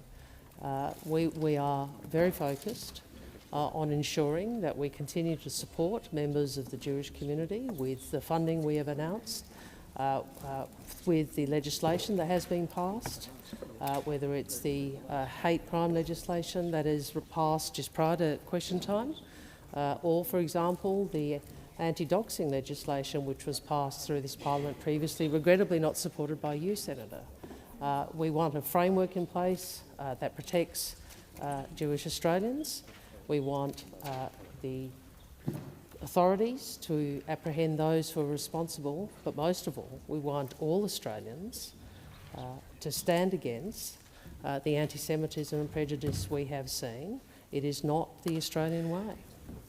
Thank you, Senator Wong. Senator Patterson, first supplementary. Thank you, President. Minister, National Cabinet was 2 weeks ago. It only had one outcome that the Prime Minister has spoken about, which is the introduction of a new database to record incidents of anti-Semitism. Are you seriously saying you do not know whether or not it has been established? And if it has been established, how many incidents has it recorded? Thank you, Senator Patterson. Minister Wong. Thank you, President. And Senator Patterson, I've been clear with you. I will seek to obtain that information. Obviously, I will seek to. Well, you didn't ask Senator Watt, did you? You didn't ask Senator Watt. I will seek to obtain that information, but I'd again say, Senator, I understand that those opposite, their primary focus here has been on how to gain a political advantage. I think we've all seen that. Well, our focus is on what we can do, first as a government, to stand with the Jewish community and against the sort of prejudice we have seen, the sort of hate that we have seen, because we know where it leads, and to ensure that we provide the appropriate legislative and financial support in the way that we have prioritised. That's been the focus of this government. Thank you, Minister. Senator Patterson, second supplementary. Thank you, President. Minister, can you confirm that the National Cabinet was not briefed on the 21st of January about the incident at the involving the caravan at Dural, and that the only person sitting around the Cabinet table who knew about that incident was the Premier of New South Wales? Thank you, Senator Patterson. Minister Wong. Here we go again, and you know what we see from those opposite. What we do see from those opposite, what we see from those opposite is this focus on press conferences, on politics, not actually. It says something about their priorities, doesn't it, President? It says something about their priorities. We are concerned with national security and keeping people safe. They're concerned with getting a grabber. Please resume your seat, Senator Patterson. President, a point of order on direct relevance. The Minister has not even pretended to try and answer the question about whether National Cabinet was briefed and who knew. Senator Patterson, the Minister is being relevant to your question, and I'll continue to listen carefully. Senator Patterson, I'd refer you to my previous answers, and I would refer you again to the fact that this is an ongoing investigation. And I know, Senator Patterson, what you have been prioritising this week is performing for the cameras. The rest of us are prioritising ensuring.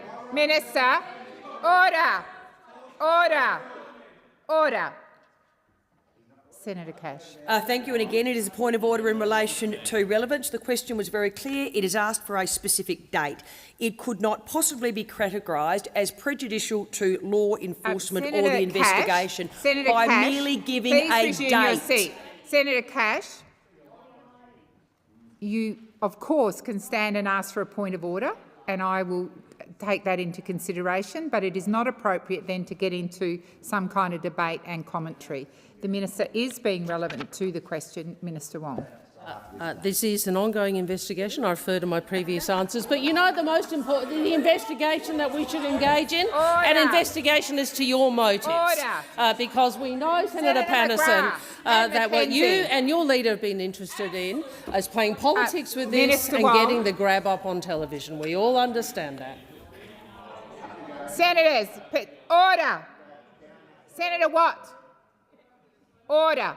And Senator McKenzie. Senator McKenzie and McGrath, I called both of you to order on several occasions. And Senator McKenzie, you in particular, then just yelled more loudly. When I call you to order, I expect you to come to order. Senator Stewart. Thank you, President. My question is to the Minister representing the Treasurer, Senator Gallagher. A key focus of the Albanese Labor government has been to ease the cost of living of all Australians. Our plan has been all about helping Australians to earn more and keep more of what they earn. And low unemployment and keeping Australians in jobs is essential to achieving this goal. Inflation is down, wages are up, unemployment is low, and more than 1.1 million jobs have been created. How has the government achieved these economic objectives, and how has it helped Australians? Great question. Thank you, Senator Stewart. Minister Gallagher. Thank you, President, and I thank Senator Stewart for the question and particularly for focusing on cost of living, because when I'm out talking with people around Australia, they want the government focused on cost of living and looking at ways that we can support households when inflation has been higher than we would like. And we are pleased that inflation has come down and has come down so substantially from what we inherited, where we had living standards going back, inflation going up, wages stagnating, and we've been able to make sure that inflation has come down substantially. Importantly, that wages are growing so that people are earning more and keeping more of what they earn, despite the objections of those opposite.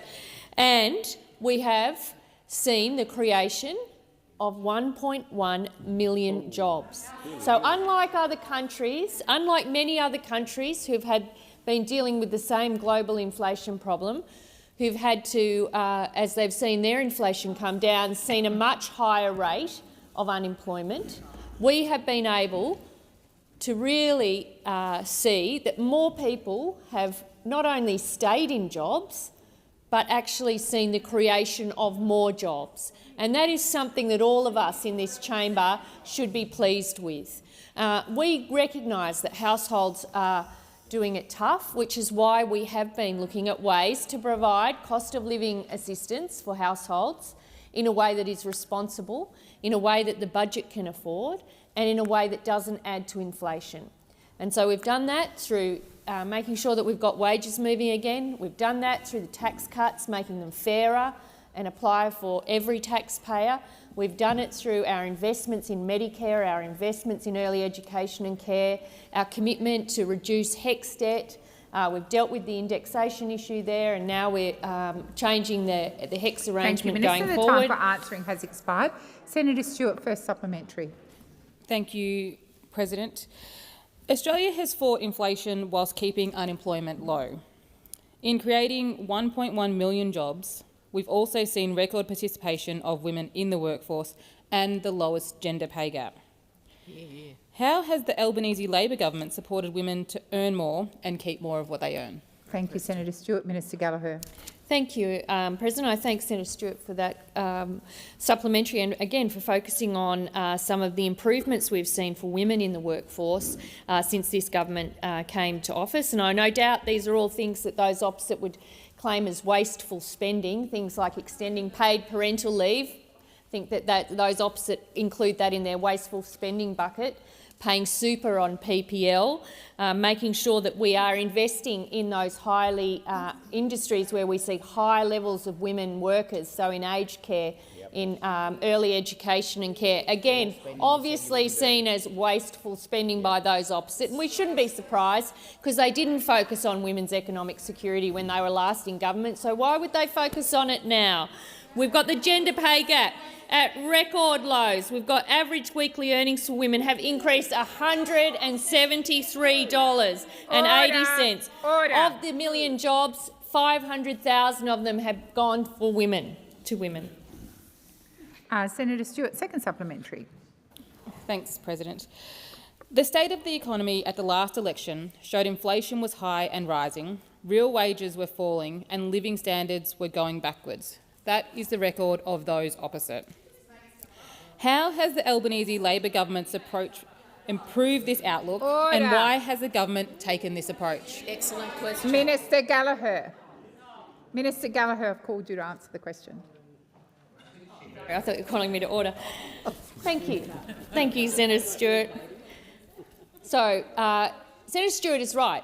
Inflation was going up, living standards were going backwards, wages had stagnated and workers hadn't seen a real wage increase for a long time. And let's contrast that with what's happening now. Low inflation, wages growing and more jobs. That's what we have delivered with our economic plan. Compare that with the Leader of the Opposition. $350 billion in secret cuts that he won't tell anyone about till after the election. How convenient is that? $600 billion for the nuclear fantasy and a $10 billion policy for long lunches, paid for by every working Australian. That is the contrast and that is the contest. I know those opposite don't like hearing about it. They're ashamed when it's put up like that. They don't like the fact that we've managed the economy in a much better and fairer way than they ever will. Thank you, Minister. The time for answering has expired. Senator Ruston. Thank you, President. My question is to the Minister representing the Prime Minister, Senator Wong. Working households in Australia have seen their living costs increase by 19.4% under your Labor government. The cost of food has increased by 14.3%. The cost of housing has increased by 14.2%. The cost of insurance and financial services have increased by nearly 96%. Will Mr Albanese admit that he's done a terrible job of keeping costs under control for Australian families, and why does he continue to insult every electorate by attempting to convince Australians that they have never been better off? Thank you, Senator Ruston. Minister Wong. Thank you, President. Can I say first that the quote used is actually Mr Howard's quote, Liberal Prime Ministers, so we all remember that. Look, we are, as a government, absolutely focused on doing what we can to ease the cost of living pressures for Australians. And that puts us in a very different place to those opposite, who obviously have a range of other political agendas, but they don't include reducing the cost of living pressures for Australians. Now, when we came to government, inflation was high and rising and real wages were falling, living standards were declining and people were going backwards. That is what was occurring under then. Now, since we have come to government, inflation is down, wages are up and unemployment is down. We've seen inflation at almost a third of what it was at the election and falling. We've seen real wages growing again, living standards rising and the lowest average unemployment rate for any government in 50 years. We've seen the creation of more than 1.1 million jobs. Now, it is the case that Australians are doing it tough. But what they have is a government that wants Australians to earn more and keep more of what they earn. The alternative, of course, is a party that wants taxpayers to pick up a $10 billion tab for the boss's lunch. I mean, instead of fee-free TAFE, they want free lunches. Fee-free TAFE? No, we don't want that, they say. We want free lunches. I mean, for $10 billion, you can employ 5.6 million people more in free TAFE. We could triple the HEX relief we delivered for 3 million Australians. It's 3 times more than the cost of the energy bill relief, which is saving households $300 a year and $325 for small businesses. Now, this gives you a sense of the priorities of Mr Dutton and those opposite. Thank you. Senator Hume, your constant commentary is disrespectful. I have called you to order at least half a dozen times.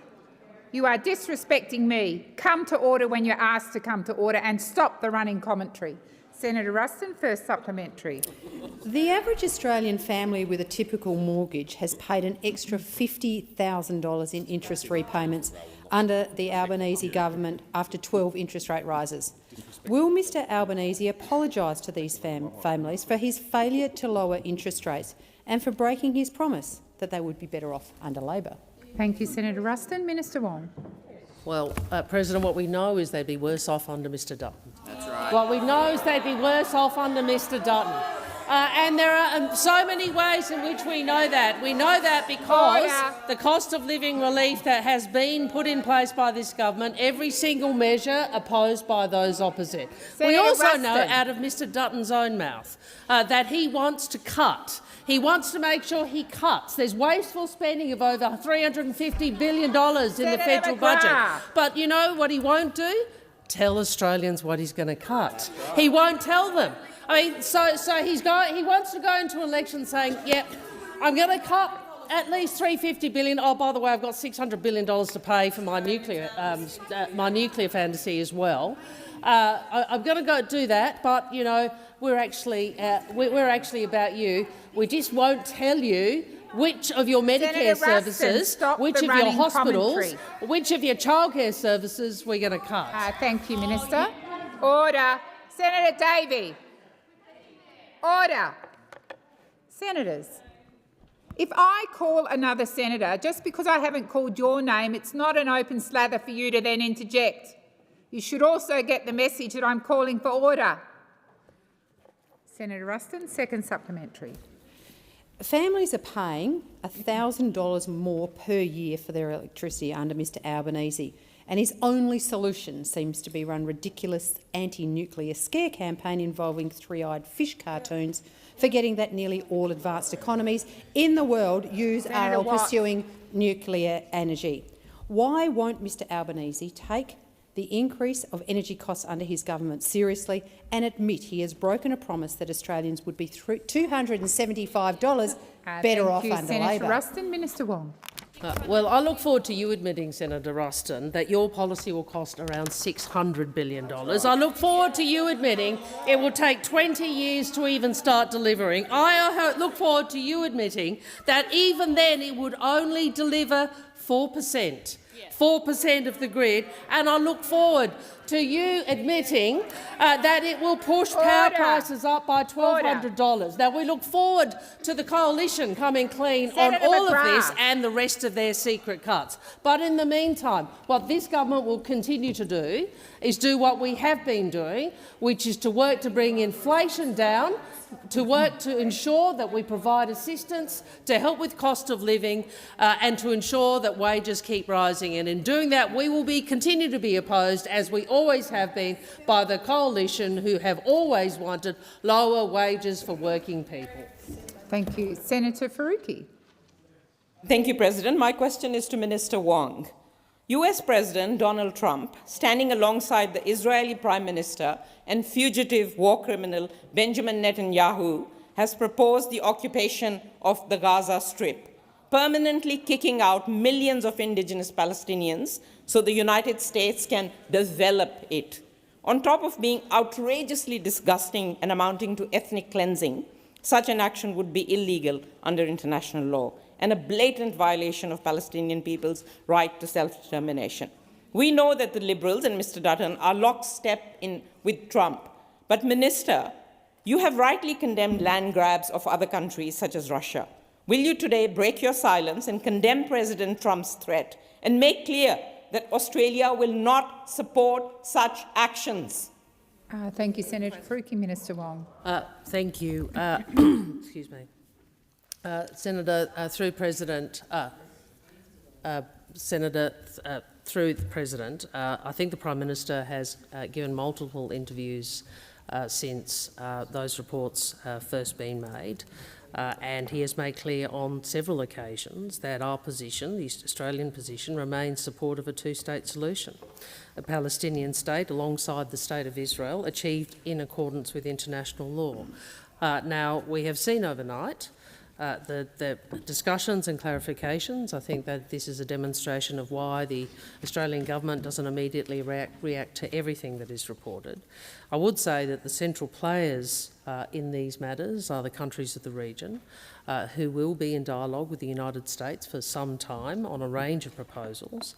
I again say, as the Prime Minister has made clear, there is a bipartisan commitment in Australia to a two-state solution, a Palestinian state alongside the State of Israel, achieved in accordance with international law. And it is in this way that we can ensure the self-determination for Palestinians, security for Israel and peace for all the peoples of the region. Thank you, Minister. Senator Faruqi, first supplementary. Sadly, no surprises in Minister Wong's response, still tying herself in knots to avoid actually answering the question and not take the bare minimum of actions to condemn this shameful attempt by Trump to take control of Gaza and expel Palestinians. I will ask you again, Minister, will you make clear that Australia will not support these actions and also rule out the involvement of Australian troops in such actions if they happen? Thank you, Senator Faruqi. Minister Wong. Australia's position is clear. We support a two-state solution achieved in accordance with international law. And that, if you actually listened, Senator Faruqi, is actually a response to the things you have asked.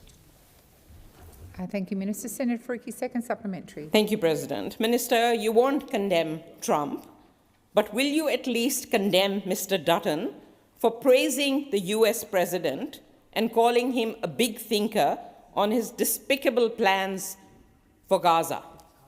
Question.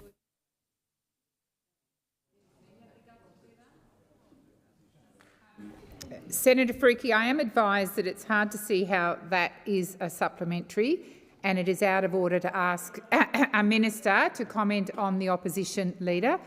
But I invite Minister Wong to make any other contribution she so wishes.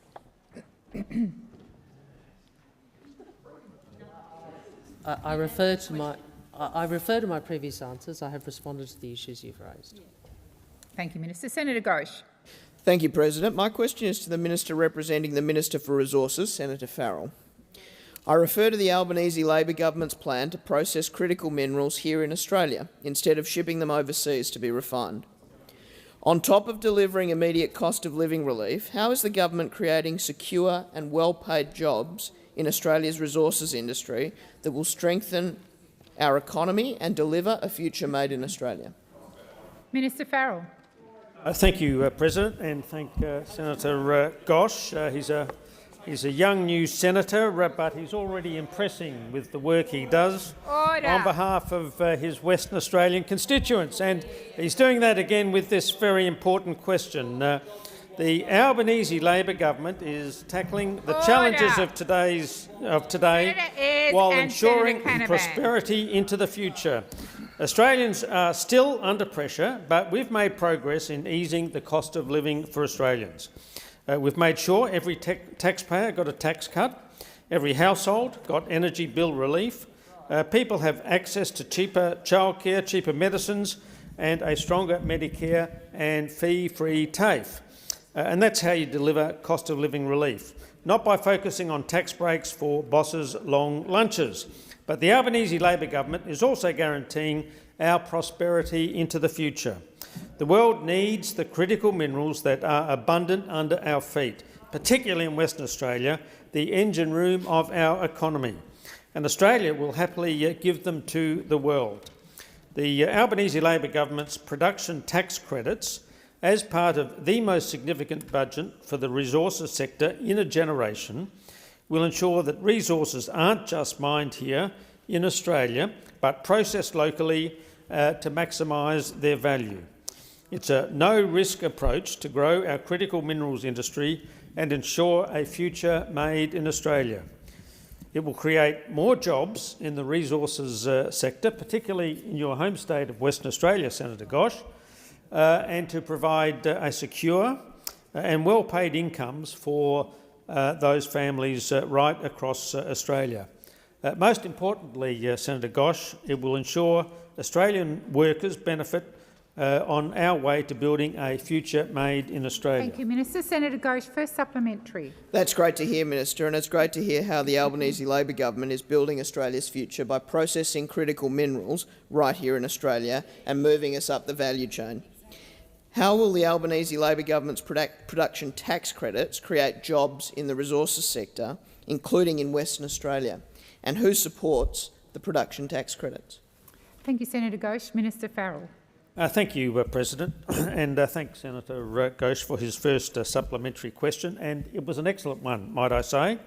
Rather than shipping, yes, well, he's an impressive senator. Very fine. I know you would wish you should have senators like that on your side of the. Now, rather than shipping our critical minerals offshore to be processed, like the Liberals and the Nationals would like to do, the production tax credits will make it happen right here in Australia and right here in Western Australia. The industry has lined up to support the Albanese Labor government's production tax credits. The Association of Mining and Exploration Companies has said that this bill needs to pass Parliament. And they also say we need real action, and the production tax credit incentive is exactly what the industry has been asking for. The Minerals Council of Australia supports it as well. Has expired. Senator Ghosh, second supplementary.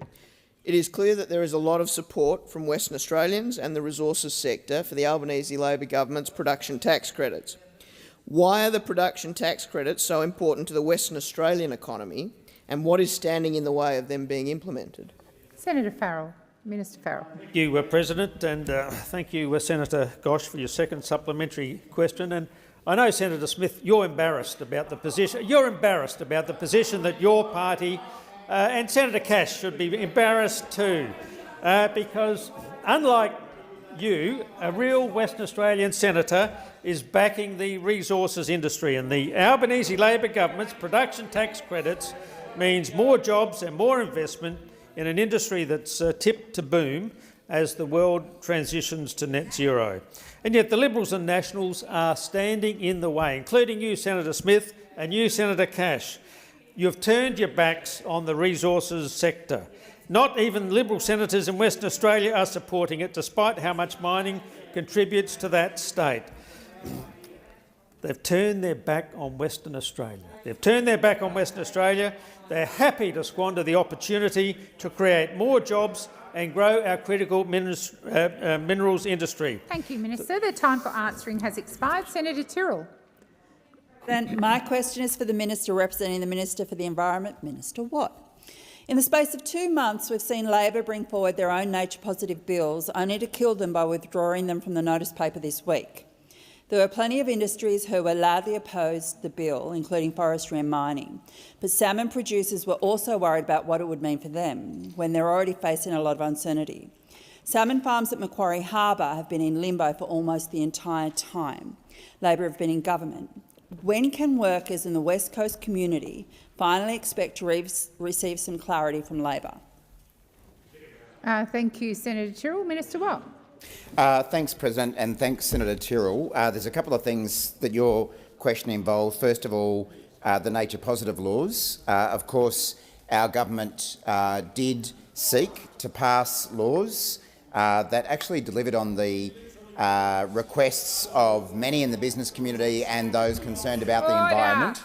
But the guy who's yelling at me at the moment was instrumental in stopping those laws being passed.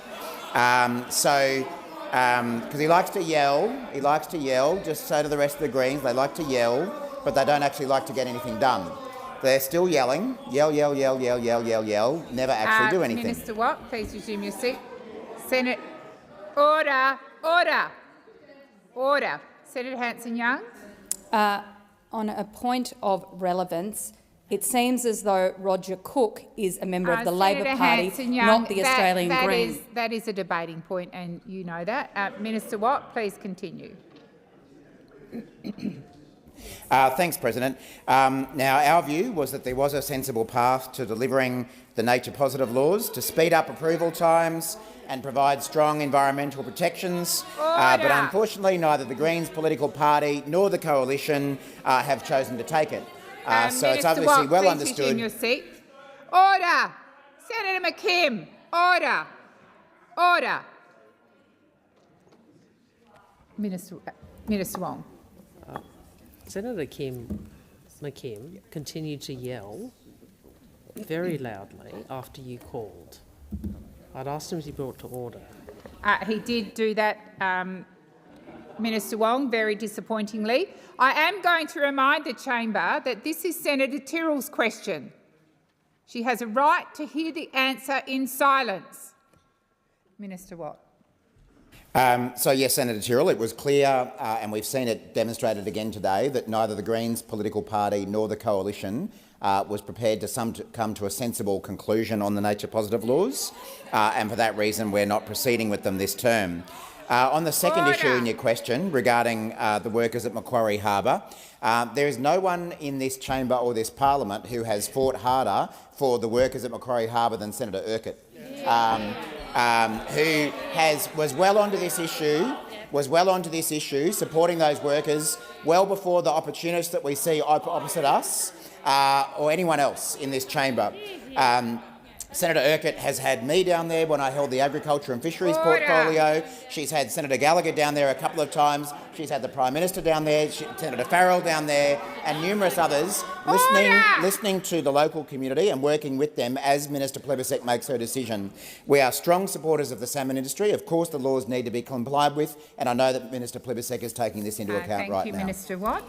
Senator Tyrrell, first supplementary. Thank you, President. On a visit to Tasmania on the 15th of Jan, the Prime Minister said he'll consider legislation so these kinds of reviews of past approvals can't be triggered against salmon farms. Is that a personal opinion of the Prime Minister, or is this a reform that the Labor Party is having? Very good question. Thank you, Senator Tyrrell. Minister Watt. Thanks. Sorry, Minister Watt, please resume your seat. Senator, I think that was you, Senator Whish-Wilson. You are out of order. My apologies if it wasn't. You are out of order. I had just called the Minister. You are to listen in silence. Minister Watt. Thanks, President, and thanks, Senator Tyrrell. I'm not directly familiar with the comments that the Prime Minister made, and I am conscious that we are going through a legal process at the moment. But what I know is that the Prime Minister has made very clear his support for the workers in the salmon industry. It's why our government has provided substantial funding in partnership with the industry to, for instance, do trials of oxygenation of Macquarie Harbour, given that oxygen levels is an issue there. It's why we've funded a captive breeding program, which I understand has been quite successful in preserving the Maugean skate, because, of course, the outcome I think that everyone wants to seek here, and certainly in the discussions I've had with the workers in the industry, is that people want to see a viable salmon industry go forward, but also want to make sure that we don't have an extinction of the Maugean state on our hands as well. There are some people who are only concerned with one of those issues. From the government's point of view, we think that we can do both, and that's what we'll keep working with the scientists and the local community on. Thank you, Minister. Senator Tyrrell, second supplementary. Thank you, President. Well, Labor says they're friends to the salmon industry, but actions speak louder than words. Why has Labor delayed this decision and pursued bills like Nature Positive that would harm the salmon industry if you're such great friends? Thank you, Senator Tyrrell. Minister Watt.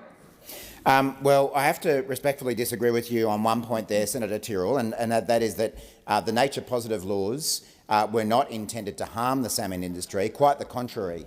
Where those laws came from was a report that was commissioned by the former government, by Graham Samuel, the former head of the ACCC, which found that our existing environmental regulation under our existing laws hurt business by providing a lack of certainty and lengthy approval timeframes, and also hurt the environment. So that's what we were trying to cure, rather than to hurt any particular industry. As I say, Senator Urquhart in particular, but our government in general, have been strong supporters of the salmon industry. It's why we're investing in those oxygenation trials. It's why we're investing in the captive breeding program. It's why I know Senator Farrell and myself, when I held the portfolio, worked very hard on increasing our trade of salmon and other fisheries exports around the world, and that's the way we want to see things continue going forward. Thank you, Minister. Senator Davey. Thank you very much. My question is to the Minister representing the Prime Minister, Senator Wong. Food prices have increased by 12% under Labor and could rise even further as farmers and food processors face increased costs.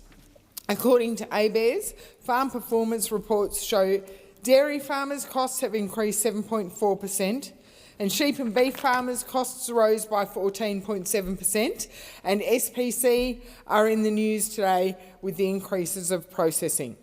Why is Labor making it harder and more expensive for farmers to supply the fresh food Australian families need, and why won't Mr Albanese finally admit that Aussie farmers are not better off under Labor?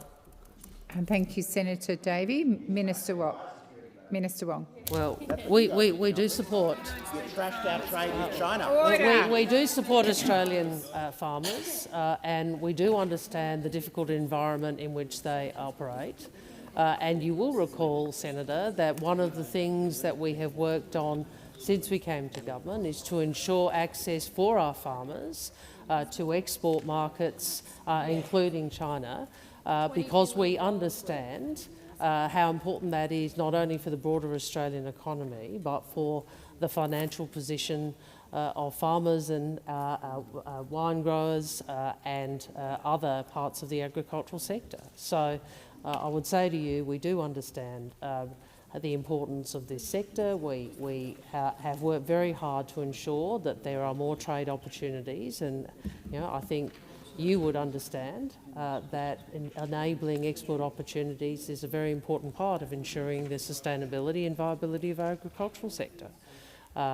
We are a trading nation. And the Senator also speaks about farmers supplying to the domestic market, and of course that's critical for the country. And one of the areas that is challenging for many is, of course, energy costs. And we're very conscious. Of what we inherited, the situation that occurred where we saw so much energy exiting the system as a consequence of policy paralysis by your government, and what we have had to do since we came to government. Now, what I'd say to you, Senator, you are genuine in your concern for the agricultural sector. I do not understand why you would be supporting a policy, a nuclear policy, which will guarantee higher prices for that sector. Thank you, Minister. Senator Davey, first supplementary. Farming on their farms. Senator Davey, you started whatever it was you were saying before I'd even called you. Wait until you called. So please ask the first supplementary. Senator Wong, through the Chair, farmers are directly impacted by Labor's cost of living crisis, including the higher electricity prices, which are up by 32%, higher insurance and finance costs, and the cost of Labor's truckie tax, increasing the cost of getting the produce to market. Why does Labor continue to pursue policies that squeeze out farmers? Thank you, Senator Davey. Order. Minister Wong. Well, I think, Senator, there's a lot of politics in your question, which is unsurprising, but I don't think it's. I said it was unsurprising. I did say I know that Senator McKenzie is. That there's one track there, but what I'd say to you, Senator, is your imputation as to our motives and not. Senator McKenzie. Order. Order. Minister Wong, please continue. Thank you. The imputations you make are incorrect. We do understand that our farmers, along with Australian households, have been struggling with cost of living and the cost, particularly energy costs. So, which is why we put in place, for example, the energy rebates, which regrettably you voted against, both for households and for small business. And we are also working to ensure that energy prices are more stable. Thank you, Minister. The time and for energy answering is more has expired. Senator Davies, second supplementary. The chair of the Australian Food and Agriculture Task Force, Mark van Dijk, has said 44% of farmers believed Australia was losing its competitive edge on the global stage. When will Mr Albanese apologise to our farmers for making it harder to feed and clothe Australians and for breaking his promise that they would be better off under Labor? Thank you, Senator Davey. Minister Wong. A strong and sustainable, agricultural sector requires in part. Order. Senators Watt and McKenzie. Minister Wong, please continue. A strong and sustainable agricultural sector requires in part access to external markets. You know that. If you look at the history of Australian agriculture... Seriously. Order. Senator McKenzie, I've sat the minister down and you continue this debate across the chamber. If you can't sit in silence, leave the chamber, or I'll have to name you as per the standing orders. I should not have to keep repeating myself and calling your name. Minister Wong. I can understand why Senator McKenzie is upset not getting this question, but it is not your question, it is your colleagues'. Senator, what I'd say to you is that a strong and sustainable agricultural sector in this country has... Order! Order! Minister Wong, please continue. I'll try for the fourth time. A strong and sustainable agricultural sector in this country requires not only our domestic market but access to global markets. If you look at the history of Australian agriculture, you and I both know that access to overseas markets has been critical in terms of the growth of our agricultural sector, has been critical in terms of the financial position of our farmers. It has been critical in terms of the economic opportunities in regional Australia. The time for answering has expired. Senator Roberts. Thank you, President. My question is to the Minister representing the Minister for Climate Change, Senator McAllister. Minister, what is the total cost of the net zero transition? Senator McAllister is away up north, so it's to Minister Wong. What is the cost? Oh, beg your pardon. What? Minister, what is the total cost of the net zero transition? Minister Watt. Thanks, President, and thanks, Senator Roberts. Yes, I'm representing Senator McAllister, who's representing Minister Bowen while she's in Townsville for the floods. Given I am the representing minister, I'm just waiting to have those figures handed to me, but I know that we have had that transition costed, and it's in the order of $120, $130 million, $1 billion is my understanding. And importantly, the CSIRO, an organisation I know you haven't got an enormous amount of time for, but the most reputable science organisation in the country, the Australian energy market operator, who probably knows more about the energy market than any other group within Australia, have both made clear that ensuring that we meet our future power needs by renewables backed up by gas and firmed by batteries is the cheapest way that we can meet our power needs going forward. I wasn't too far off the mark. AEMO's integrated system plan found that the net present value under a step change scenario towards a renewable-based system is $122 billion. Of course, that's significantly lower than the figure that it will cost for Mr Dutton's nuclear program. And as I say, people as reputable in this country as the CSIRO and the Australian energy market operator have both found that it's not just environmental benefits that we get from meeting our power needs through renewables going forward, but it's actually the cheapest way we can do so as well. So that's the direct answer to your question, $122 billion. Thank you, Minister. Senator Roberts, first supplementary. Thank you, President. Let me make the question easier. Minister, how much taxpayers' money is the government spending on the net zero transition across forward estimates? Minister Watt. Thanks, Senator Roberts. Well, I don't have a figure just for the forward estimates being the next 4 years, but as I say, the cost of delivering our power network into the future under the government's plan is $122 billion in net present value terms. Now, I know there is another plan out there. There's another plan. Is it really a plan, or, as Senator Canavan revealed, is it just a political fix? But whatever it is, it costs $600 billion, the nuclear plan from Mr Dutton, and we know what that means is that power prices will go up by about $1,200 a year per household per year. And what we know is that to fund those $600 billion that are required for the nuclear program, Mr Dutton will have to put in place very big cuts to things like Medicare, to energy support, to cost of living relief, to housing, to pensions, and all manner of other things to fund the most expensive form of power you can provide. Senator Roberts, second supplementary. Thank you, President. Minister, Bloomberg has put the cost of Australia's net zero transition at $1.9 trillion. $1.9 trillion.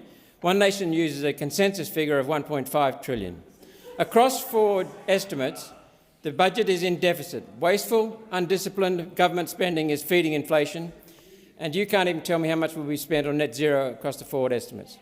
Minister, will you at least give an undertaking to table on the first day of the March sitting the figure for total cost of the net zero transition, including the forward estimates? Thank you, Senator Roberts. Minister Watt. Well, I've already provided the figure of $122 billion. I'm not across the Bloomberg estimate that you cite, Senator Roberts, and I'm certainly not across the One Nation consensus figure. Just between you and Senator Hanson, you've had to sort of thrash that one out between the two of you and arrived at a consensus of $1.5 trillion. Minister Watt. Senator Roberts. Happy to answer Senator Watt's question. Perhaps at some other time. Thank you, Senator Roberts. Minister Watt. Maybe James Ashby was in there as well with the calculator going and working out a consensus figure. And I certainly don't know what assumptions underpin the One Nation, James Ashby, Senator Hanson, Senator Roberts consensus figure. But the fact is that the cheapest way that we can meet our power needs into the future, as cited by AEMO and the CSIRO, our most eminent scientific body, the cost is $122 billion. That is the cheapest way we can meet our power needs, which I think is a very good reason for any government, no matter what their political party, to pursue it. Thank you, Minister. Senator Payman. Thank you, President. My question is to the Minister for Foreign Affairs, Minister Wong. I note that Senator Faruqi asked questions earlier, but I would also like to acknowledge that there is an outbreak of Trump fever. The government is quarantining themselves while the opposition are mirroring Trump's anti-DEI policies, imitating Musk's Department of Government Efficiency. Trump's latest announcement that he intends to take over the Gaza Strip and push the Palestinian people off their native lands is an unthinkable act of ethnic cleansing. Yesterday, the Prime Minister said, and I quote, "We take considered positions when matters of international affairs are raised, and we do so in a manner that is consistent with Australia's values," end quote. Minister, when did Australian values allow for the murdering of children, the bombing of hospitals and the annihilation of a people? Thank you, Senator Payman. Minister Wong. Senator Payman, I regret the way in which you put that last part of the question. I've made clear, the Prime Minister has made clear, our position remains as it was yesterday morning, which is we support a two-state solution, a Palestinian state alongside the State of Israel, achieved in accordance with international law. I would say to you that a bipartisan commitment to two states is the only way to ensure self-determination for Palestinians, security for Israel and peace for all the peoples of the region. And you would have heard me over many months assert Australia's position in relation to international law, including international humanitarian law. Thank you, Minister. Senator Payman, first supplementary. The Minister must admit how absurd Australia's position is, as the government claims to support a two-state solution but refuses to recognise Palestine. Now, the Trump with Trump planning to annex Gaza, how can this government claim to support Palestinian statehood while refusing recognition, especially when its ally seeks to erase it? Thank you. Senator Payman. Minister Wong. Thank you, President. Well, Senator, I've articulated over many months Australia's position. Obviously, we are not the key player in the Middle East, and the future of the region is something ultimately which will need to be resolved by the countries of the region and the peoples of the region. In response to the various propositions which have been aired over the last 24 hours, I'd refer to my earlier answer to you and my answer to Senator Faruqi. Thank you, Minister. Senator Payman, second supplementary. Minister, we've heard those talking points before. Ultimately, as with all issues this government considers, it comes back to domestic politics. Leaving geopolitics aside, the Trump administration has shown it will impose tariffs on countries it believes have slighted the US. Will the minister admit their silence on Trump's recent actions stems from the bone-chilling fear that he will slap tariffs on Australian goods just months before an election? Thank you, Senator Payman. Minister Wong. I might just respond a little bit more on the recognition point. I have laid out a few conditions as to recognition. That a future Palestinian state must not be in a position to threaten Israel's security. We see no role for Hamas in the future governance of Gaza or in the future Palestinian state, and no role for terrorists. We need a reformed Palestinian Minister Authority. Wong, please resume your seat. Senator Payman. Thank you, President. Minister, as the crossbench, we have very limited time, and obviously Senator I asked Payman, what is your point? A matter of relevance to my second supplementary question, please. I believe the minister's being relevant. She has just started the answer, but I'll listen carefully. Senator Payman, you're not in a debate with me. I'm listening carefully, and if the minister isn't relevant, I will draw her to the point. Thank you. I would have thought recognition conditions might be something you'd be interested in, Senator. Hamas must release all hostages and final status issues such as Jerusalem and the final territory of a Palestinian state should be defined through negotiations. Senator, we have taken a principled position throughout this conflict. People in this chamber may not...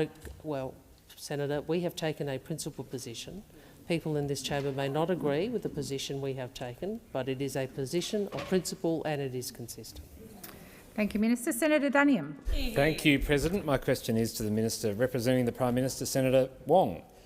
And I refer the Minister to the most recent financial report of the Environmental Defender's Office, which outlines the $9 million in legal costs the organisation is required to pay following its failed attempt to halt the Santos Barossa project. Given it's reported that the repayment of the loan provided to the EDO from a mystery donor will be approximately $2.3 million each year, and that this happens to be the same amount that's been handed to the EDO by this government, does the minister think it an acceptable use of taxpayers' money to effectively pay for the penalty the EDO has itself incurred for their wrongful acts trying to destroy vital Australian projects and the jobs they create? Thank you, Senator Duniam. Minister Wong.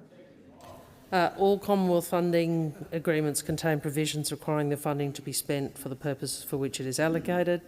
All payments are subject to satisfactory progress on the project and compliance by the grantee with obligations under the agreement. As the matter is before the court, I'm not in a position to comment any further. Thank you, Minister. Senator Duniam, first supplementary. Astounding. Given the same financial report states that, and I quote, "A material uncertainty exists that may cast significant doubt on the EDO's ability to continue as a going concern," end quote. And considering that it continues to destroy jobs, will the government now do the right thing and cease giving taxpayer money to this destructive organisation, which is in financial peril because of its own recklessness? Thank you, Senator Duniam. Minister Wong. I refer to my original answer. Senator Duniam, Second supplementary. I'll give it a crack. Okay, President. Given the EDO is intent on destroying the jobs of hard-working Australians, why won't this government do the right thing and cease funding this discredited activist outfit? Thank you, Senator Dunny. Minister Wong.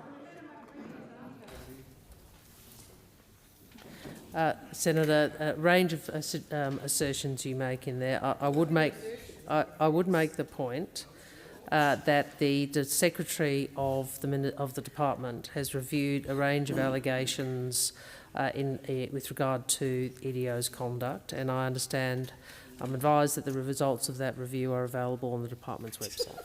Senator Sterle. Thank you, President. My question is to the Minister representing the Minister for Climate Change and Energy, Senator Watt. Cost of living pressures are front of mind for all Australians. When speaking with constituents in my home state of Western Australia, I often hear that energy affordability is one of their key concerns. The Independent Australian Energy Market Operator has said renewable energy is the lowest cost way to supply electricity to homes and businesses. How is the Albanese Labor government helping put downward pressure on energy bills? And how is the government's clean, cheap and reliable energy plan helping all Australians? Thank you, Senator Sterle. Minister Watt. Thanks, President, and thank you, Senator Sterle, who I know, like every member within the government party room, supports cheaper energy for Australian households. And the Albanese government is relentlessly focused on supporting Australians to deal with cost of living pressures. Whether it's cheaper childcare, cheaper medicines, getting wages moving again, or energy bill relief, it is the thing that I know motivates every single member of our Labor government. And we know that that means making energy more affordable. After the Coalition's wasted decade in office, where we had, was it 21, 22, 23, 24, 25 energy policies? I've lost count. But after that decade, we're doing the heavy lifting now to ensure that we have cheap, clean, reliable energy into the future. And that means investing in the cheapest form of energy, renewables, to support our energy grid over the long term. And in the short term, it means important measures like direct energy bill relief that makes things a bit easier for all Australians. Support that we know that Mr Dutton and every member of the Coalition opposed. They voted against our energy bill relief and tried to deny that support to Australians. And now Mr Dutton and the Coalition want to make power prices go nuclear. They are hell-bent on spending $600 billion of taxpayers' money on nuclear reactors, signing every taxpayer up to higher power prices for decades. Now, we know that nuclear will take too long, cost too much and slug every Australian with $1,200 extra on their power bill every year. But the big question that remains unanswered is how will they pay for it? You don't just find $600 billion lying around the couch. The only possible answer is that Mr Dutton will have to cut savage cuts to essential services to pay for his slow, expensive nuclear reactors.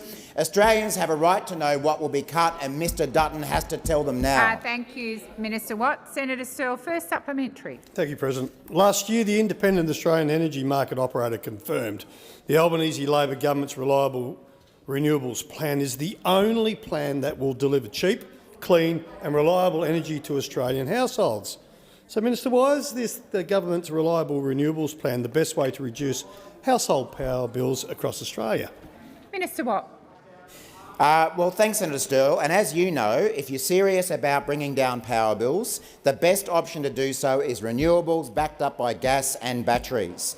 That's what the Independent Energy Market Operator says. And we want energy to be cheaper, and that's why we're investing in renewables. And in contrast, Mr Dutton and the Coalition are telling Australians you can trust them to build nuclear reactors. The people who gave us 20-odd energy policies, you can trust them to get it right this time.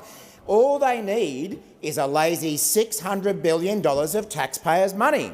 And trust us, they say. This is the mob who blew out the cost of inland rail by 600%. But don't worry, you can trust them with $600 billion for nuclear reactors.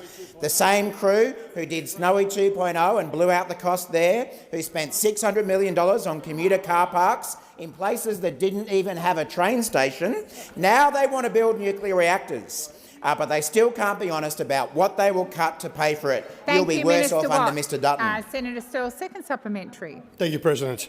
I note Mr Dutton's risky nuclear reactor policy will cost Australian taxpayers $600 billion, as you said. As Senator Canavan put it, and I quote, "Nuclear power is on the more expensive end of the scale," unquote. And now for the best part, Minister. What are the biggest barriers to delivering cheaper power bills to all Australians? As if I didn't know. Order. Minister Watt. Well, Senator Sterle, the biggest barrier to cheaper power in this country is Mr Dutton and the coalition, with the possible exception of one senator being Senator Canavan. Now, look, I think everyone knows Senator Canavan and I tend to disagree on most things, but at least he has the courage of his conviction when it comes to being upfront and honest about nuclear power. Because he said, and I quote, "Nuclear is not going to cut it. We're not serious. We're latching onto nuclear as a silver bullet because it fixes a political issue for us, and this is the kicker, but it ain't the cheapest form of power." Thank you for your honesty, Senator Canavan. I couldn't have summed up Mr Dutton better myself. We both clearly agree that Mr Dutton will say and do anything to get himself elected. But the reality is that Senator Canavan, Mr Dutton and every coalition member should also come clean about the cuts they plan to make to Medicare, to housing, to pensions, to education, to fund their nuclear reactors. Minister Wong. Thank you. President, I ask that further questions be placed on notice. I've got an attendant. Senate.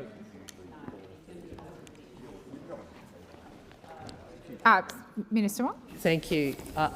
Senator Pocock, I'm attending the chamber in accordance with your request. Would have been happy to have a chat. The government rejects Senator Pocock's assertion that the Prime Minister has not fully complied with the order.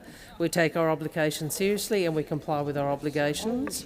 Orders for production of documents and FOIs are processed based on the terms of the request and the requirement on relevant legislation as is appropriate. The government has devoted a significant amount of resources to processing the many orders for production and freedom of information requests it's received. For example, the PMO has received over 140 FOI applications that all have been processed within the statutory time period. As I said, OPDs and FOI requests are processed based on their specific terms and applicable legislation. Senator Pocock. Thank you, Deputy President. I seek to take note of... Just before we start take note, I've just got one... Oh, of that, sorry. Okay. All right. It's not a free-for-all discussion. Senator Pocock has the call, and he has moved to take note of the answer given to the chamber by Senator Wong. Please proceed, Senator Pocock.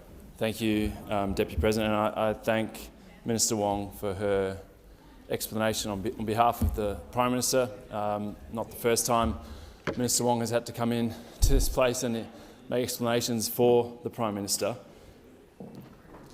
I'm pretty disappointed by the explanation, simply saying that it was out of scope, because my OPD asked for all records of interaction with the AFL and NRL.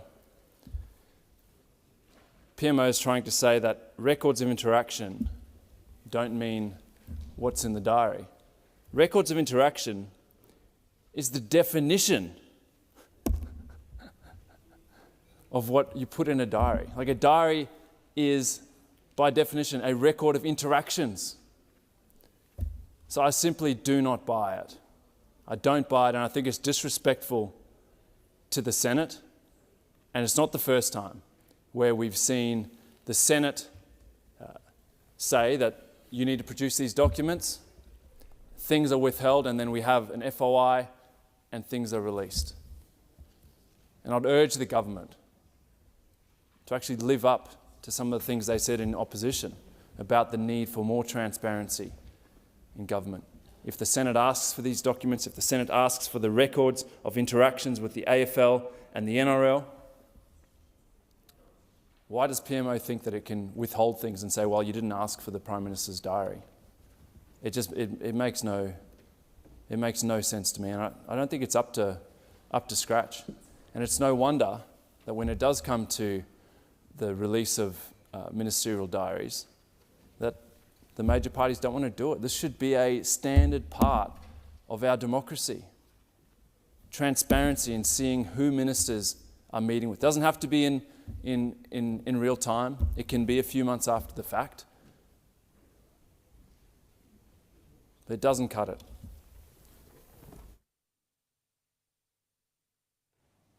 I'll go Senator Hanson-Young, and then I'll go Senator Bragg in that order. Senator Hanson-Young, you have the call. Thank you, Mr Deputy President. I rise to respond, take note of the explanation given by Senator Wong on behalf of the request in relation to interactions and discussions that the Prime Minister may or may not have had with the big corporate sporting codes in relation to gambling. And I concur with my Senate colleague, Senator Pocock. It is not good enough. It is not good enough.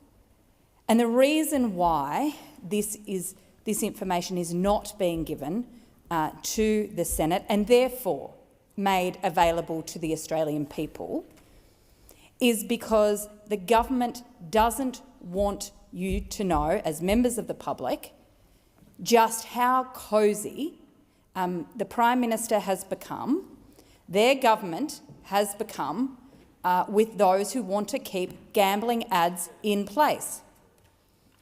Despite the fact that the majority of Australians, over and over again, whenever they are asked, do you want a proper restriction on gambling ads, Australians say yes, they're sick of them. They're sick of gambling ads infiltrating their homes through the television. They're sick of gambling ads infiltrating their phones and their devices. They're sick of wondering when they sit their kids down in front of the television to watch Bluey on YouTube, whether they're going to be bombarded with gambling ads. They're sick of having to explain what odds and bets means to their children when they're watching their favourite football team on a Saturday afternoon. This government promised to act on the recommendations of the Peter Murphy report to stop the harmful advertising of a harmful product of gambling, and the government continues to fail. And this week we've heard explanations from the minister and from the government that they're still consulting. Yet when we ask for the information about conversations, what type of interaction that consultation may be taking, we get told nothing to see here, not showing you. In fact, what we do know about the consultations that this government has run in relation to gambling reform, they made the people they met with in the official consultations sign NDAs. That's how desperate this government are at keeping all of this secret. And so it doesn't matter whether we're talking about the Prime Minister or the Prime Minister's staff and their diaries, or whether we're talking about the official consultation process run by the Minister and her department. It is secret, secret, secret, kept out of the view of the public, and we're being asked as a parliament to just accept that and that it's okay. Well, it's not. The Australian community deserve to know what is being planned, why the government has gone weak, and when the government will be upfront about their plans to fix this insidious business model that the gambling lobby has, where they push these ads into our homes, onto our kids' phones and devices, grooming our children to be problem gamblers. If you can't stand up to the groomers in the gambling industry, who are you going to stand up to? Might have something to do with taking those hundreds of thousands of donations. hundreds of thousands of donations from the gambling lobby, the people making money off grooming our kids. It's disgusting, and you want to keep it secret. Senator Bragg. In taking note of this matter raised by Senator Pocock, I think it is worth noting that we are all custodians of the institution, and when the Senate has ordered the production of documents, and I note the government says that there are too many, it is nonetheless an order of the Senate that the executive government should certainly do its best to comply with. Now, I have to say that was a pretty regrettable response then from Minister Wong. The reality is that the journalist was able to get more information on the same matter than the Parliament. That is the reality here. And this is the third such case I'm aware of in this Parliament where a Freedom of Information request has yielded vastly more information over an identical piece of information than an order for production of documents. So it is bizarre at the minimum that the government would treat the Senate with such contempt, particularly noting that the government campaigned on the basis that it would show fidelity to transparency and integrity, that it would be transparent. And it has gone out of its way to obfuscate and cover up documents which were germane to orders for production of documents. And it has been endemic across the executive government. In past sessions, we have canvassed the fact that the Treasurer of the Commonwealth signed a false document where he asserted that there were commercial in confidence matters which were subject to an order for production in relation to the CBUS Super Fund. Now, helpfully, I had filed a Freedom of Information request for the same information as a citizen, and I was able to receive more information about this matter as a citizen than I could as a senator. So the government is treating this chamber like absolute dirt. Senator Pocock is right to be aggrieved. In the case of Dr. Chalmers filing a false letter with this Senate, which claimed commercial in confidence information for CBUS, the Information Commissioner threw it out and said that this was lobbying. The Information Commissioner said this was really about, quote, to achieve a change in the government's policy. So Dr. Chalmers here, I think, has really let his colours down by doing this. And now, as it stands, we have another OPD over a report that the Senate has sought, where Mr. Chalmers, Dr. Chalmers here, has said to the Senate in November 2024 that the agency known as APRA has indicated that this is likely to be protected information, and therefore he wasn't going to provide that. So as a result, I thought we'll get some advice here, and the clerk has said that Odgers is quite clear here, and that there is no arrangement here for the Treasurer to cover up this information. And the clerk says, and to quote the clerk, to confirm, the Australian Prudential Regulation Authority Act does not contain provisions which would constrain the Senate's powers. In other words, the clerk has said that Dr. Chalmers has to give this report to the Senate because, and again, he has some form here, his letter is wrong. His letter is wrong.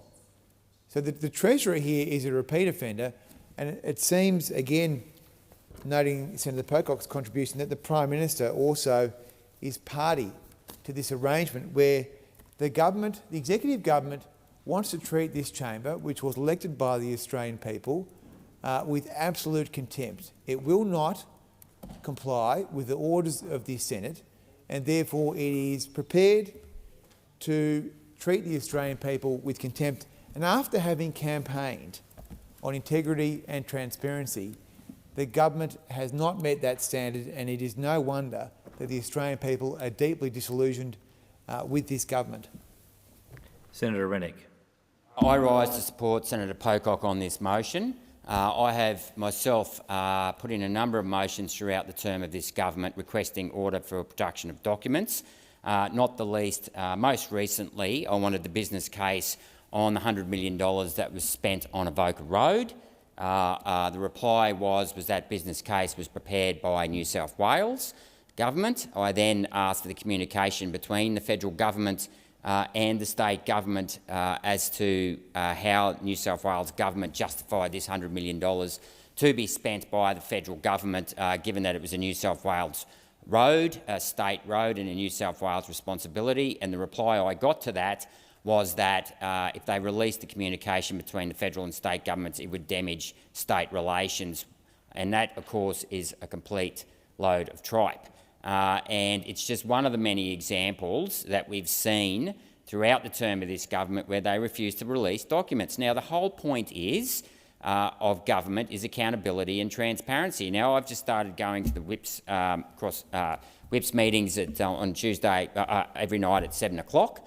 And I have said to my colleagues who go to that meeting, I will always vote for an order of production of documents because I just believe in that as a matter of principle. And, you know, and the coalition can't, sorry mate, the coalition can't get too self-righteous about this as well, because I know that they didn't release information when they were in government, and it needs to happen. And I'll give you another example. Just yesterday, I went to the Community Affairs Committee because the Minister for Health refuses to release the primer that was used in the PCR test that was used to lock down 20 million people. Now, the primer that I'm asking for is just a simple combination of nucleotides that was used in that primer. That information is not unique or cannot be patented by the big pharmaceutical companies. That is Mother Nature doing its job, and I think people are entitled to know what codons and what sequence and the length of sequence that was used by Big Pharma to lock down 27 million people or 25 million people for 2 years. And yet again, we get more pushback from the Minister for Health this time saying it's commercial in confidence. Commercial in confidence is when you're asking for financial figures, or you might be asking for the technology that's used in a PCR test.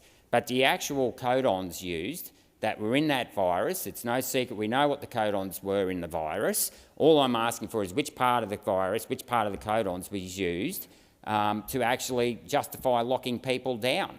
And of course, yet again, the Minister for Health refuses to actually provide these documents. And time again, Bureau of Meteorology, I've asked for the technology behind the homogenisation, and the reply to that was actually they can't give it because, you know, there's that many iterations. I'll give you one example: 400 million iterations to the maximum temperature at Marble Bar, 250 million iterations to the minimum temperature at Marble Bar.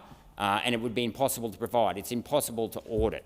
Of course, we've now found out that this convoluted contraption that they've come up with is blowed out by hundreds of millions of dollars. Yet again, I've asked the CSIRO in estimates, can I please have the model used to calculate net zero? And Larry Marshall, the then head of the CSIRO, says, which model? I said, what do you mean by that, Laz? And he said, we've got 40 different models. Now, yet again, I think if we're going to go to net zero, spend billions of dollars getting there, the Australian public are entitled to know how this is being calculated, this particular net zero figure, and why there's 40 different models. Because if the science is settled, why do you need 40 different models? I would have thought you'd have one model. But of course, it's just another example in the continual command and control fear-mongering by both the major parties. They'll create a catastrophe, they'll catastrophise everything, and then when you actually ask for evidence of why they want to catastrophise everything, they don't want to provide it.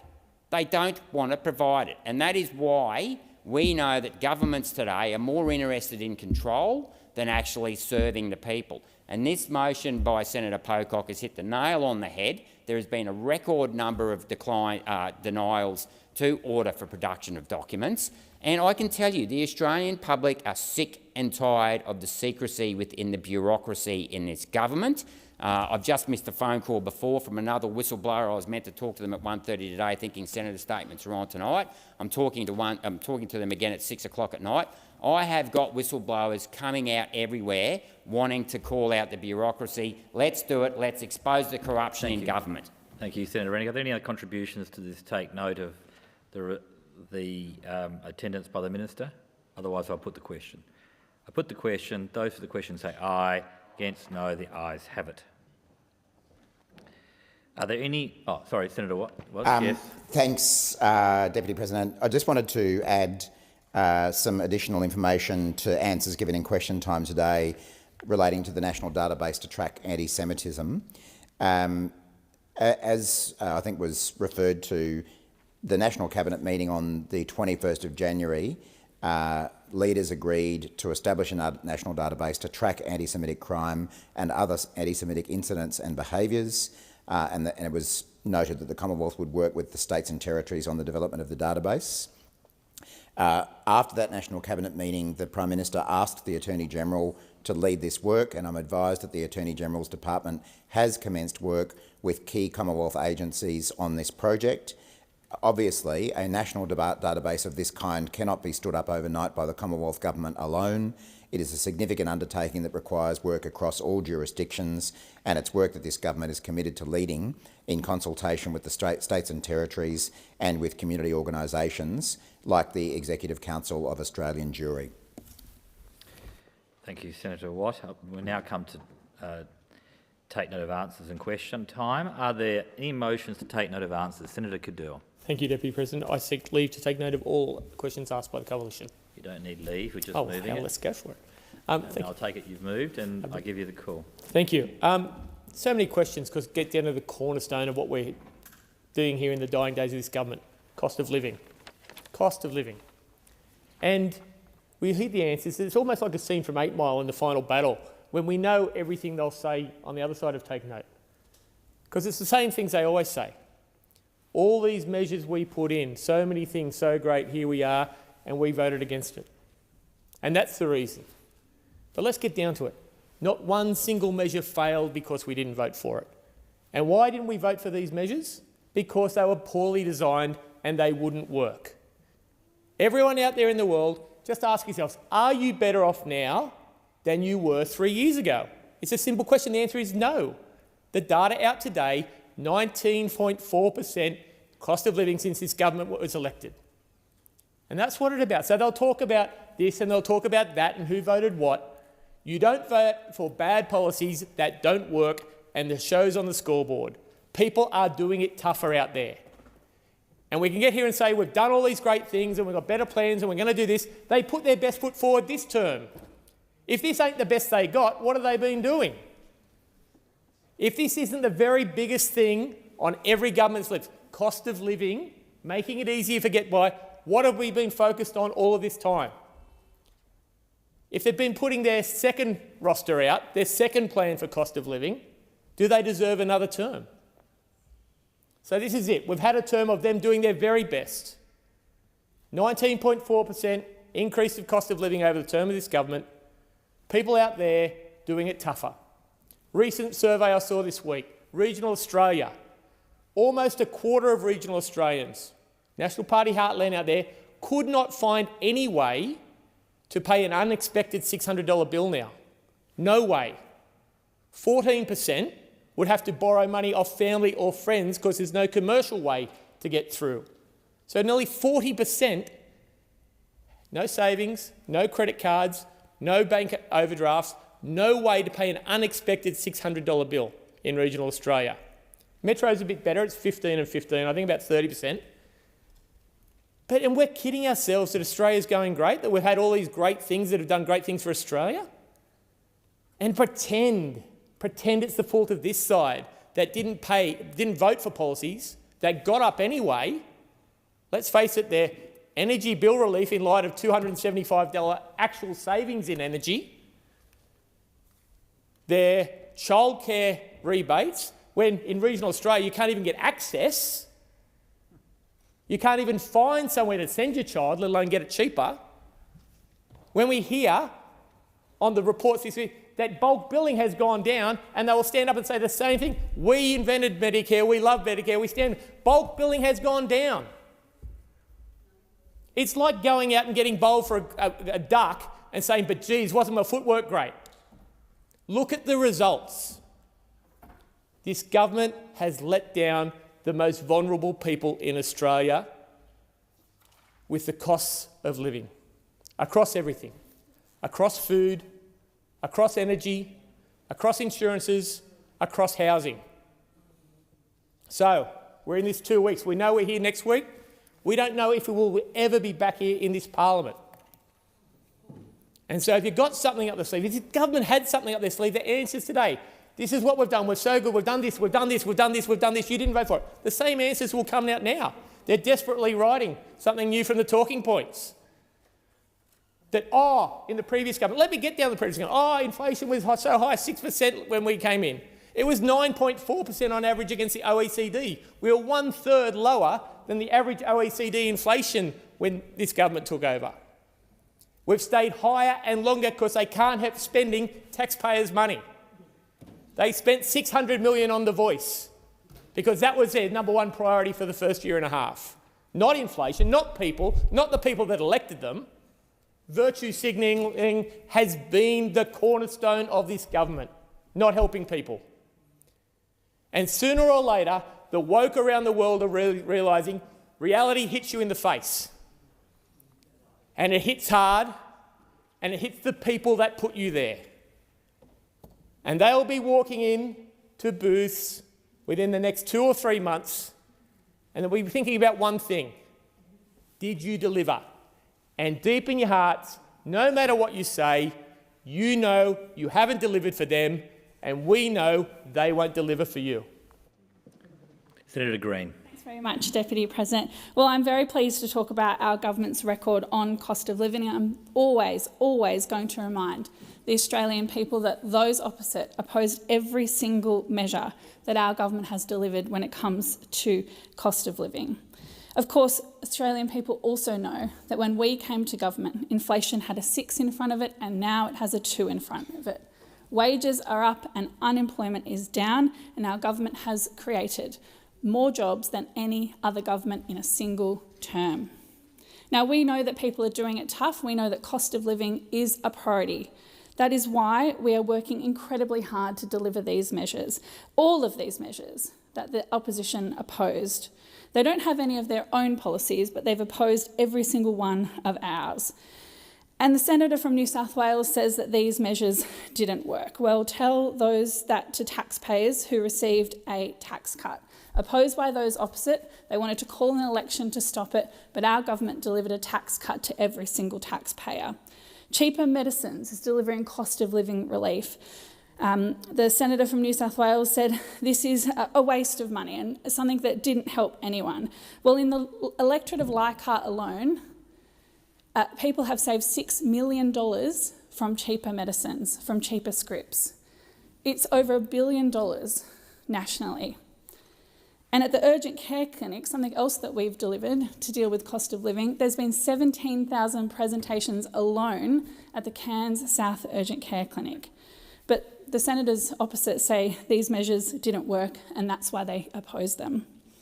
Cheaper childcare, fee-free TAFE. We've had 100,000 enrolments in fee-free TAFE. I've personally met nurses who are now graduating and taking up jobs as nurses in regional Queensland because of fee-free TAFE. They say they wouldn't have taken up that role if it wasn't for fee-free TAFE. And of course, we've delivered energy bill relief, something that those opposite opposed. Not only do they oppose these policies, they've said that they're a waste and they will cut them. That is the choice at this election. More cost of living relief under our government, or a government led by Peter Dutton who will make savage cuts to things like Medicare, to cheaper childcare, to fee-free TAFE, and to energy bill relief if he ever gets the chance. He will make energy costs more expensive if he has the chance to do that. If they cared about cheaper energy, why are they pursuing a policy of the most expensive energy available? We know that energy costs are of a real concern to people in this country. That's why we are delivering more renewable energy than ever before. It is the cheapest form of energy. But when those opposite ask questions and talk about cheaper energy, why are they then pursuing a policy of the most expensive form of energy available? Their $600 billion risky nuclear plan is so expensive, they are unable to explain to the Australian people how they will pay for it. The only way they can possibly pay for a $600 billion nuclear plan is to make cuts to the things that we love, like Medicare. It will also increase costs. We know this. It's the most expensive form of energy. So while those opposite are debating about energy bill relief and opposing the measures that we've put in place, we know that nuclear energy will make energy costs more expensive. It will add $1,200 to every single power bill every single year because it is so expensive to deliver this type of energy. Why would they support something like that? Why would they put on the line cuts to Medicare to fund something like that? Well, as Senator Canavan revealed, because it's a political fix. A political fix. But this is more important than politics and political fixes. We need to deliver cost of living measures. That's why our government has been delivering them. It's why we've got the cheapest form of energy that we are delivering right now. It's why we've invested in cheaper medicine, cheaper childcare, fee-free TAFE, energy bill relief, urgent care clinics, tax cuts for every single taxpayer. And it's why we are keeping pressure on inflation and keeping inflation down. It now has a 2 in front of it. When those opposite were in government, it had a 6 in front of it. I said they had no policies, but with the last 10 seconds left, I need to mention that the only cost of living measure that they have announced is for taxpayers to pay for bosses to have long lunches. That is the only thing that they say they will deliver to Australians to relieve the cost of living, for taxpayers to pay, for bosses to have a long lunch and congratulate themselves on a good day's work. Senator Green. Senator Smith. When you govern, it is not what you have done that matters. What matters is what is the effect of what you have done. And unfortunately for Australian families and Australian businesses, Labor is breaking international economic records for all the wrong reasons. And it's breaking records for all the wrong reasons because the effect of what it is doing is damaging the prosperity of our country, damaging the livelihoods of Australian families, damaging the livelihoods and sacrifices that small businesses have been making across our country. At the election, which is now just moments away, Australians only have to ask themselves one question. Have the living standards that I have enjoyed and my family and my grandparents have enjoyed for decades, are those living standards going to go up, or are those living standards going to go down if we have another 3 years of Labor? And the honest answer to that, peeling away all the politics, the honest answer to that is no. Australian parents and Australian grandparents can no longer guarantee that their children and their grandchildren are going to experience the high standards of living, indeed standards of living that have been the envy of the world. They cannot say to their children and grandchildren that they are guaranteed those high standards of living into the future under Labor. Because we know that over the past 2 years, Australia has enjoyed the biggest fall. Australians have enjoyed the biggest fall in living standards of any country in the developed world. What a remarkable record that Anthony Albanese and Labor takes to the election due in just moments. But more than that, the International Monetary Fund has said that in 2025, Australia will continue to experience the highest levels of inflation, of any country in the world, bar one. And that one country is Slovakia. I'm not even sure where it is on a map, but I'll quickly find out.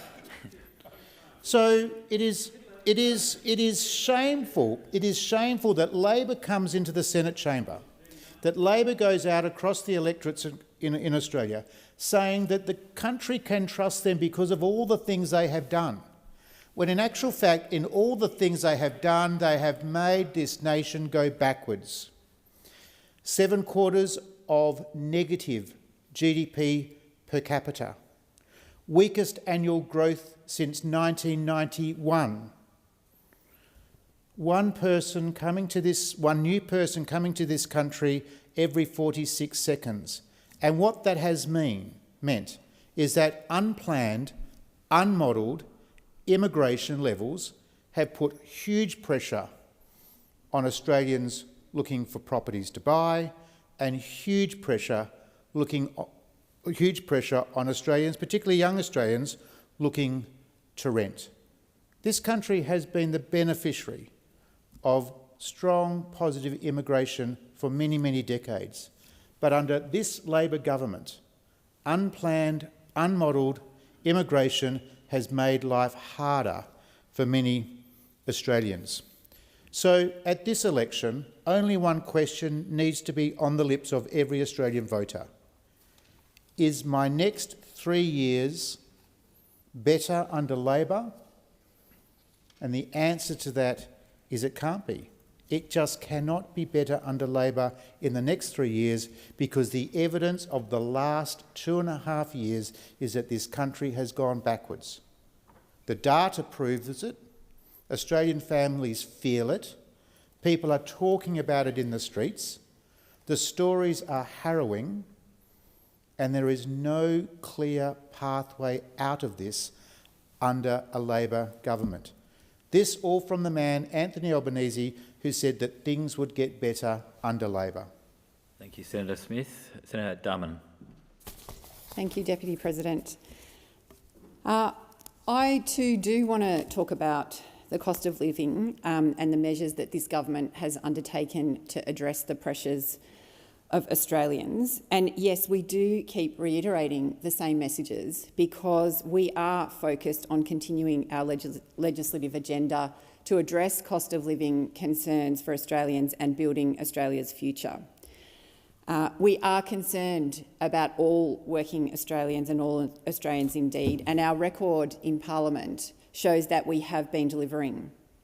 We also are really concerned about the opposition's plans that they have confirmed there will be cuts, huge cuts, if they win the election. So there are great risks for Australians in this country, particularly when the opposition won't say what these cuts are. Secret cuts to services for all Australians to the tune of $35 billion. I can't see how you wouldn't be worse off in future when $35 billion is being cut from services to Australians. And we are taking the opposite approach. We know Australians are doing it tough, which is why we have been doing and will continue to do whatever we can to help to deal with the cost of living.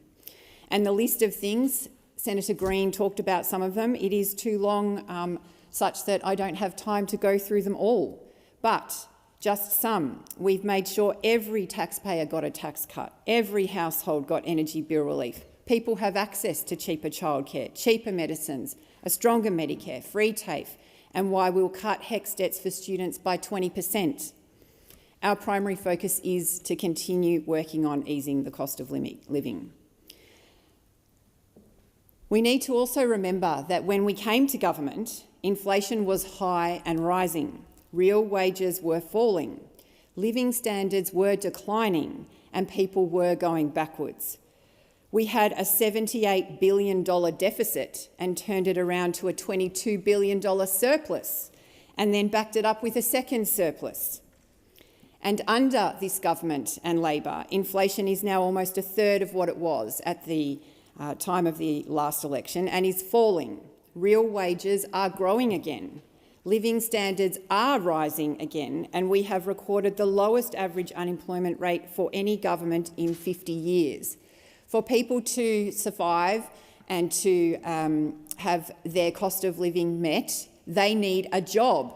We have created more than 1.1 million jobs in this term of government. The most jobs created on record in any parliamentary term. If that's not helping to address the cost of living, then I don't know what is. Our economic plan is all about helping Australians earn more and keep more of what they earn. Peter Dutton, the Leader of the Opposition, led the coalition to vote against a number of these measures, and we know that Australians would be worse off right now if they had had their way. And this government cares about workers because, as I said, to have a job means to look after yourself and your family and keep up with the cost of living.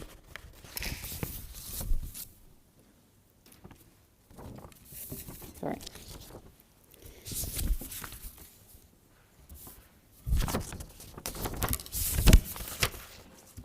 We have seen early childhood educators' workers' wages go up 15%, 10% in December last year and another 5% in December this year.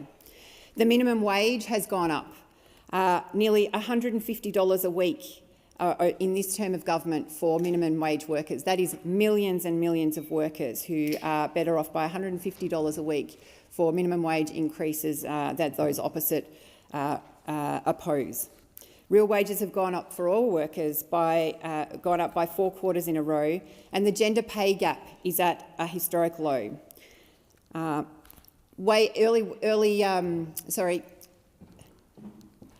Wage rises for aged care workers, and I think the focus of this government on women's economic contribution to our community by introducing all of those measures is a key driver in ensuring that cost of living continues to be addressed for Australian families.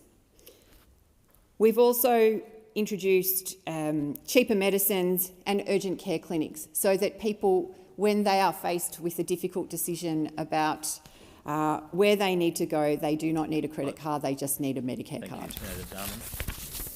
Senator Canavan.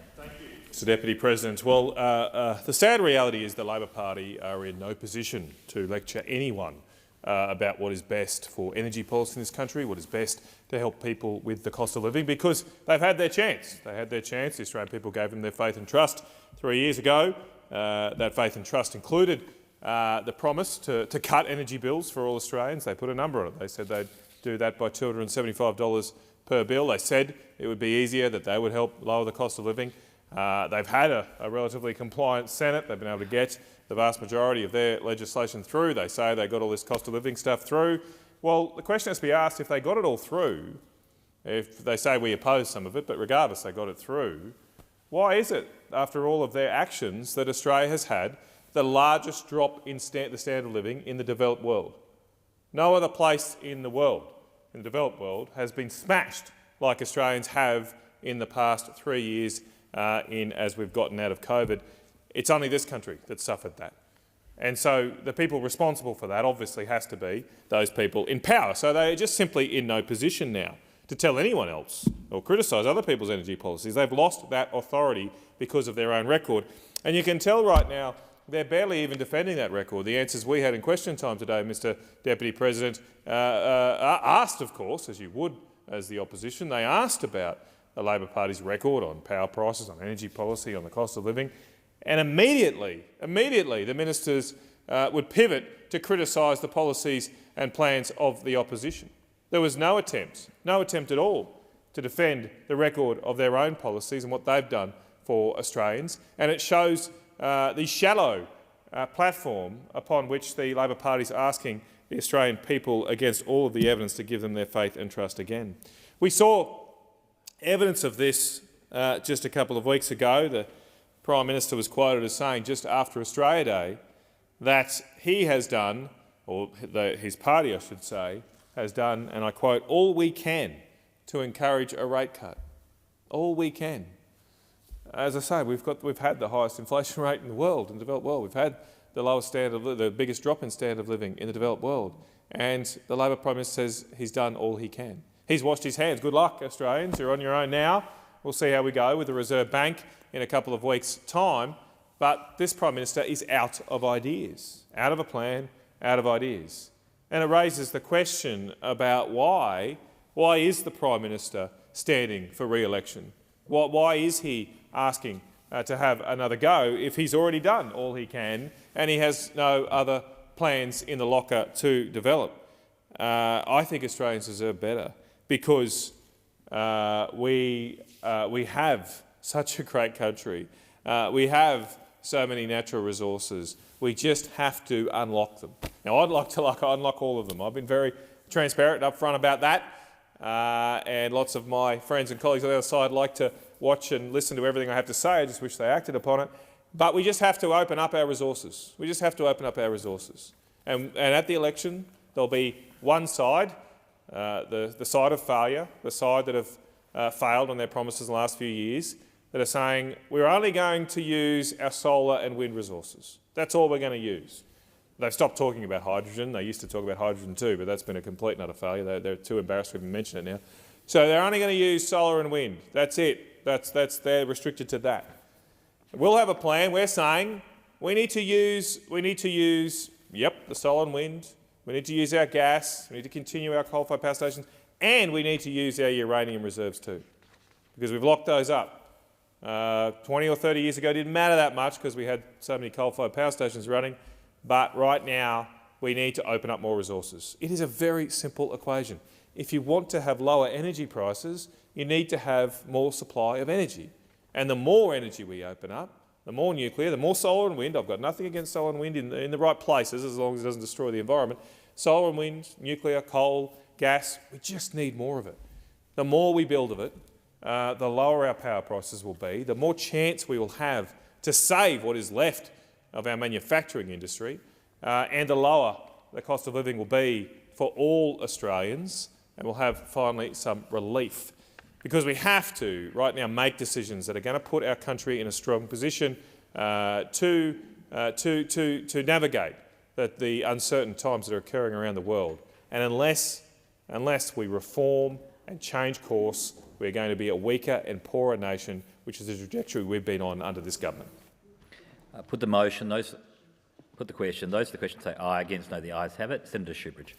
Oh, thanks, Deputy President. I rise to take note of the answer of Minister Wong to the question put by Senator Faruqi.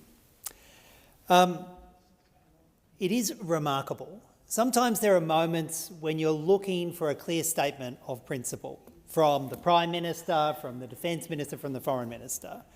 And 3 times in less than a week, Labor has failed on that, comprehensively failed on that. And it's in response to the appalling proposals by Donald Trump to, first of all, take the Panama Canal or Greenland by military force. A gross breach of international law, the kind of actions that we have rightly been condemning Russia from in Ukraine. And we've seen the Prime Minister, the Defence Minister, the Foreign Minister condemning rightly the threat and then the actual invasion of Ukraine by Russia. Dead right. But when Donald Trump threatened to invade Panama and threatened to invade Greenland using military force, and Defence Minister Miles was asked about it, what did he say? He said that he loved Trump and he wanted to work with Trump, and Trump was a great bloke. And in a 2-minute waffle, could not once come out and say, no, that's absolutely bloody crazy. There's no way we would join with the United States to engage in yet another illegal war, contrary to international law, contrary to our policies, never. Why couldn't he bring himself to say that? Because he's like a little poodle sitting there begging at the door, hoping maybe for a handful of nuclear subs at some point.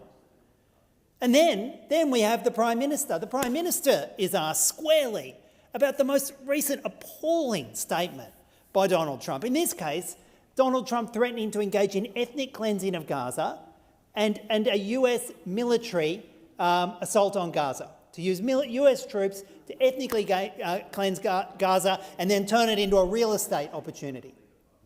And when the Prime Minister is asked that squarely, what does he say? He says, I'm not going to comment. I'm not going to run a day-to-day comment on threats to do ethnic cleansing and illegal invasions. And he refused to make a statement. Refused absolutely to make a statement. Again, what are they so scared of? Being seen to have some kind of principles? And when the exact same question is put to the Foreign Minister here by Senator Faruqi, the same non-answer, some waffle about the two-state solution and a refusal to do what Labor knows it should do, what millions of Australians expect them to do, what Palestinians in this country and around the world expect them to do, which is condemn threats of ethnic cleansing, condemn the threat to another illegal war and refuse to follow the United States into this next illegal war. Senator Silverton, is it on the same answer? Yes. Thank you. Yesterday, President Trump talked about the Palestinian people like they were a real estate deal. He talked about the Palestinian people of the Gaza Strip as though they were simply individuals he could clear away to make a buck for himself, carelessly and disgustingly calling for ethnic cleansing, a US occupation of the Gaza Strip and the wholesale violation of international law. Trump has begun his presidency with a string of incredibly harmful declarations. Some of the things that he and his administration has done in the first 2 weeks of office include beginning to carry out mass deportations, setting quotas for immigration officials that have swept up those seeking asylum, legal citizens, and Native Americans. He has announced his intention to open up a mass detention facility for those seeking asylum. Where? At Guantanamo Bay. A place so synonymous with the American history of torture and cruelty. To place it there is no accident. He has blamed the tragic loss of 67 lives that occurred because of an air collision between a helicopter and American Airlines Flight 5342 on diversity, equity and inclusion.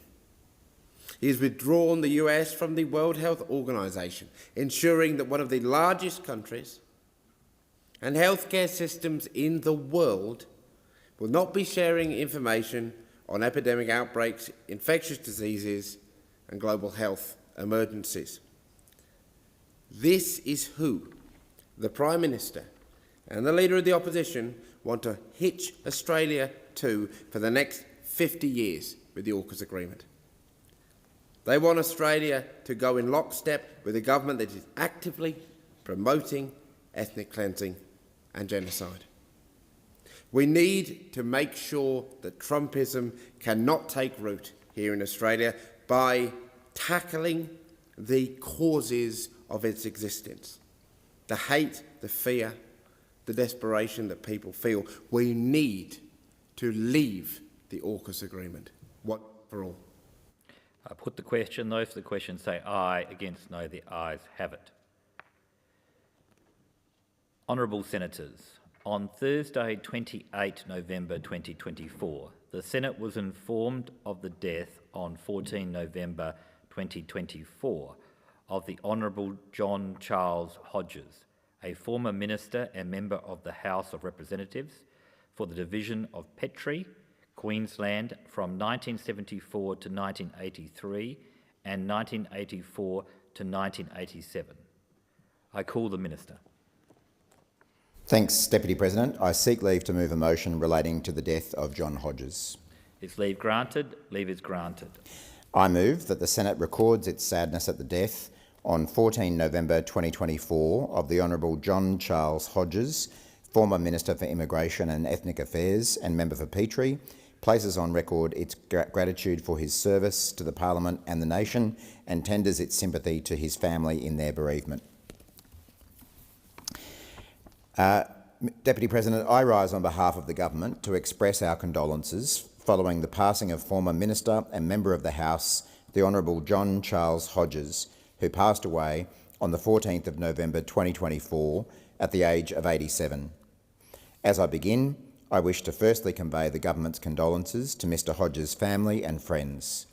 I do so as the Minister representing the Minister for Immigration and Multicultural Affairs in this chamber, recognising the portfolio held by Mr Hodges, but also I do so as a fellow Queenslander.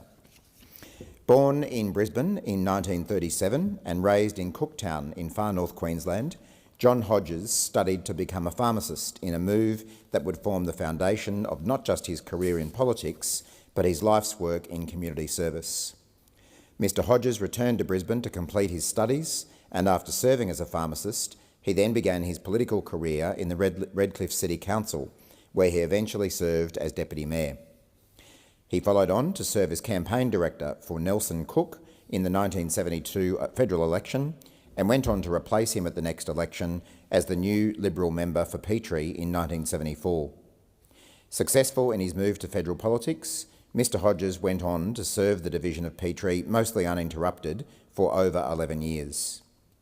John Hodges was re-elected in 1975, 1977 and 1980, but was defeated at the general election in 1983 by the incoming Hawke government. This would only be a short defeat as he regained the seat after just one term in 1984. He would hold this seat until 1987.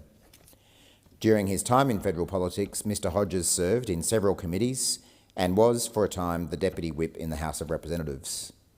However, his defining legacy would be his brief yet impactful appointment as the Minister for Immigration and Ethnic Affairs in 1982 under the Fraser government. Mr Hodges stated that immigration is an important catalyst in Australia's continuing development.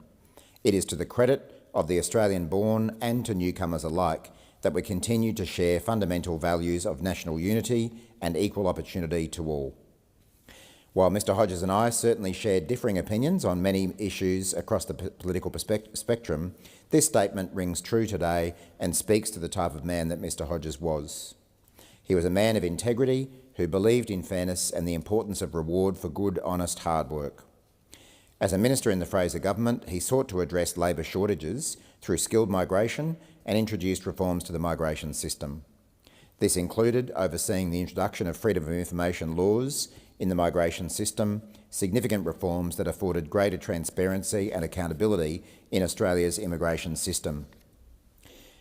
Following Mr Hodges' retirement from politics, he returned to his professional roots and purchased a pharmacy on Bribie Island with his wife to continue his service to the community in perhaps a more personal way, and worked to eventually own or part-own 4 of the 5 pharmacies on the island.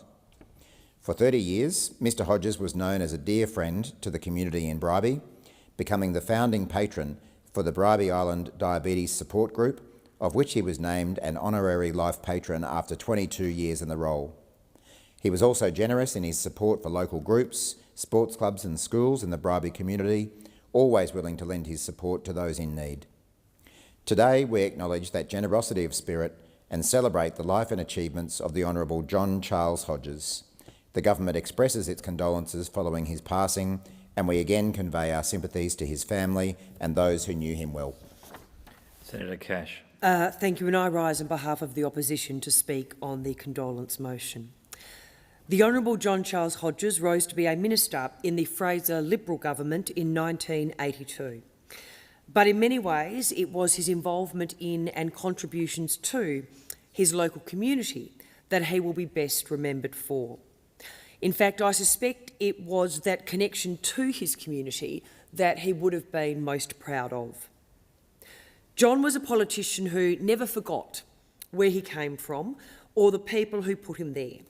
And that, of course, is the voters in his electorate of Petrie on the northern outskirts of Brisbane. He was born in Brisbane on October the 3rd, 1937, but was actually raised in Cooktown in far north Queensland. John was educated in Cooktown and Cairns and undertook a pharmacy apprenticeship after finishing school. Qualifying as a pharmacist in 1958, he pursued what he described as a very noble profession. But pharmacy was more than just a profession for John. It was quite literally a labour of love. John, in fact, married fellow pharmacist Margaret in 1962. While caring for his community by preparing medicines for them, John also developed his interest in politics. No doubt this was fostered in his early years in Cooktown by his father, who was chair of the Cookshire Council. John jumped into local politics at the age of 29, serving on the Redcliffe City Council as an alderman for 9 years, including for 6 years as deputy mayor. The chance for a seat in Canberra came abruptly. 4 weeks prior to the 1974 election, the Liberal Party threw its support behind John to contest Petrie in favour of Nelson Marshall Cook, for whom John had been a campaign manager. John won almost 55% of the two-party preferred vote. His campaign material for that election, which was obviously highly effective, celebrated his time on the Redcliffe Council and also said that, and I quote, "John Hodges knows how to handle the awkward, awesome problems that affect people's lives. Married with 3 young children, he knows the battle families fight against rising prices, taxation and interest rates." In fact, jump forward to today, exactly the sort of election issues this country still looks for. Coming to Canberra, he was actually 6'5" and bespectacled. He had a baritone voice, and when he arrived in Canberra, he joined the criticism of the Whitlam government. And he said this: "This government has presided over the worst inflation, the worst unemployment, the worst industrial strife and the worst economic crisis this nation has known since Federation. It wants to reform, yet in doing so, it wants more taxation. The prosperity of this nation cannot be sectionalised. In my opinion, there is nothing more uncertain than the uncertainty of this government. I believe that the confusion and the uncertainty is breeding growing concern in the people of Australia. No wonder the country is in economic shambles. One might ask, where is the plan of the Treasurer, Mr Crean, to combat inflation?" John was also a champion of free enterprise and lean government. He fundamentally believed in the Liberal cause of encouraging a person to be his own master. And he called out his opponents for creating that impression that Big Brother government will be there to look after you. Many causes were dear to John's heart. On industrial relations, he said, there must be greater understanding by the business world and the labour force that one cannot survive without the other. He declared that we must bury the idea that businessmen are mostly out to exploit the labour force. John also cared deeply for pensioners and widows, whom he saw as falling behind under the Whitlam government. And he was proud to be part of the Fraser government, which increased the aged pension. In 1982, Malcolm Fraser appointed John as his Minister for Immigration and Ethnic Affairs. John took forward his Prime Minister's multicultural agenda with energy and certitude. His fairness on family reunion was juxtaposed with firmness in cracking down on illegal immigrants and illegal workers, whom he saw as undermining the aspirations of genuine migrants and Australians. And while recognising the benefits of a second language, John pushed back against an advocate-driven national language policy that sought to give equal status to all languages. John knew that the English language was central to our national cohesion, equality and love of country. In 1983, Bob Hawke's Labor had been swept into power in the election that followed a double dissolution. Deanne Wells, the new Labor member for Petrie, got to his feet to deliver his maiden speech. And Wells said, "I would like to now say a few words in honour of the gentleman who preceded me. Mr John Hodges is a man who has exerted himself with courage and conviction in both the local and the national arena. I disagreed with my predecessor on a wide range of issues. However, I never at any time doubted the sincerity with which my opponent held the views he expressed, and I wish him well in his return to private life. Wells had taken the seat of Petrie from John Hodges by just 720 votes. But John did not return to private life for long. Just shy of 21 months later, in the timetable correcting early election of 1984, John Hodges won back his seat from Wells by just 776 votes. John's great political comeback would not only cement Petrie as a key election battleground for decades to come, his return would culminate in more than 11 years of service to his nation at the federal level. When John's second stint in Canberra came to an end in 1987, he was a casualty of the infamous Joe for Canberra campaign. But John's service didn't stop. He and Margaret went on to own or partly own 4 pharmacies on Bribie Island. He and Margaret owned those pharmacies on Bribie Island until 2018, when they sold up to retire to their home on the Redcliffe Peninsula. John also served his community as a patron and fundraiser for charities, sports clubs and schools. He told the local newspaper that, "I don't ever recall saying no to giving any organisation financial support. It's a two-way process, as they were supporting us." John, who was also a type 2 diabetic, was a founding patron of the Bribie Island Diabetes Support Group and was made an honorary life patron after 22 years in the role. Today we honour John Hodges' life of service and his dedication to his community and family. And on behalf of the Coalition, I offer my heartfelt condolences to John's colleagues, friends, family and community. And our thoughts are especially with his wife Margaret and children, John, Jane and Sarah. May John Hodges rest in peace. Senator Scarr. Thank you, Deputy President. I rise to contribute a few brief remarks in relation to this condolence motion, and I rise as a Queensland senator paying tribute to a great Queenslander, John Hodges, who served his community and this country with great distinction. I acknowledge John Hodges' service to this country as Minister for Immigration and Ethnic Affairs, as it was so called then. John Hodges understood the true meaning of multiculturalism in an Australian context. He represented the very best values of the Liberal Party in this regard, and there are those of us in this place who seek to continue his tradition. I acknowledge John Hodges' contribution to his community, his service to the community, both in local government and also as a pharmacist, especially on Bribie Island. And thirdly, I acknowledge his service to the Queensland Liberal Party.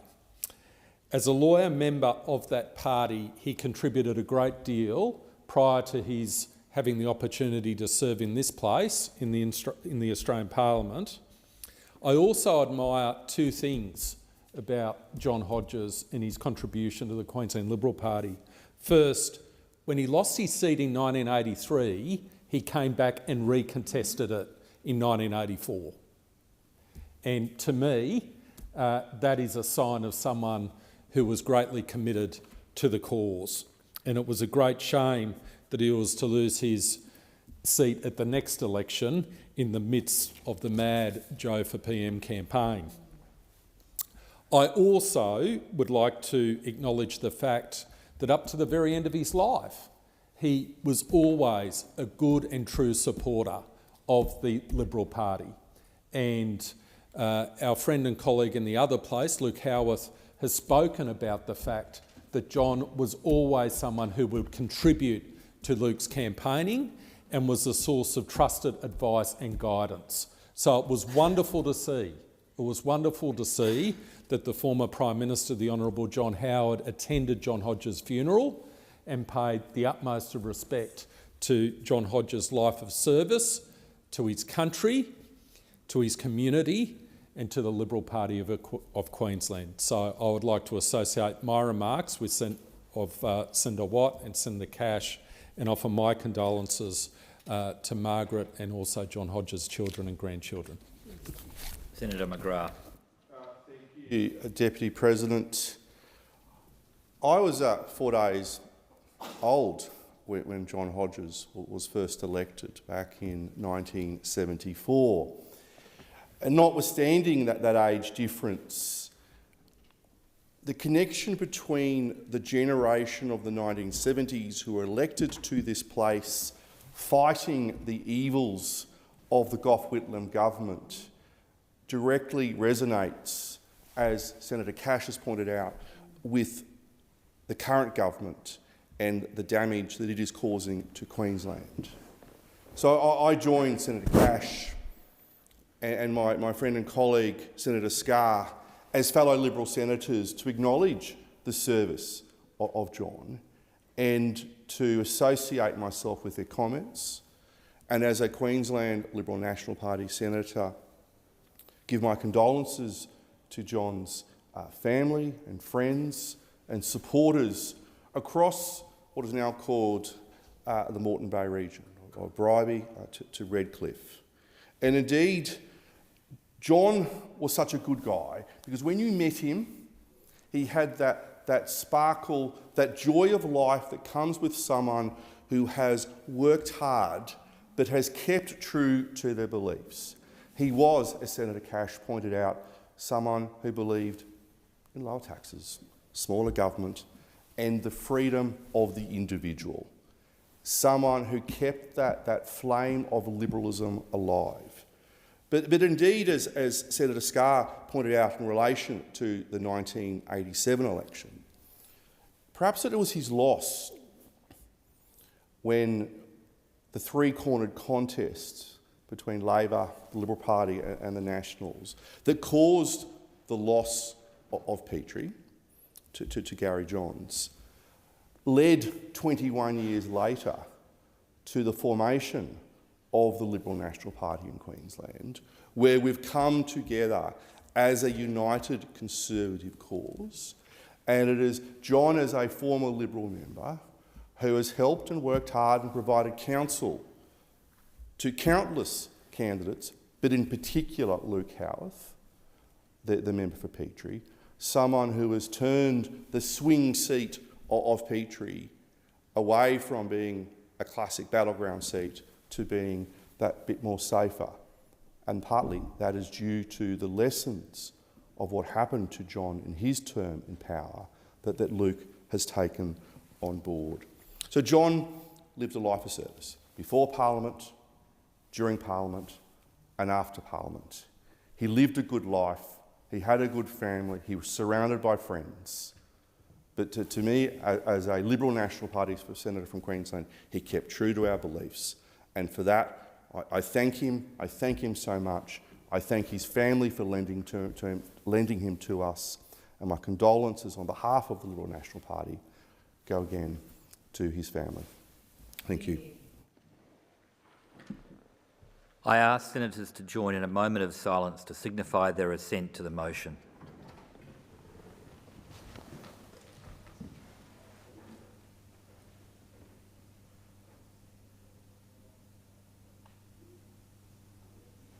The motion is carried.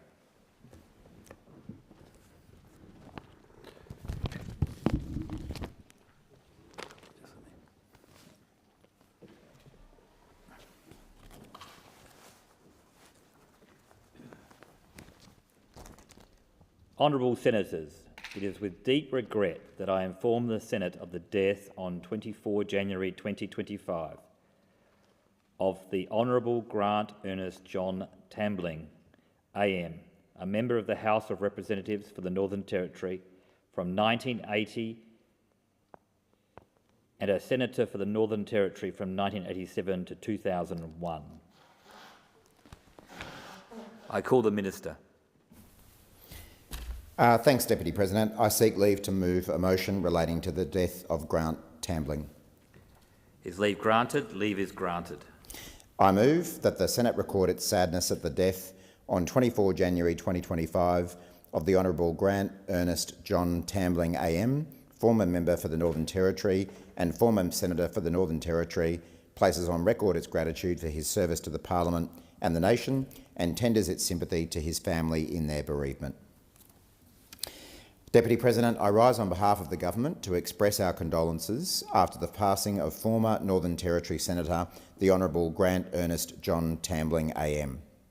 Grant Tambling, or Tambo as he was known, was born in Wondai, near Kingaroy in Queensland in 1943. His parents, Ernest Tambling and Edna Williamson, were both teachers and married in Darwin in 1941. They returned to the top end to work after the end of World War II. Grant was named after the USS President Grant, the ship his parents were evacuated on out of Darwin to Queensland during the war. He was a student at Darwin Primary School, Darwin High School and Adelaide Boys High School. He went on to join the AMP Society as an insurance sales agent. It was during his time in Sydney he met trainee nurse Sandra, who he went on to marry in Sydney 2 years later. Grant Tambling continued his career covering Darwin, Gove and Arnhem Land until, in his words, Cyclone Tracy blew away all my clients in December 1974. He became an alderman for the Darwin City Council and served from 1972 to 1974, before becoming a member of the first fully elected Northern Territory Legislative Assembly, holding the seat of Fanny Bay from 1974 to 1977. He was the leader of the NT Country Liberal Party, and he served on the Consultative Committee on Constitutional Development of the Northern Territory from 1975 to 1977, a cause he strongly advocated for throughout his political career. Grant Tambling was elected to the House of Representatives on the 18th of October 1980.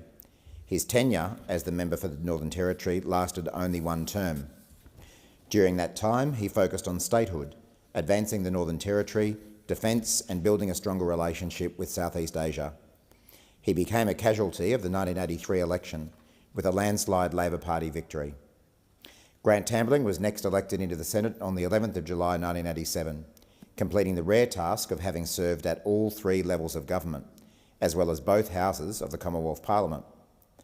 In his first speech to the Senate, he said, "I will never be apologetic about being parochial in my advocacy for the Northern Territory," remaining committed to the Northern Territory throughout his service. When the Coalition returned to government in 1996 under John Howard, he served for 6 years as a parliamentary secretary. Grant Tambling was National Party Whip in the Senate from 1987 to 1990, the Deputy Leader in the Senate from 1990 to 1993, and again in 2000 to 2001. In one of his final speeches to the Senate, Grant Tambling offered an apology to Aboriginal Territorians for not getting enough done. He said there is still a hell of a long way to go, and that despite his 20-odd years of work in the area, not enough had been achieved. After politics, Grant Tambling continued community service. He was appointed Administrator of Norfolk Island from 2003 to 2007, and after his retirement as Administrator, he returned to Darwin and worked with the Northern Territory's Development Consent Authority, a body with planning responsibilities for the City of Darwin Council. He was honoured during Australia Day in 2011, being made a Member of the Order of Australia for his service to the Parliament of Australia, to the community of Norfolk Island and to the Northern Territory through contributions to local, state and federal government. Grant Tambling was a strong advocate for the Northern Territory. We pass on our condolences and we again convey our sympathies to his family, including his wife Sandy, son Corin and daughter Amalia. Call goes to Senator Cash, and then I'll give you the call, Senator McKenzie. Senator Cash, you have to... I rise on behalf of the opposition to speak on this condolence motion. Many words can be used to describe Grant Tambling, but two that immediately come to mind are commitment and conviction. Commitment to the service of the public over a long career, and conviction to political beliefs. Grant Ernest John Tambling was born in Wondai, near Kingaroy, Queensland, on June the 20th, 1943, and he was the eldest of 3 children. His parents, Ernst Tambling and Edla Williamson, were school teachers who were married in Darwin in 1941. The couple returned to Darwin to work after the Second World War. Grant himself was named after the USS President Grant, the US Navy transport ship used to evacuate his parents out of Darwin to Queensland during World War II. Grant attended Darwin Primary School, Darwin High School and finally Adelaide Boys High School. After matriculating, Grant returned to Darwin in 1960 to study accounting. Later he moved to Sydney for 3 years to join the AMP Society as an insurance sales agent. Whilst in Sydney, he met trainee nurse Sandra McDowell. The couple were married in 1969 and moved back to the Northern Territory. Back in the Territory, Grant continued to work with the AMP, covering Darwin, Arnhem Land and Gove. Cyclone Tracy devastated Darwin on Christmas Eve 1974, and as we know, that changed the course of life for so many Territorians.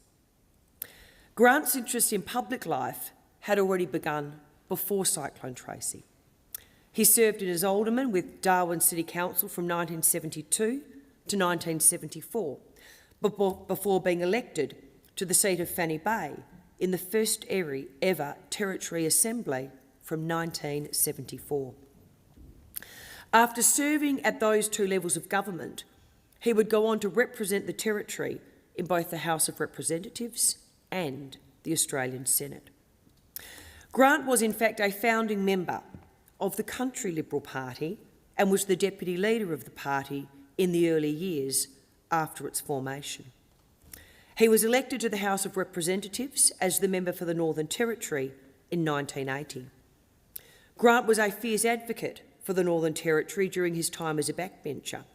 In fact, in his maiden speech, Grant said he believed it is necessary to challenge the government and the Parliament on many of its attitudes to the Northern Territory. He challenged those Australians who stereotyped the people of the Northern Territory, pointing out that at the time, the community now comprises people of 40 different nationalities, including many descendants of the Chinese, who came to the Territory as labourers, miners and merchants in the years after the gold rushes in the early 1870s.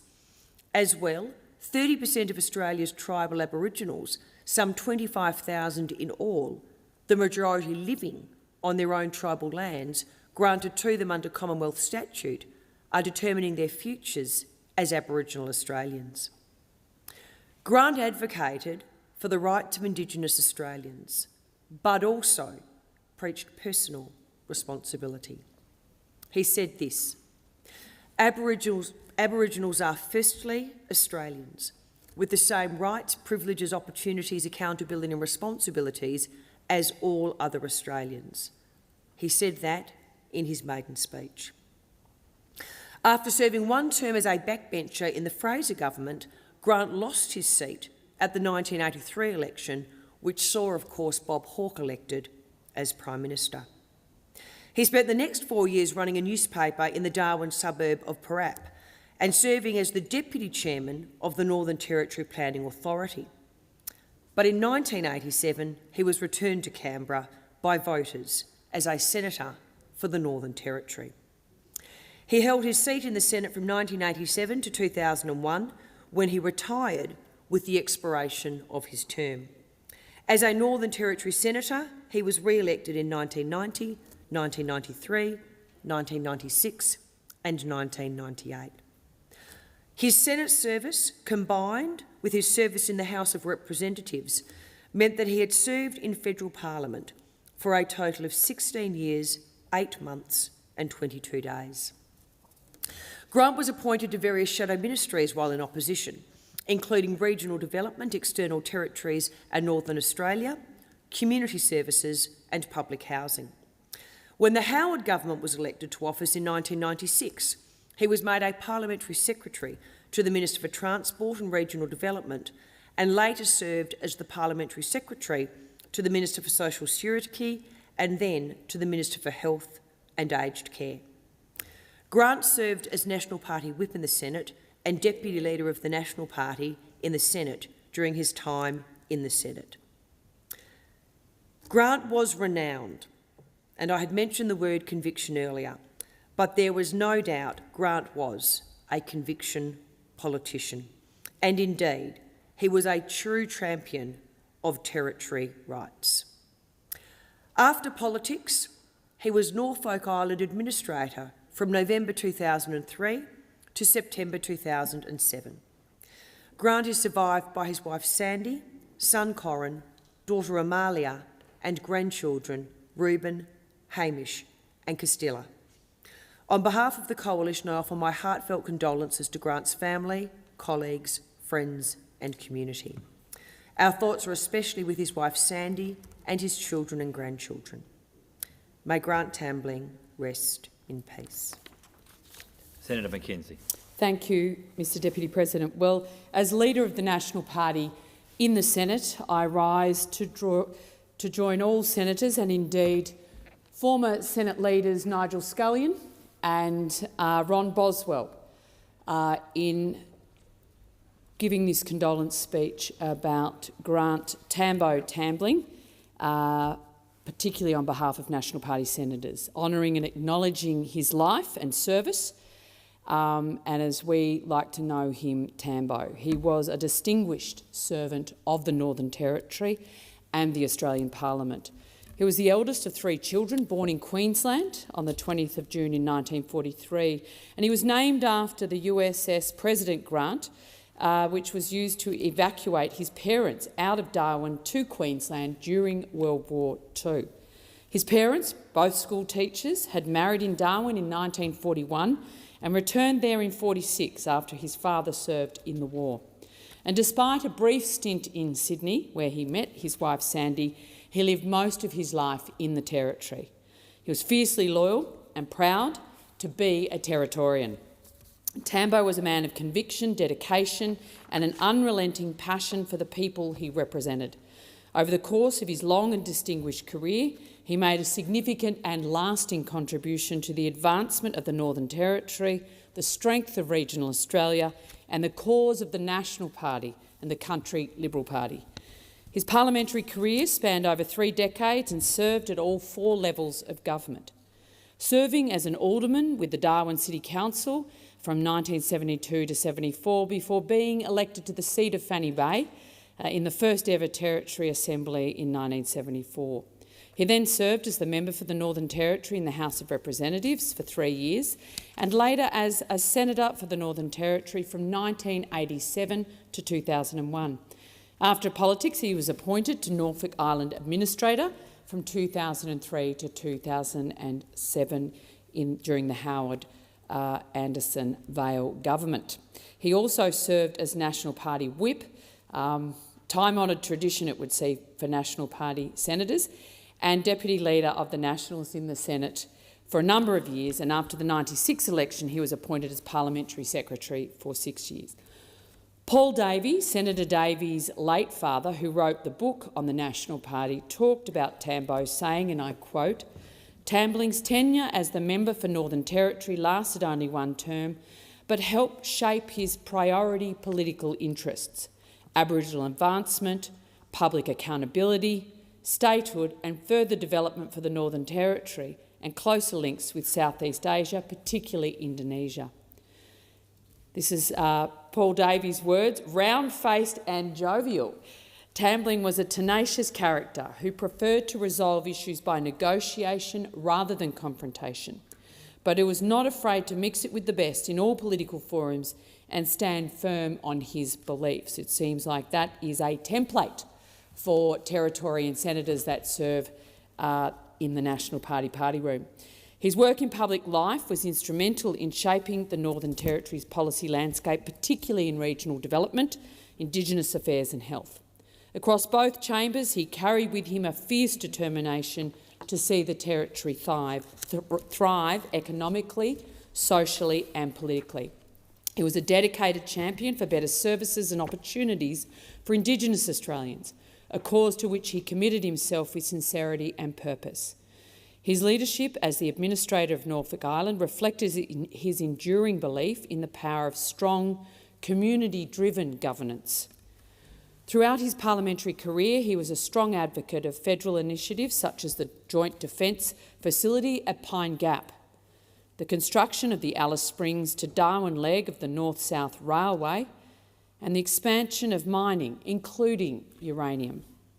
In his first speech in the House of Representatives, he made several observations that are as relevant today as they were in 1980 when he made them.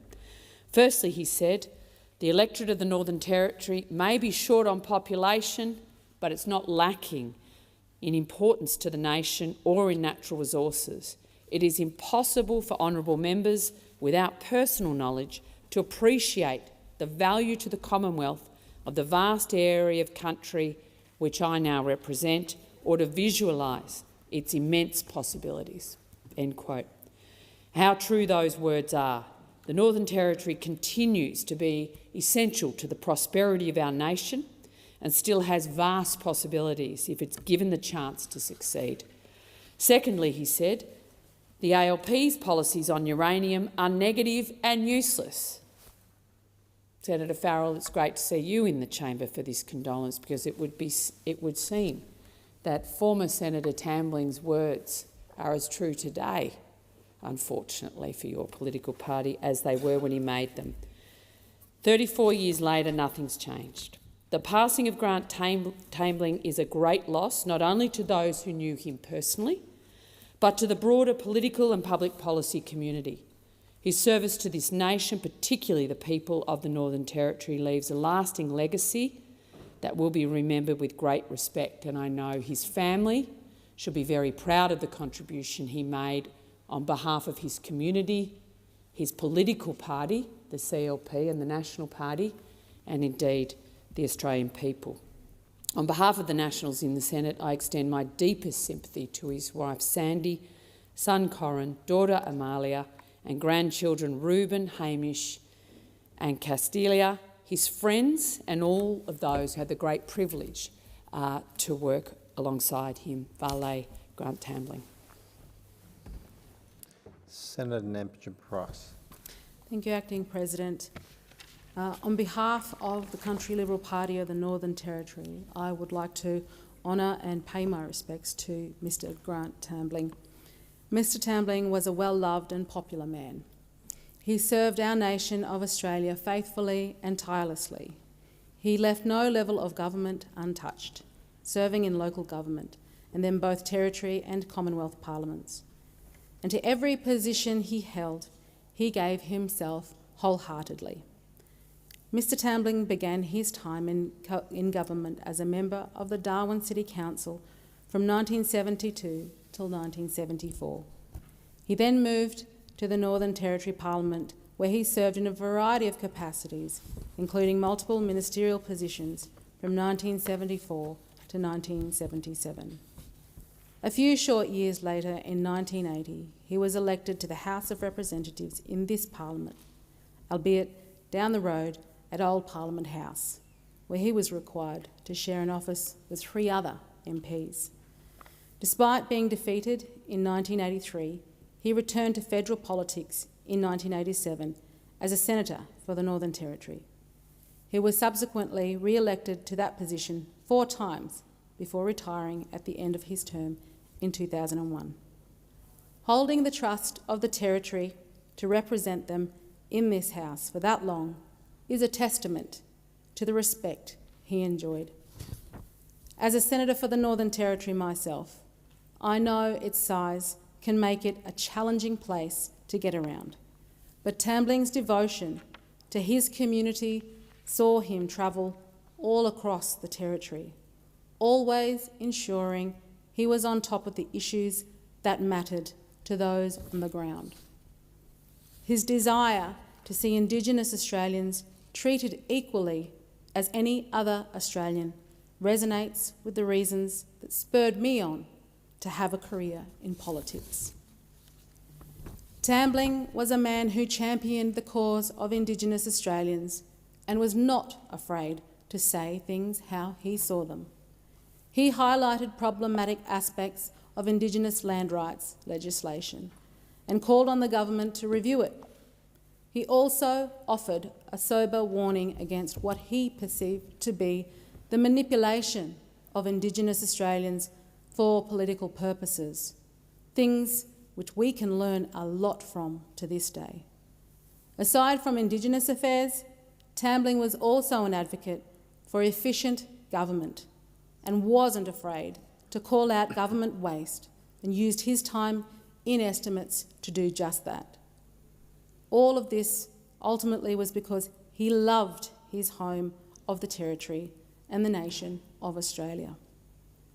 Tambling's life and service demonstrated his dedication to his home of the Territory and the nation of Australia without exception. We honour his life today and remember his contribution to our country. Thank you, Senator Nampijinpa-Price. To signify assent to the motion, I ask that all senators stand and observe a moment's silence.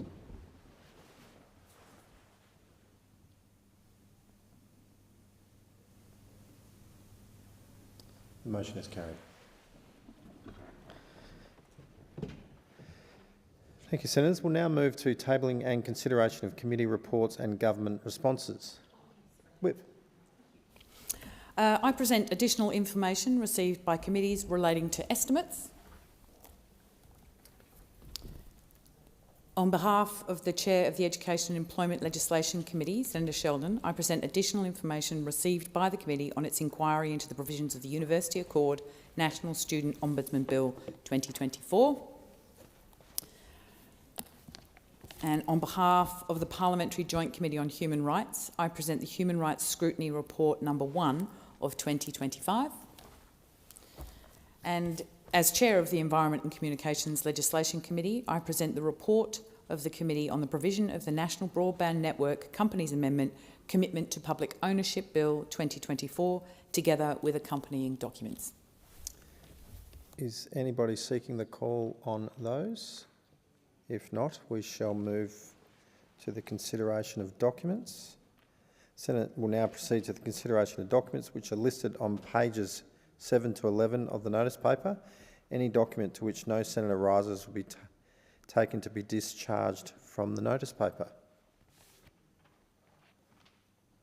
Anyone seeking the call on that? No? Then we will move to item 21, further consideration of reports and responses. Senate will now proceed to the consideration of committee reports, government responses to and Auditor General's reports, which are listed on pages 11-16 of the notice paper. Any report or response to which no senator rises will be taken to be discharged from the notice paper. Senator Steele-John, I believe you might be seeking the call. Yes, I am. If you could just indicate which document you're... Yes, I'm indicating that I wish to take note of, I think it's document number 26, and seek leave to continue my remarks. And is that all right? Yeah, is leave granted? Leave is granted. Thank you. And could I just clarify, is the government response to the Community Affairs Committee report into ADHD support services still on the list, or was it? I can't see it before me, but just okay. We'll just check that for you now. It's been discharged. Thank you. And just bear with us for one moment.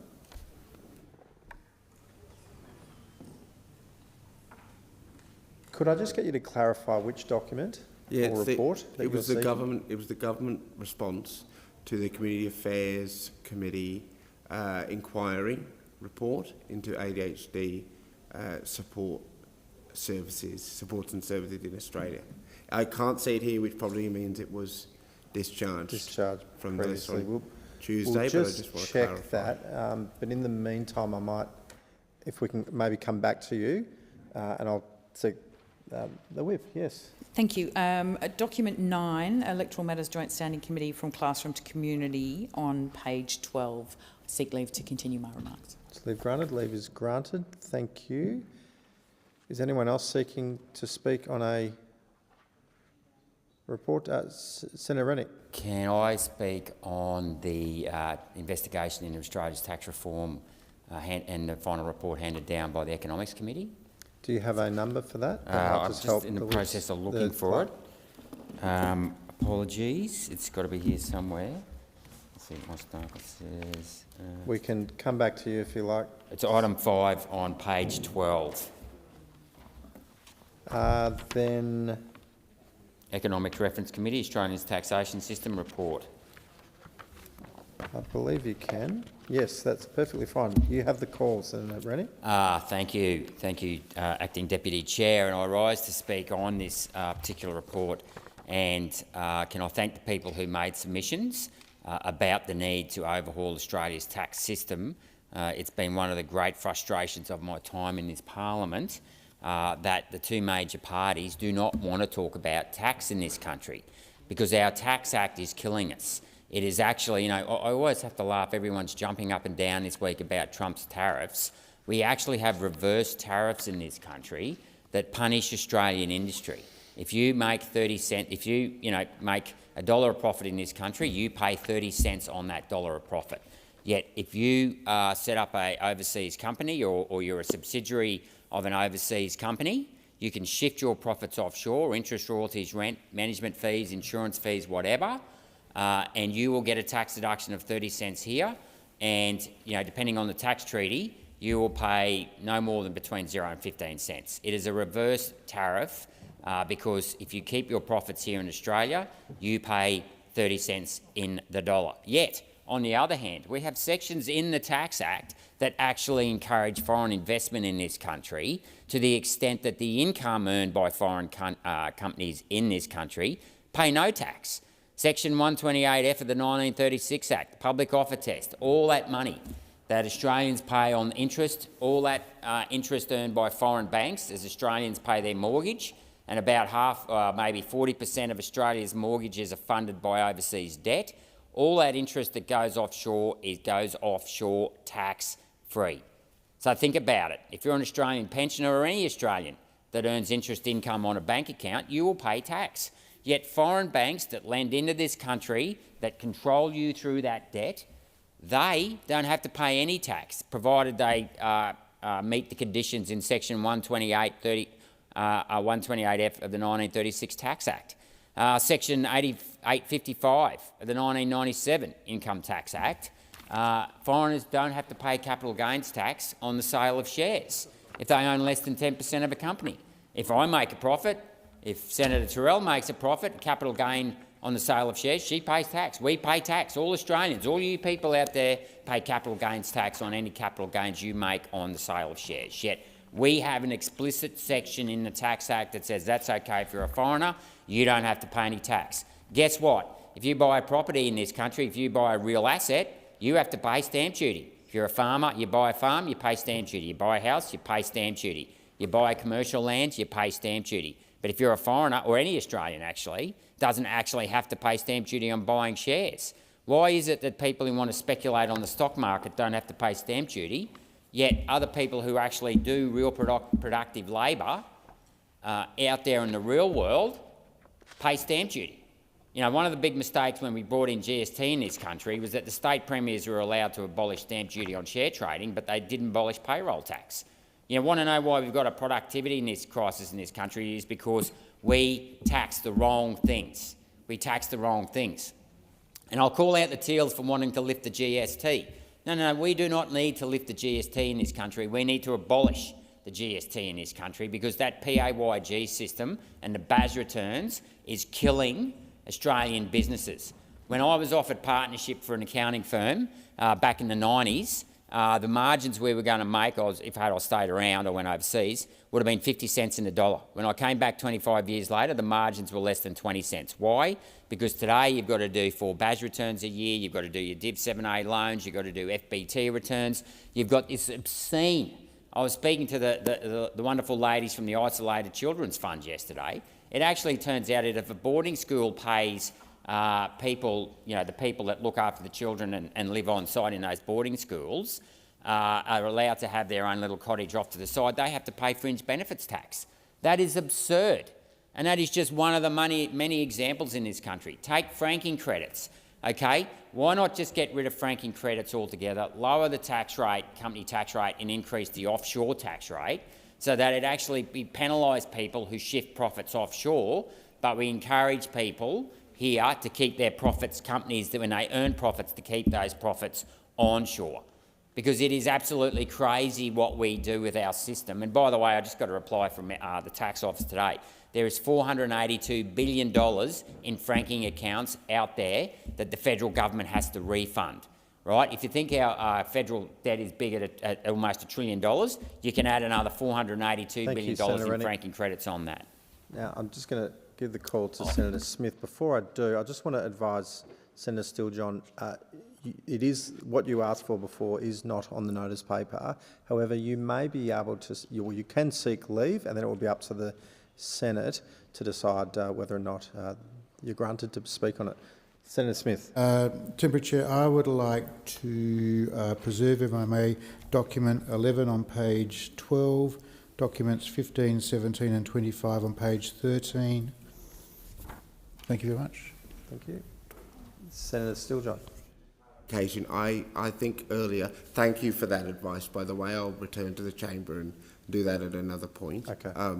Because unless I'm at leave to do it now, but I think it's actually You can do it now. You'll be seeking leave, and it'll be up to everyone here to decide.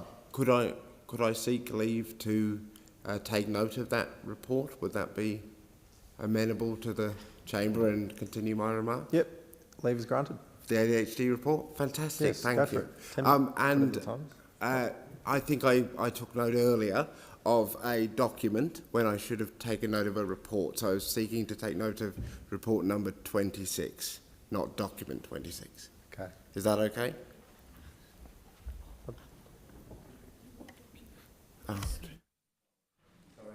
I want document 26, not report 26. Okay. I'm really sorry. That's okay. Can you just give us the name of the report? That would be helpful. The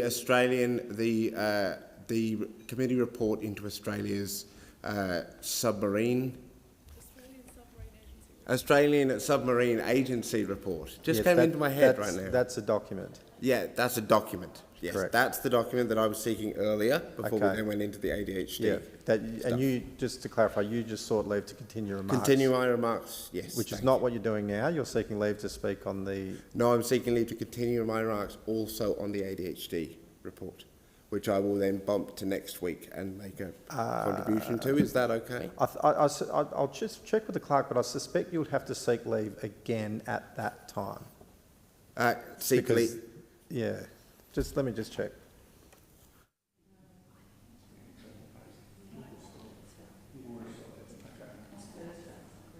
It sounds like the Senate agrees to restore the item back on the notice paper, and then you'll be able to speak on it for next week. Thank you very much. Yep. I appreciate the Chamber's indulgence on that. All right. Thank you. Very good. Thank you. Senator Tyrrell. Thank you. I rise to take note of the final report of the Select Committee on the Tasmanian Protocolisation Scheme and to continue my remarks. It's on page 12, number 7. Actually, I should seek leave first. Seek leave to continue your remarks? Yeah. Is that okay? Leave is granted. Yes. Thank you. Thank you. Senator Reynolds. Thank you very much, Acting Deputy Chair. I just need to seek clarification that I'm, like others, in the right... No, you're in good company. Clearly today. I'm actually looking on page... where are we? Page 9, document 28, the Department of Defence report. We have moved past that, I believe. The clerk.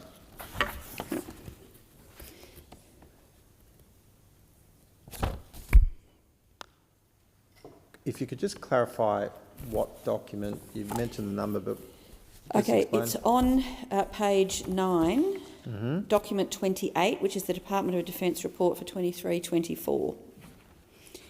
And the debate was adjourned in November. Yeah, just one moment. You moving to take note? I am moving to take note. Okay, go ahead. Thank you very much.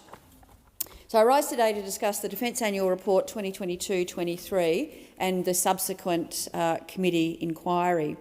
The report included 5 key themes, with the first theme focusing on Australia's assistance to Ukraine. And it's important to note that this month, on the 24th of February, is the 3-year anniversary of Russia's unlawful and brutal invasion of Ukraine.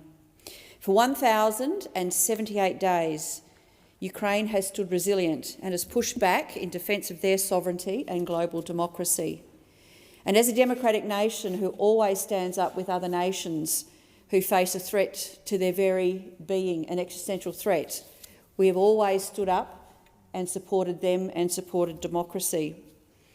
But I'm afraid that Australia, like many other nations, are doing just enough so that the Ukraine doesn't lose, but it doesn't win the war.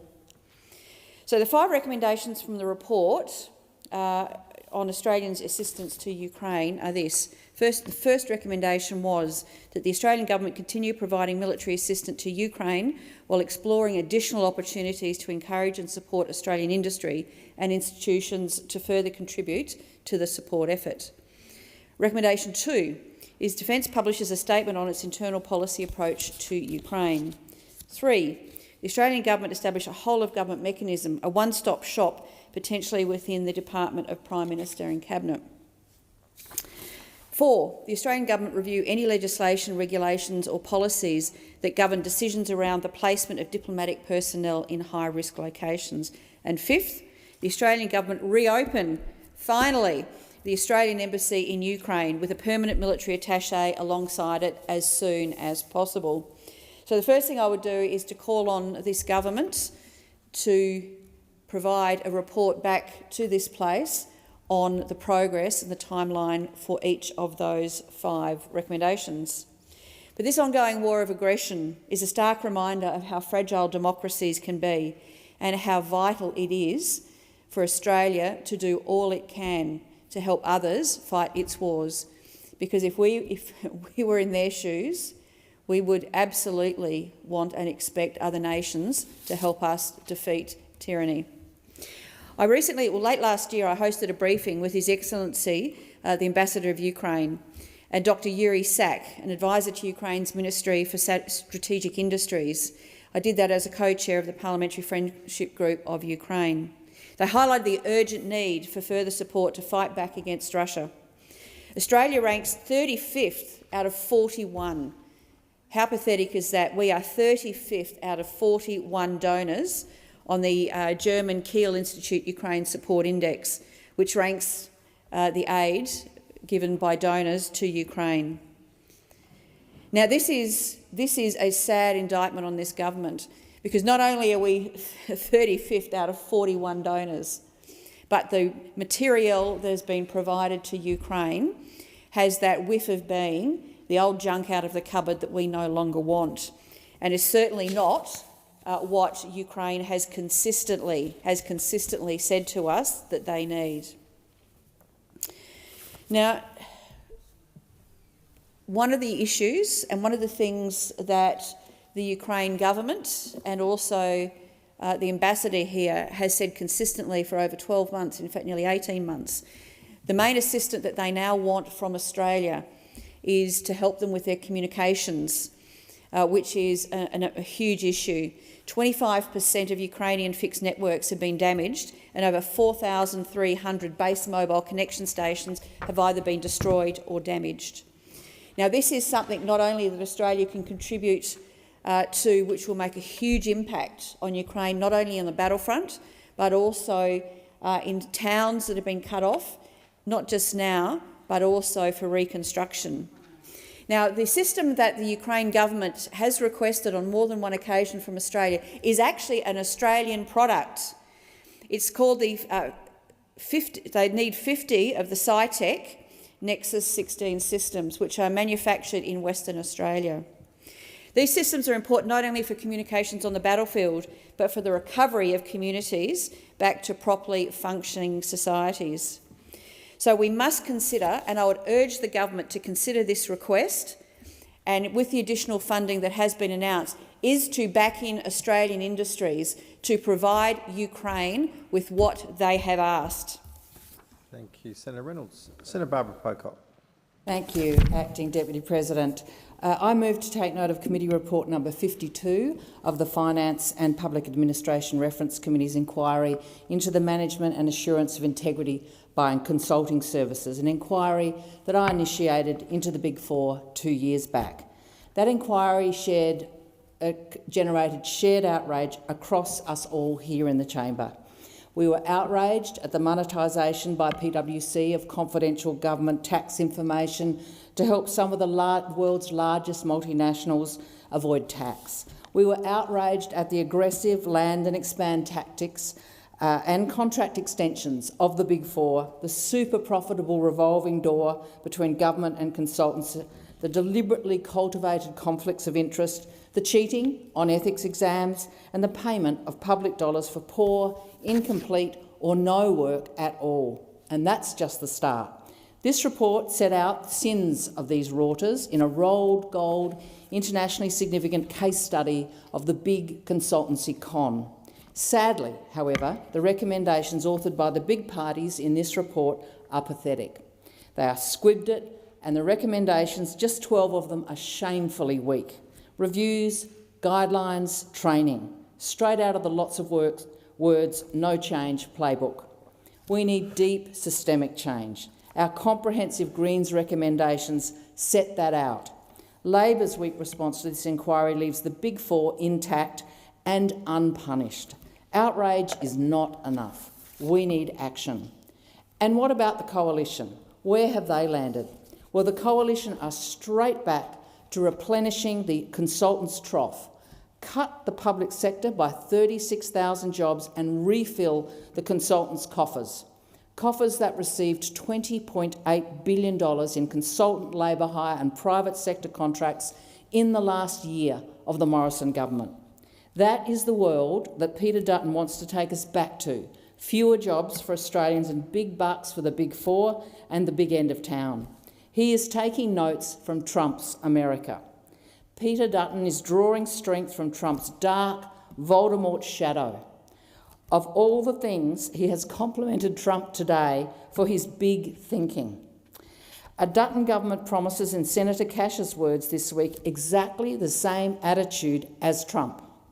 A massive cut to public sector services, the return of overpriced, underperforming, conflicted consulting and labour hire firms, doing the jobs of public servants at 3 times the price.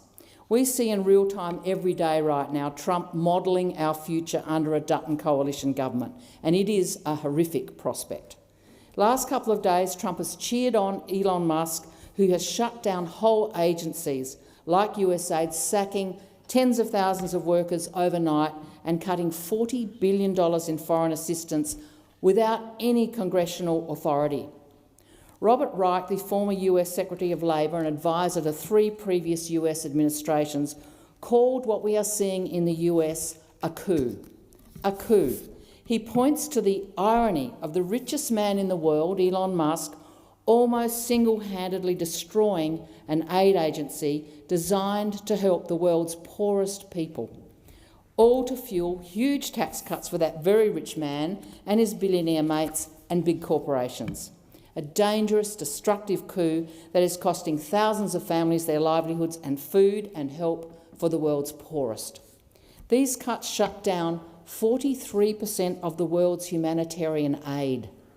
This cuts off access to water, sanitation, healthcare, disaster relief, shelter, food in places like Ethiopia, South Sudan and the Asia Pacific. This is the world that Mr Dutton wants to mimic, Trump's world of disdain for humanity and for the services that we need. He mimics Trump's swap of public servants for consultants and labour hire and rampant profiteers. Well, we say no. No to Dutton's Trumpian attack on our public service and workers. and to his servile admiration for Trump's appalling Senator big Pocock, thinking. Please refer to people in the other place by their correct title. Mr Dutton, the Leader of the Opposition in the other place, mimics Trump's swap of public servants for consultants, labour hire and rampant profiteers. Well, we say no to Mr Dutton's Trumpian attack on our public services and workers, to the admiration for Trump's appalling big thinking. And we say yes to the major parties showing some backbone and taking real action on consultancy and labour hire rorts in response to the consultancy disaster that this chamber has witnessed over the last 2 years. Anyone else seeking the call? No. I'll put the question that the Senate take note. All those opinions say aye. Aye. Those against, no. Then the ayes have it. Are there any ministerial statements?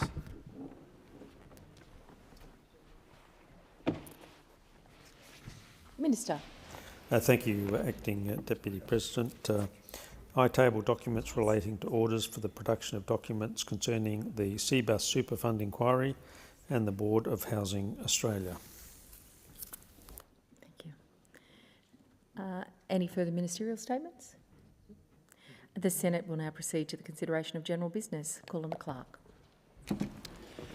General business notice of motion number 764, standing in the name of Senator Rennick. Senator Reddy, do you have the call? I move the motion. Do you wish to speak to that? Yeah, I wish Senator? to speak to that. Please continue. Okay.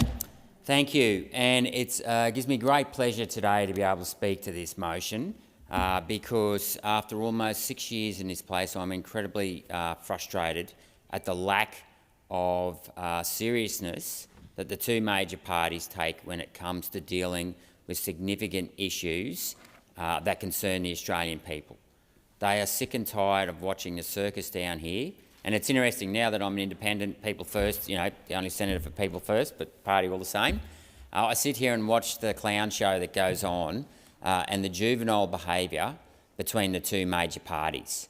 And the Australian people deserve better than what they're getting.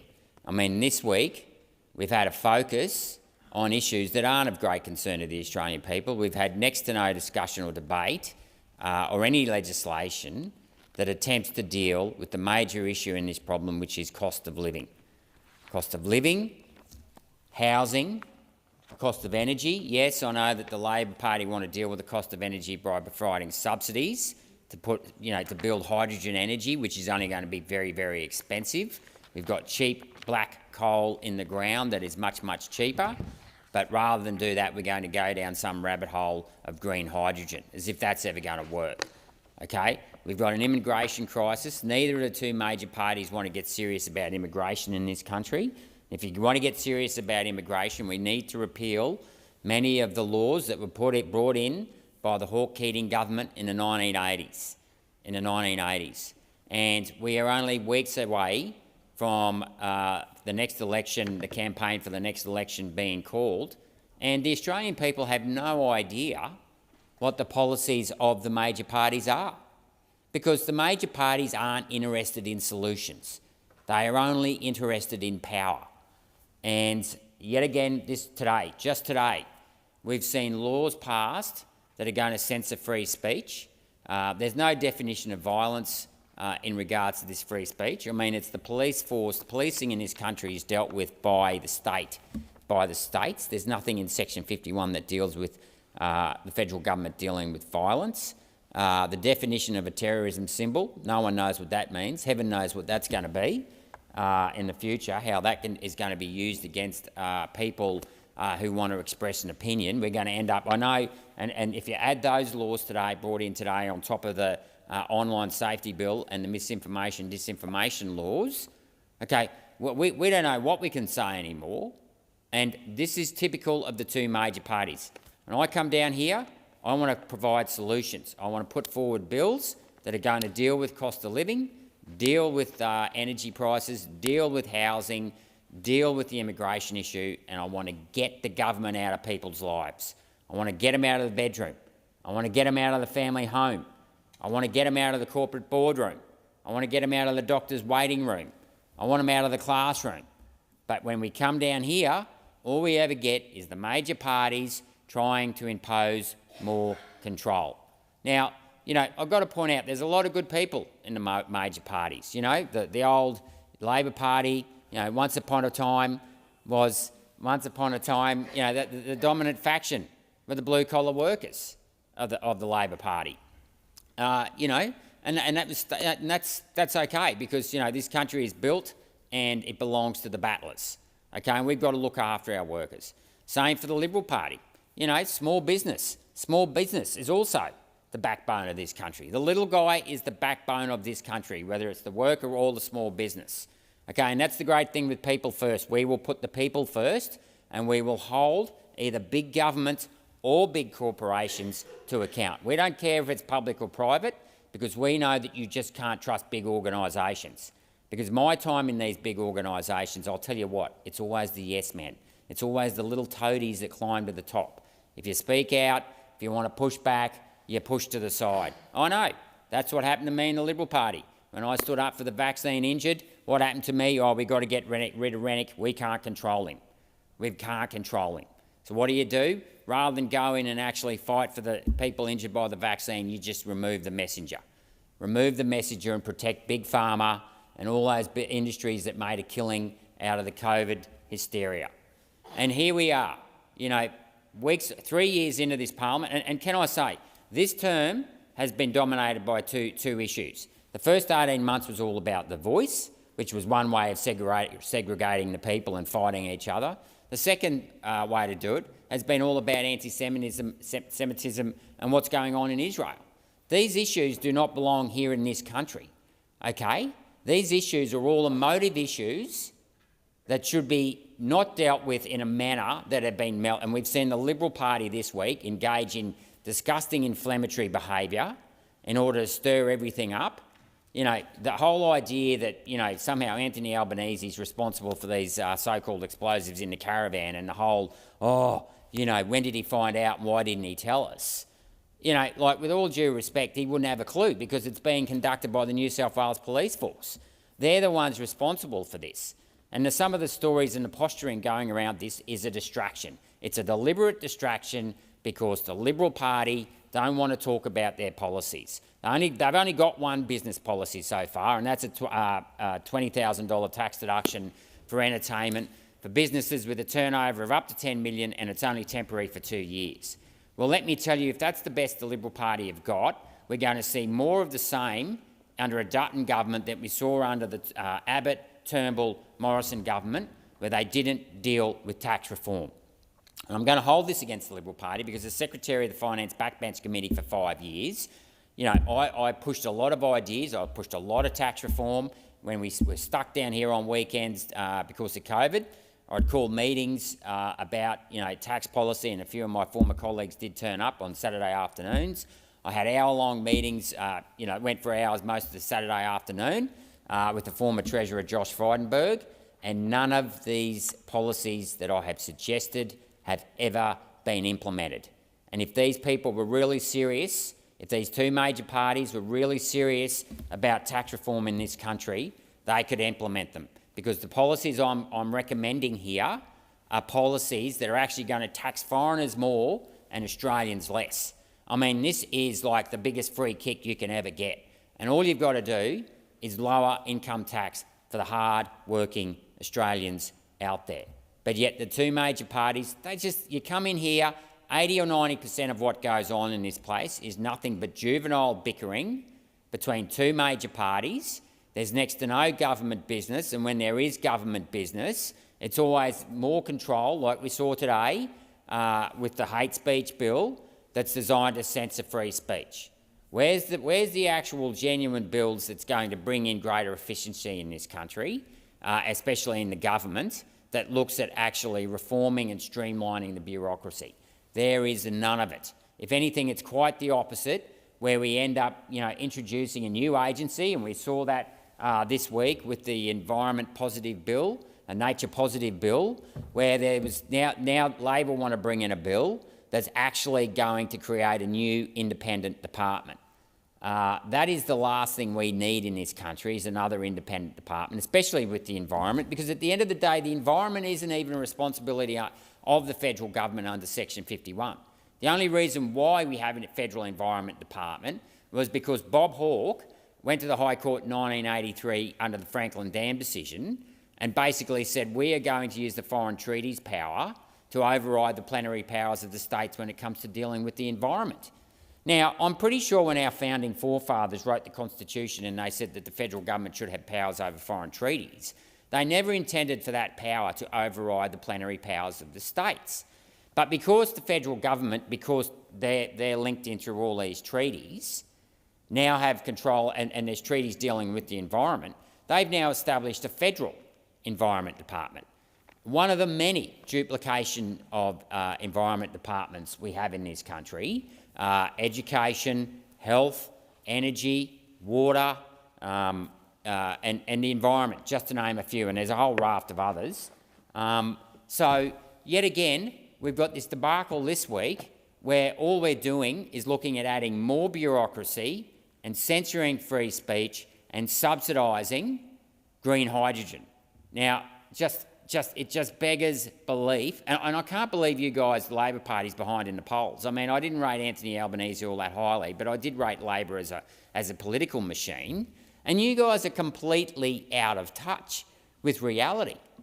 You're out here chasing these unicorns of climate change and, you know, all these wonderful woke ideas. But, and they might work when you don't have a cost of living crisis.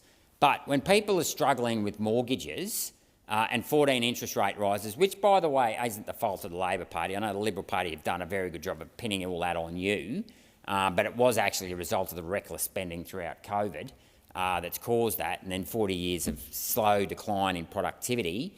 People don't want to hear about, fancy woke ideas. They want to know how you're going to implement solutions that are actually going to solve their cost of living crisis, because there are people going broke in this country. There are people that are having to sell their houses. They're either having to move back home with mum or dad, or they're actually ending up on the streets in tents. And we can't have that, right? I mean, luckily, it's all right if you live in Sydney, Melbourne, you can sell up and probably move to Queensland, get a house for half the price, and then at least have some money to live on. But for many people in Queensland and that, their houses, they can't sell their houses and move into something lower, because, especially if they're from regional Queensland. So we need to be dealing with this problem, and we need serious structural monetary reform in this country. Yet again, one of the big mistakes of Keating was he made the RBA independent. Monetary policy, along with taxation policy, are the two most important issues that government should be dealing with, and we have outsourced monetary policy to an unelected RBA that refuses to hand over the minutes they have of the meetings they have with the International Bank of Settlements, and instead they have sat there and they're doing nothing about 14 interest rate rises. And let me tell you, changing the price of money is a speculative measure. Mucking around with the price of interest rates on the first Tuesday of every month, or 6 meetings now a year, is not dealing with the underlying problem, is that we have a lack of infrastructure in this country, we have a lack of baseload energy, we have a lack of decent dams. We haven't built hardly a dam in this country in the last 50 years. We haven't built enough roads, rail, things like that. If you want a solution to this, we need to start building more infrastructure, and we fund it via an infrastructure bank. I've spoken about monetary policy and the need to reform monetary policy many times in this chamber, and of course we get nothing. We get nothing. And we have this crazy, we need to change the standing orders as well. There is too much time in this chamber. We need to get rid of take note. We don't really need 2 MPIs a day. We don't really need any MPIs, but let's take it back from 1 hour's worth of MPI to half an hour of MPI. Those sort of things need to go. They're just arguing for the sake of arguing, and we need to give the government more time to actually do business, because yet again today we've seen more bills guillotined. We saw 30 bills guillotined in the last sitting week at the end of the year, and these were very, very important bills. I never got a chance to speak on the shuffling of the RBA boards and the fact that we now got 2 RBA boards. I mean, that's the typical solution to our monetary problem, is One bureaucratic department couldn't solve it, so now we're going to create another bureaucratic department. So we're now going to have two boards to sit around and shuffle the price of money, rather than getting more people out there in the workforce on the front lines, more people back on the tools, actually building dams and power stations. If you want to deal with the productivity crisis, and our productivity crisis and our inflation crisis is actually not caused by too much demand, well, if you put aside the immigration issue, it's actually caused by a lack of supply. And it's a lack of supply because we haven't built enough infrastructure in this country in the last 50 years. We can blame John Button for that, the former Victorian Labor senator that introduced the Button plan, because he said that Australia can no longer compete in manufacturing, so we're just going to let it all go offshore. Well, how's that turning out for us? 40 years later, we've got a whole generation of graduates from universities that are broken, brainwashed, feeling sorry for themselves, instead of getting out of school when they're 15 or 16, getting an apprenticeship, getting on the tools, learning the meaning of hard work. It's wealth for toil.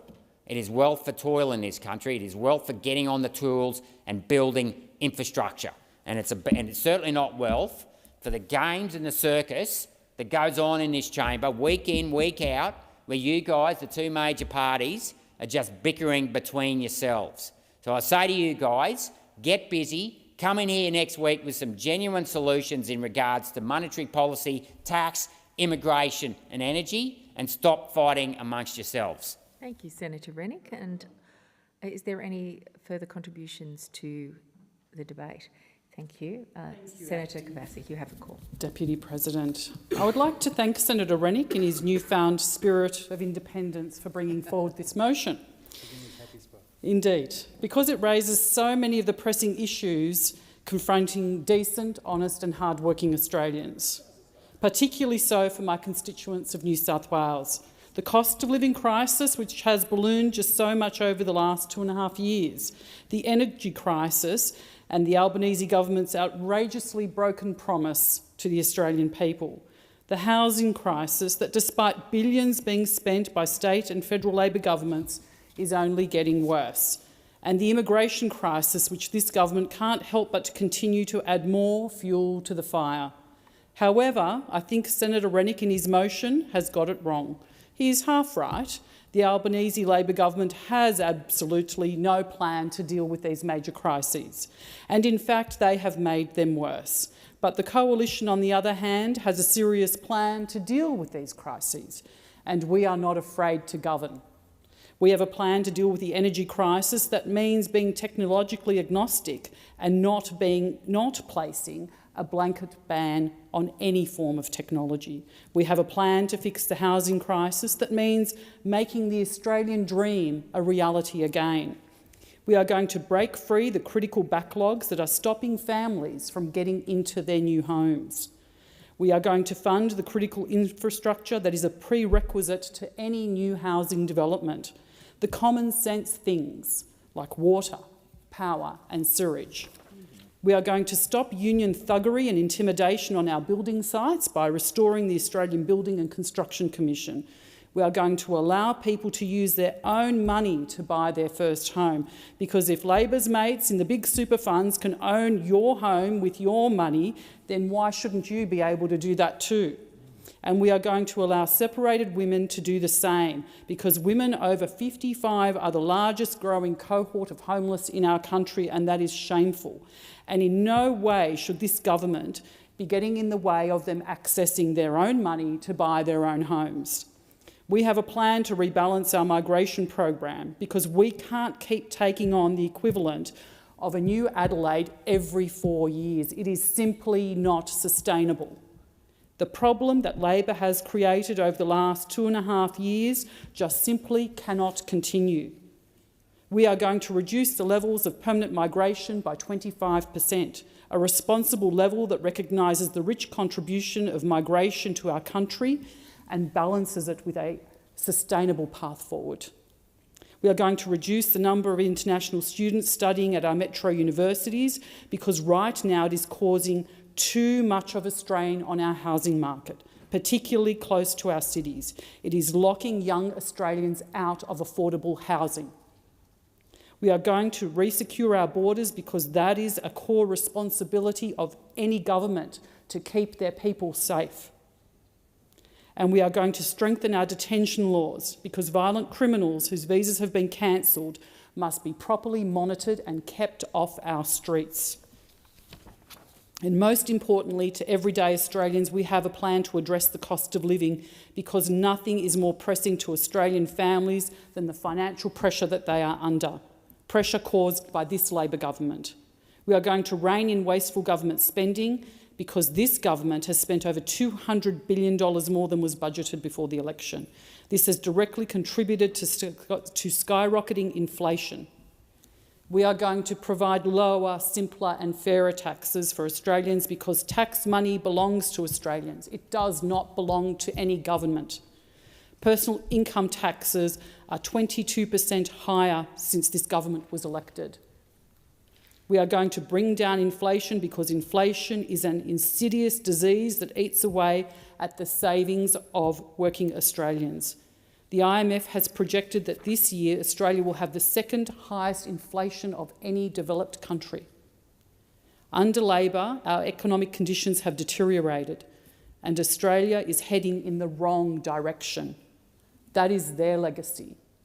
Ours will be getting Australia back on track. And I thank the Senate. Thank you, Senator Kovacic, and I call the Minister. Thank you very much. I've enjoyed listening to the debate thus far. I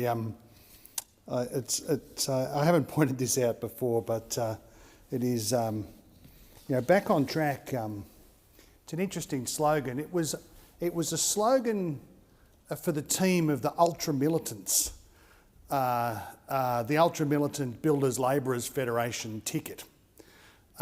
In the 1980s and the 1990s, within the current construction union. It's an interesting ticket, an interesting idea, and some of the themes that sit behind Mr Dutton and Back on Track sound just like some of the same things that I used to listen to in the building industry from these sort of unreconstructed Trotskyites. And it was a very similar sentimentality about the moribund shonky leadership that there'd been before, which is exactly what we're seeing from Mr Morrison's leftovers in the Liberal Party today. They just want to get back on track to where Scott Morrison had the show, where government efficiency was out to billions and billions of dollars out the door. Department of Veterans Affairs, some of the senators here were with me in Senate estimates when you'd have billions and billions of dollars going to shonky labour hire contractors in Veterans Affairs. No work ever got done. People's friends were enriched in the process. No work ever got done. Waiting times blew out. 45,000 veterans just waiting, the people who we should be looking after, just waiting for their claims to be assessed. Minister just sitting on his hands, bureaucracy stuck because not focused on its job. We've come into government and fixed Veterans Affairs. What do we hear from these characters? They want to get back on track, back to sacking all of the public servants who've been engaged, employed in country towns and regional centres all over Australia, helping veterans get the services that they need. Like, why would you want to go back to the Morrison show where Peter Dutton, the leader of the opposition, was a sort of leading light and second string character on the policy front? Why would you want to get back on track to that? It was a road to ruin what we had when Labor took government in 2022.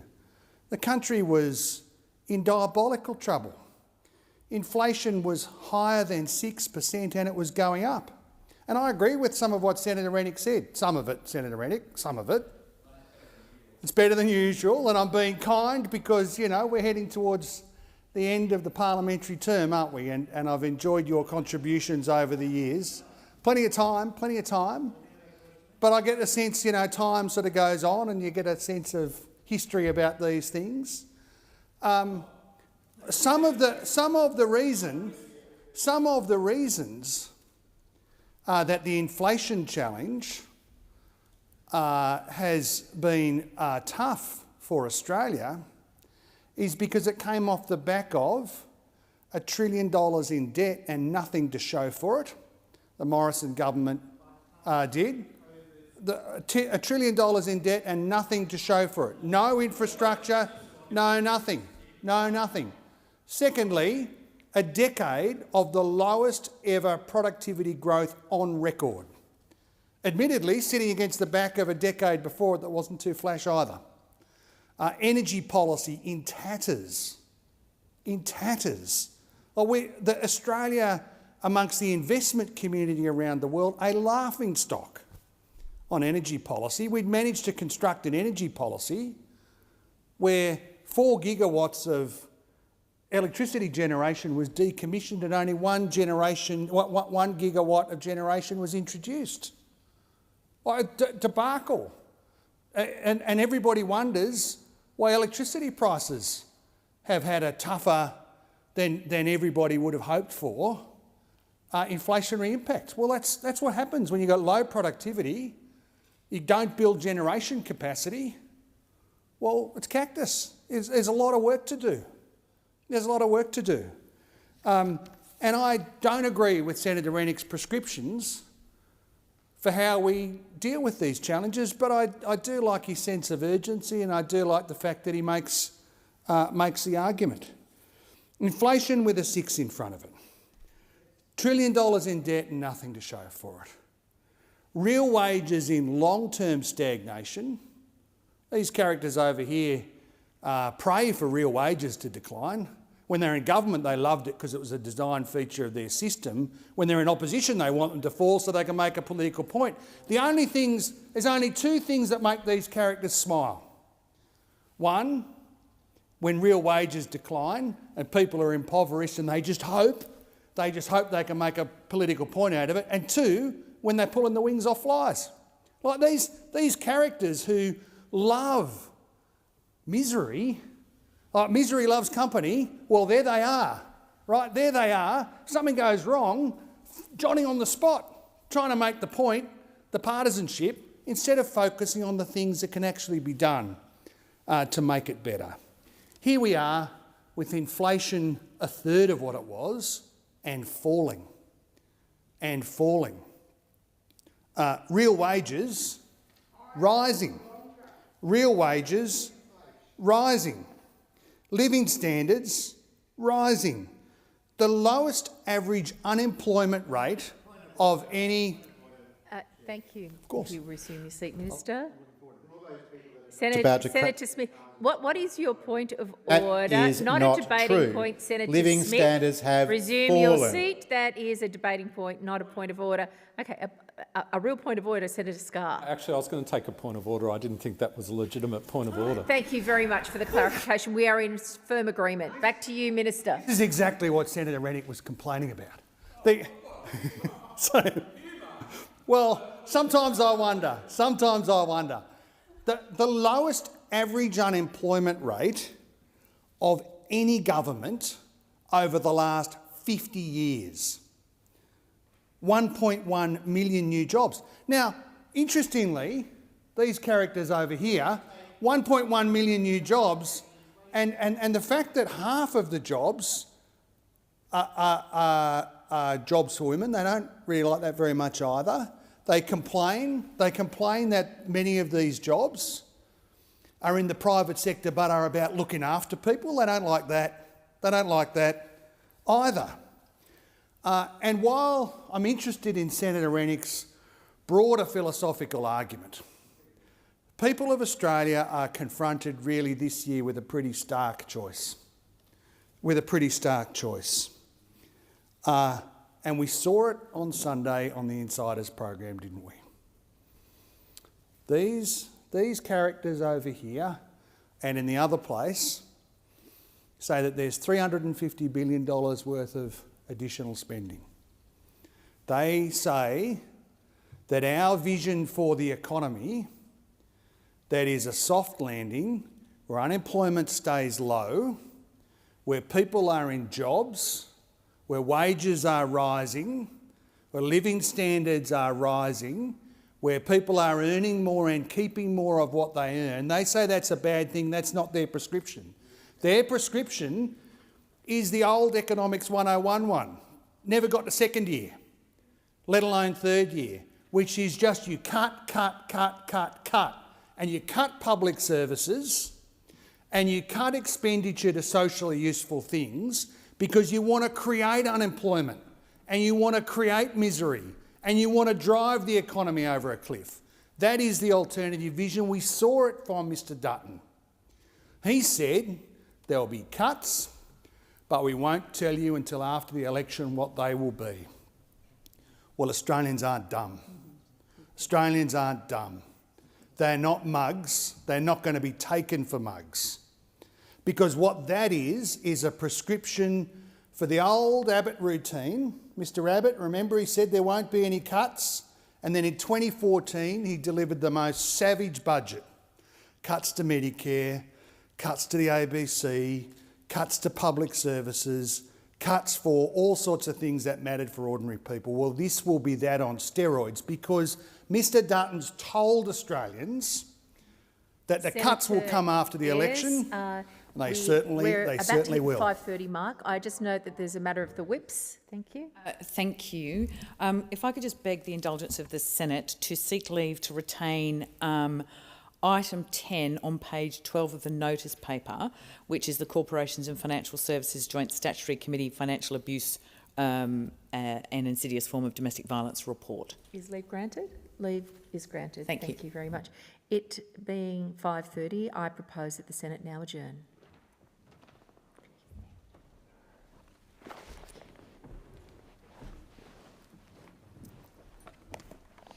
Senator Grogan.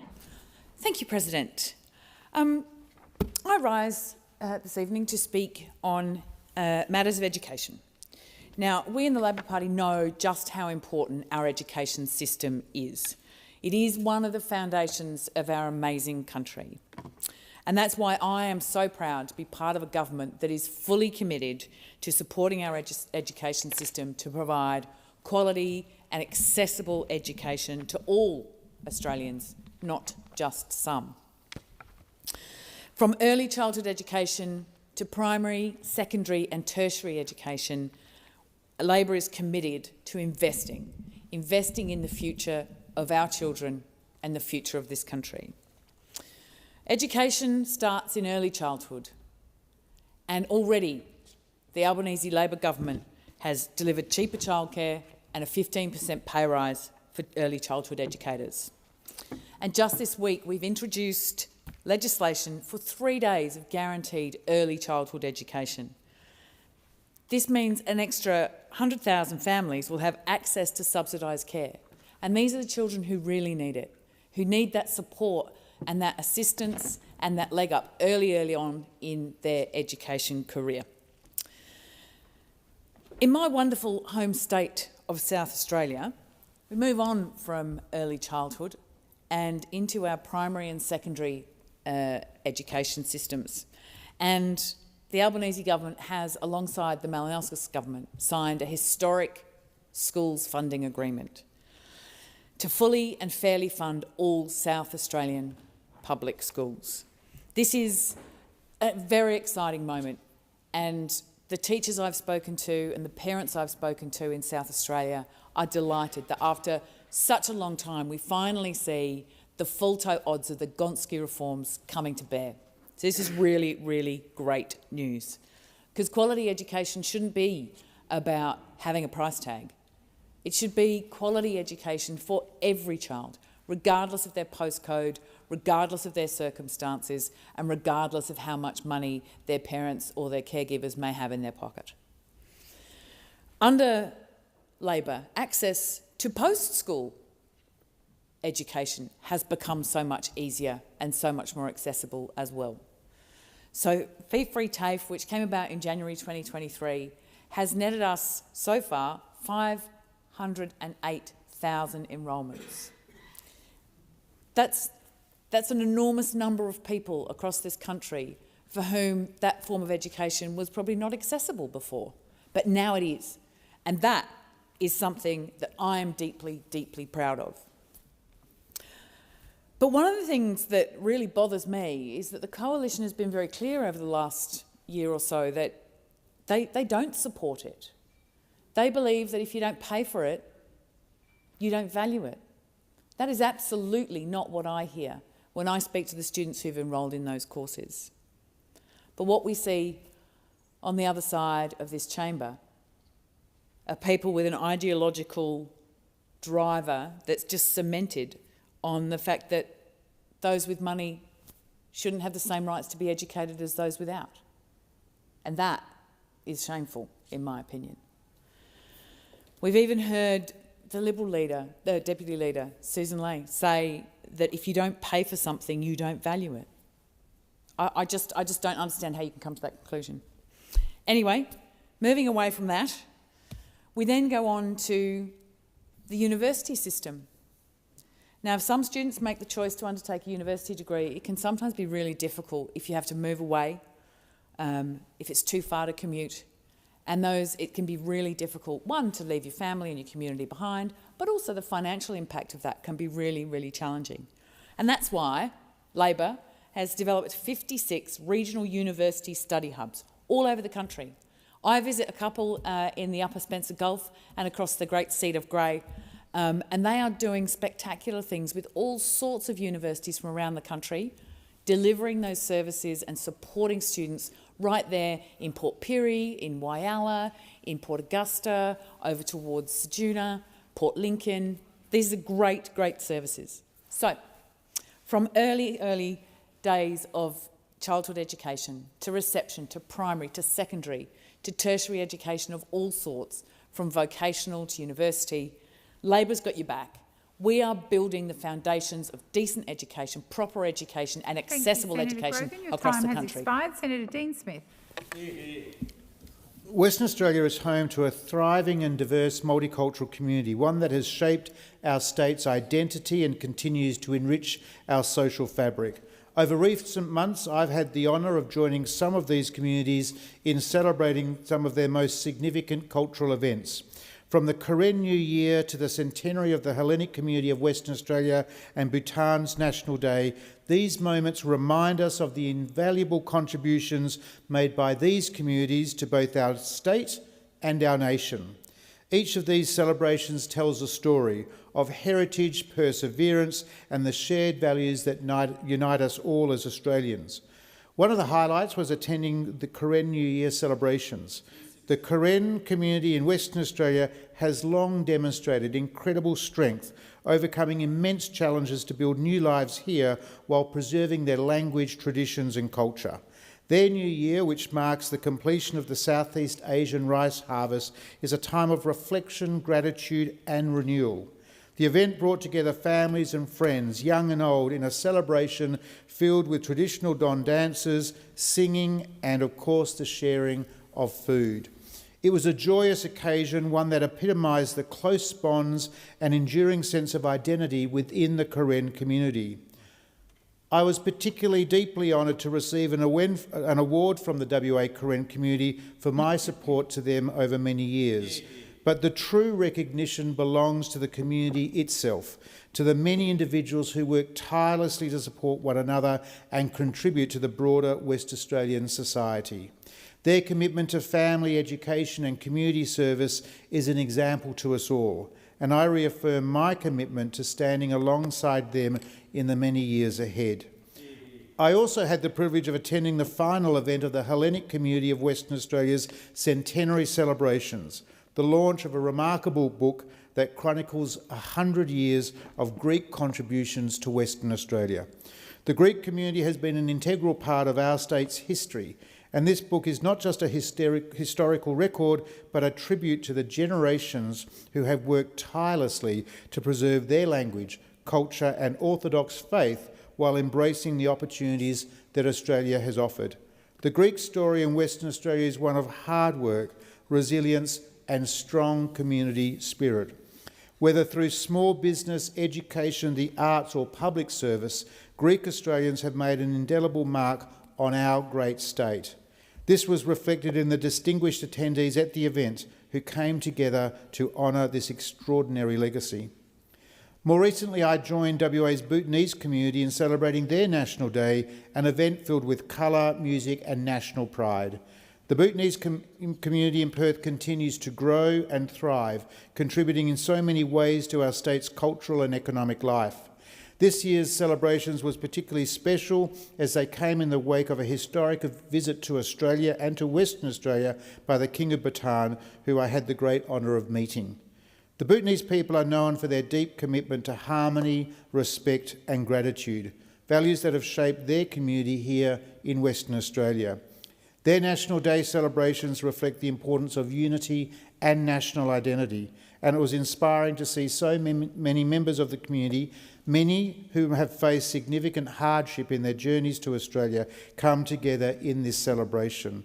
These celebrations are more than just cultural events. They are living examples of the great success of Australia's multicultural story and the profound contributions that migrants and refugees have made in building our nation. They also serve as a powerful counter to those who seek to divide us, who question the strength of our multicultural fabric, and who fail to see that our diversity is a source of strength, not of division. When we talk about what makes Australia a great country, we often speak of our freedoms, our opportunities, and our way of life. But at the heart of it all is the people. People who come from all over the world, bringing with them their traditions and their histories. These communities are not separate from the Australian story, they are integral to it. As a West Australian, I'm immensely proud of the multicultural communities that call our state home. Their stories are woven into the very fabric of life in Western Australia.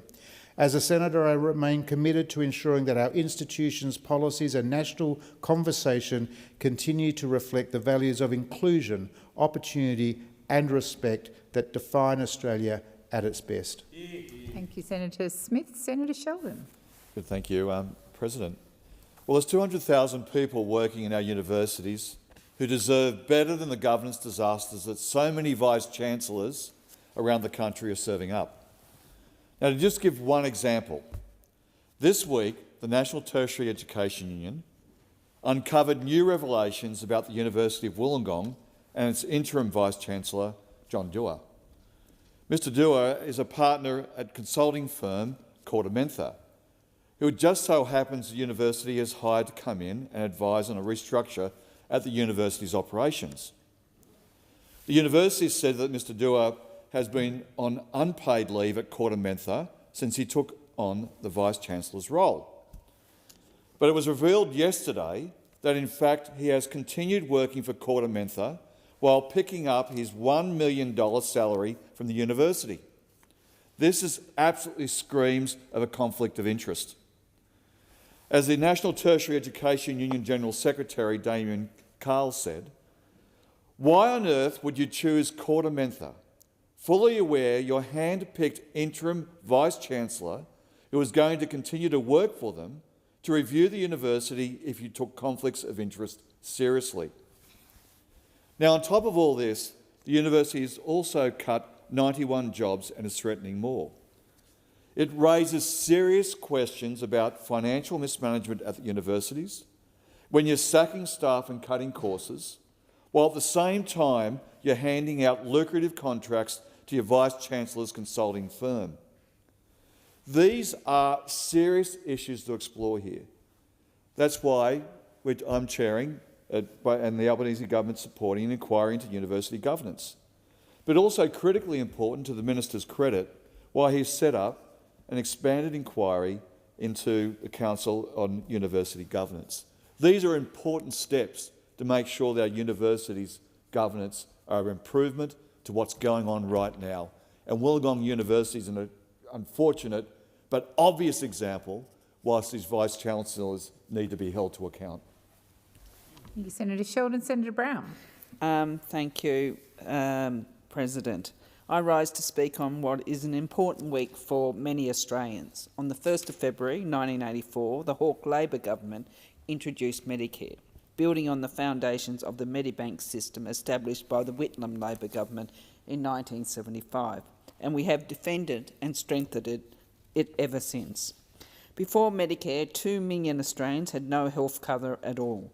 That's 1 in 7 people who live with the daily risk and worry that health care might see them lose their house or bankrupt them altogether. Thanks to Labor, Today, that is no longer the case. Today, every Australian has access to Medicare, and Medicare belongs to all Australians. We've got more doctors, we've got more bulk billing, and we've got urgent care clinics that have already seen more than 1 million patients nationwide, all fully bulk billed. Of these presentations, over 65,000 of them have been at the 5 urgent care clinics in my home state of Tasmania. That's 75,000 patients who would have attended an emergency department or GP, putting less pressure on our hard-working health professionals and emergency departments. It's not just the patients who are loving Labor's urgent care clinics. Doctors are also loving the clinics, with a recent poll finding over 70% of GPs support the work of Medicare urgent care clinics, and over 80% of GPs think they're having a positive impact on hospital emergency departments. Medicare urgent care clinics are a key part of the Albanese government's reform to strengthen Medicare, to deliver a better, fairer, stronger health system, and to deliver cost of living relief. Now, while it is great to look at the initiatives the Albanese government is undertaking in this space, it's also important to reflect on what those opposite of us think of Medicare. So come along with me, let's have a look back at the Coalition's record with Medicare. And I must warn everyone listening, you may want to sit down for the next bit. Under Mr Tony Abbott and Mr Malcolm Turnbull, the Coalition implemented a Medicare rebate freeze. This led to rising gap fees for everyday, hard-working Australians as doctors passed on higher costs to their patients. In 2014, Mr Dutton, as the Health Minister, proposed a $7 GP co-payment, which would have forced patients to pay for previously free bulk bill services. The Turnbull government in 2016 explored privatising the Medicare payment system, raising concerns that outsourcing would erode public health care accessibility and quality. The Coalition have repeatedly reduced funding increases to state-run public hospitals, shifting more costs onto state governments and patients. And who could forget Mr Dutton stating, "Medicare is dead." That's right, the man claiming to be in touch with working Australians would happily see bulk billing abolished and our public hospitals overflowing. It's really no wonder that doctors voted him the worst health minister in 40 years. And how could you blame them? I would like to now share just a small selection of the many success stories coming from the Medicare urgent care clinics in Hobart. Lawrence, who visited one of the Medicare urgent care clinics in Hobart due to unbearable shoulder pain whilst on holiday, said he witnessed the highest level of training, experience and professionalism from staff in what was, and I quote, "one of the best medical experiences of my life," end quote. And Brenda, who presented with severe pain and difficulty breathing, left in under an hour after receiving treatment and pain medication, all completely bulk billed. And I will quote again. She said, "I was so happy being treated there. The doctors and nurse were amazing." I'll leave you with one more from Sophie, who speaks of her fantastic experience with the staff at one of Hobart's urgent care clinics. Sophie says, "They were all so lovely and friendly. I can't thank them enough for the care my son received." These stories aren't isolated. They are happening in every state across Australia because each of these clinics are making a genuine difference to our community. Labor will always fight for Medicare because we know how much of a difference it makes to everyday Australians. You will never hear this government or our Prime Minister threaten Australians with cuts to bulk billing or hospitals. If there's one thing we know for sure, it's that you can't trust Peter Dutton and the Coalition with Medicare. Thank you, Senator Brown. Over to you, Senator Scarr. Thank you, President. And can I say to Senator Brown, I'll always fight for the people of the Somerset region. And today I stand up for those people. I stand up for the people of the Somerset region in relation to the appalling state of the Brisbane Valley Highway. This is a highway rated in the top 10 worst roads in Queensland. The Brisbane Valley Highway is rated number 4 on that list of the top 10 worst roads. Last month, I travelled the Brisbane Valley Highway in the rain, and during the course of that journey, I felt how dangerous the Brisbane Valley Highway is in a number of spots. I felt truly uncomfortable and unsafe. I spoke to one Somerset resident last month who told me about his experience on the Brisbane Valley Highway. Now, this is a father with a young family. And he was telling me when he travels the Brisbane Valley Highway, his fatigue management system goes off because he has to manoeuvre to try and find the best part of the road whilst he's driving his vehicle. And because of that movement, his fatigue management system goes off. This is just not good enough, President. It's just not good enough. I congratulate Mayor Jason Wendt and his council colleagues for their advocacy in relation to the Brisbane Valley Highway. I also congratulate my good friend Jim McDonald MP, the member for Lockyer, and the Honourable Deb Frecklington MP, member for Nanango, for delivering a $20 million commitment, from the new Queensland LNP government to improve the Brisbane Valley Highway. And I use this opportunity now to call upon the Albanese Labor government to match that $20 million commitment from the LNP Queensland State Government. There's a budget coming up, and I'm calling upon the Albanese Labor government to match the LNP State Government's commitment of $20 million to improve the Brisbane Valley Highway. If you care about the people of the Somerset region, if the Albanese Labor government cares about the people of the Somerset region, if it cares about their road safety and their ability and opportunity to travel around their region in safety, if they care about the people of the Somerset region, then they should match the Queensland LNP government's $20 million of commitments to the Brisbane Valley Highway, match that $20 million and fix this road. Thank you, Senator Scarr. The Senate stands adjourned and we'll meet again on Monday the 10th of Feb at 10 a.m. Good night, Senators.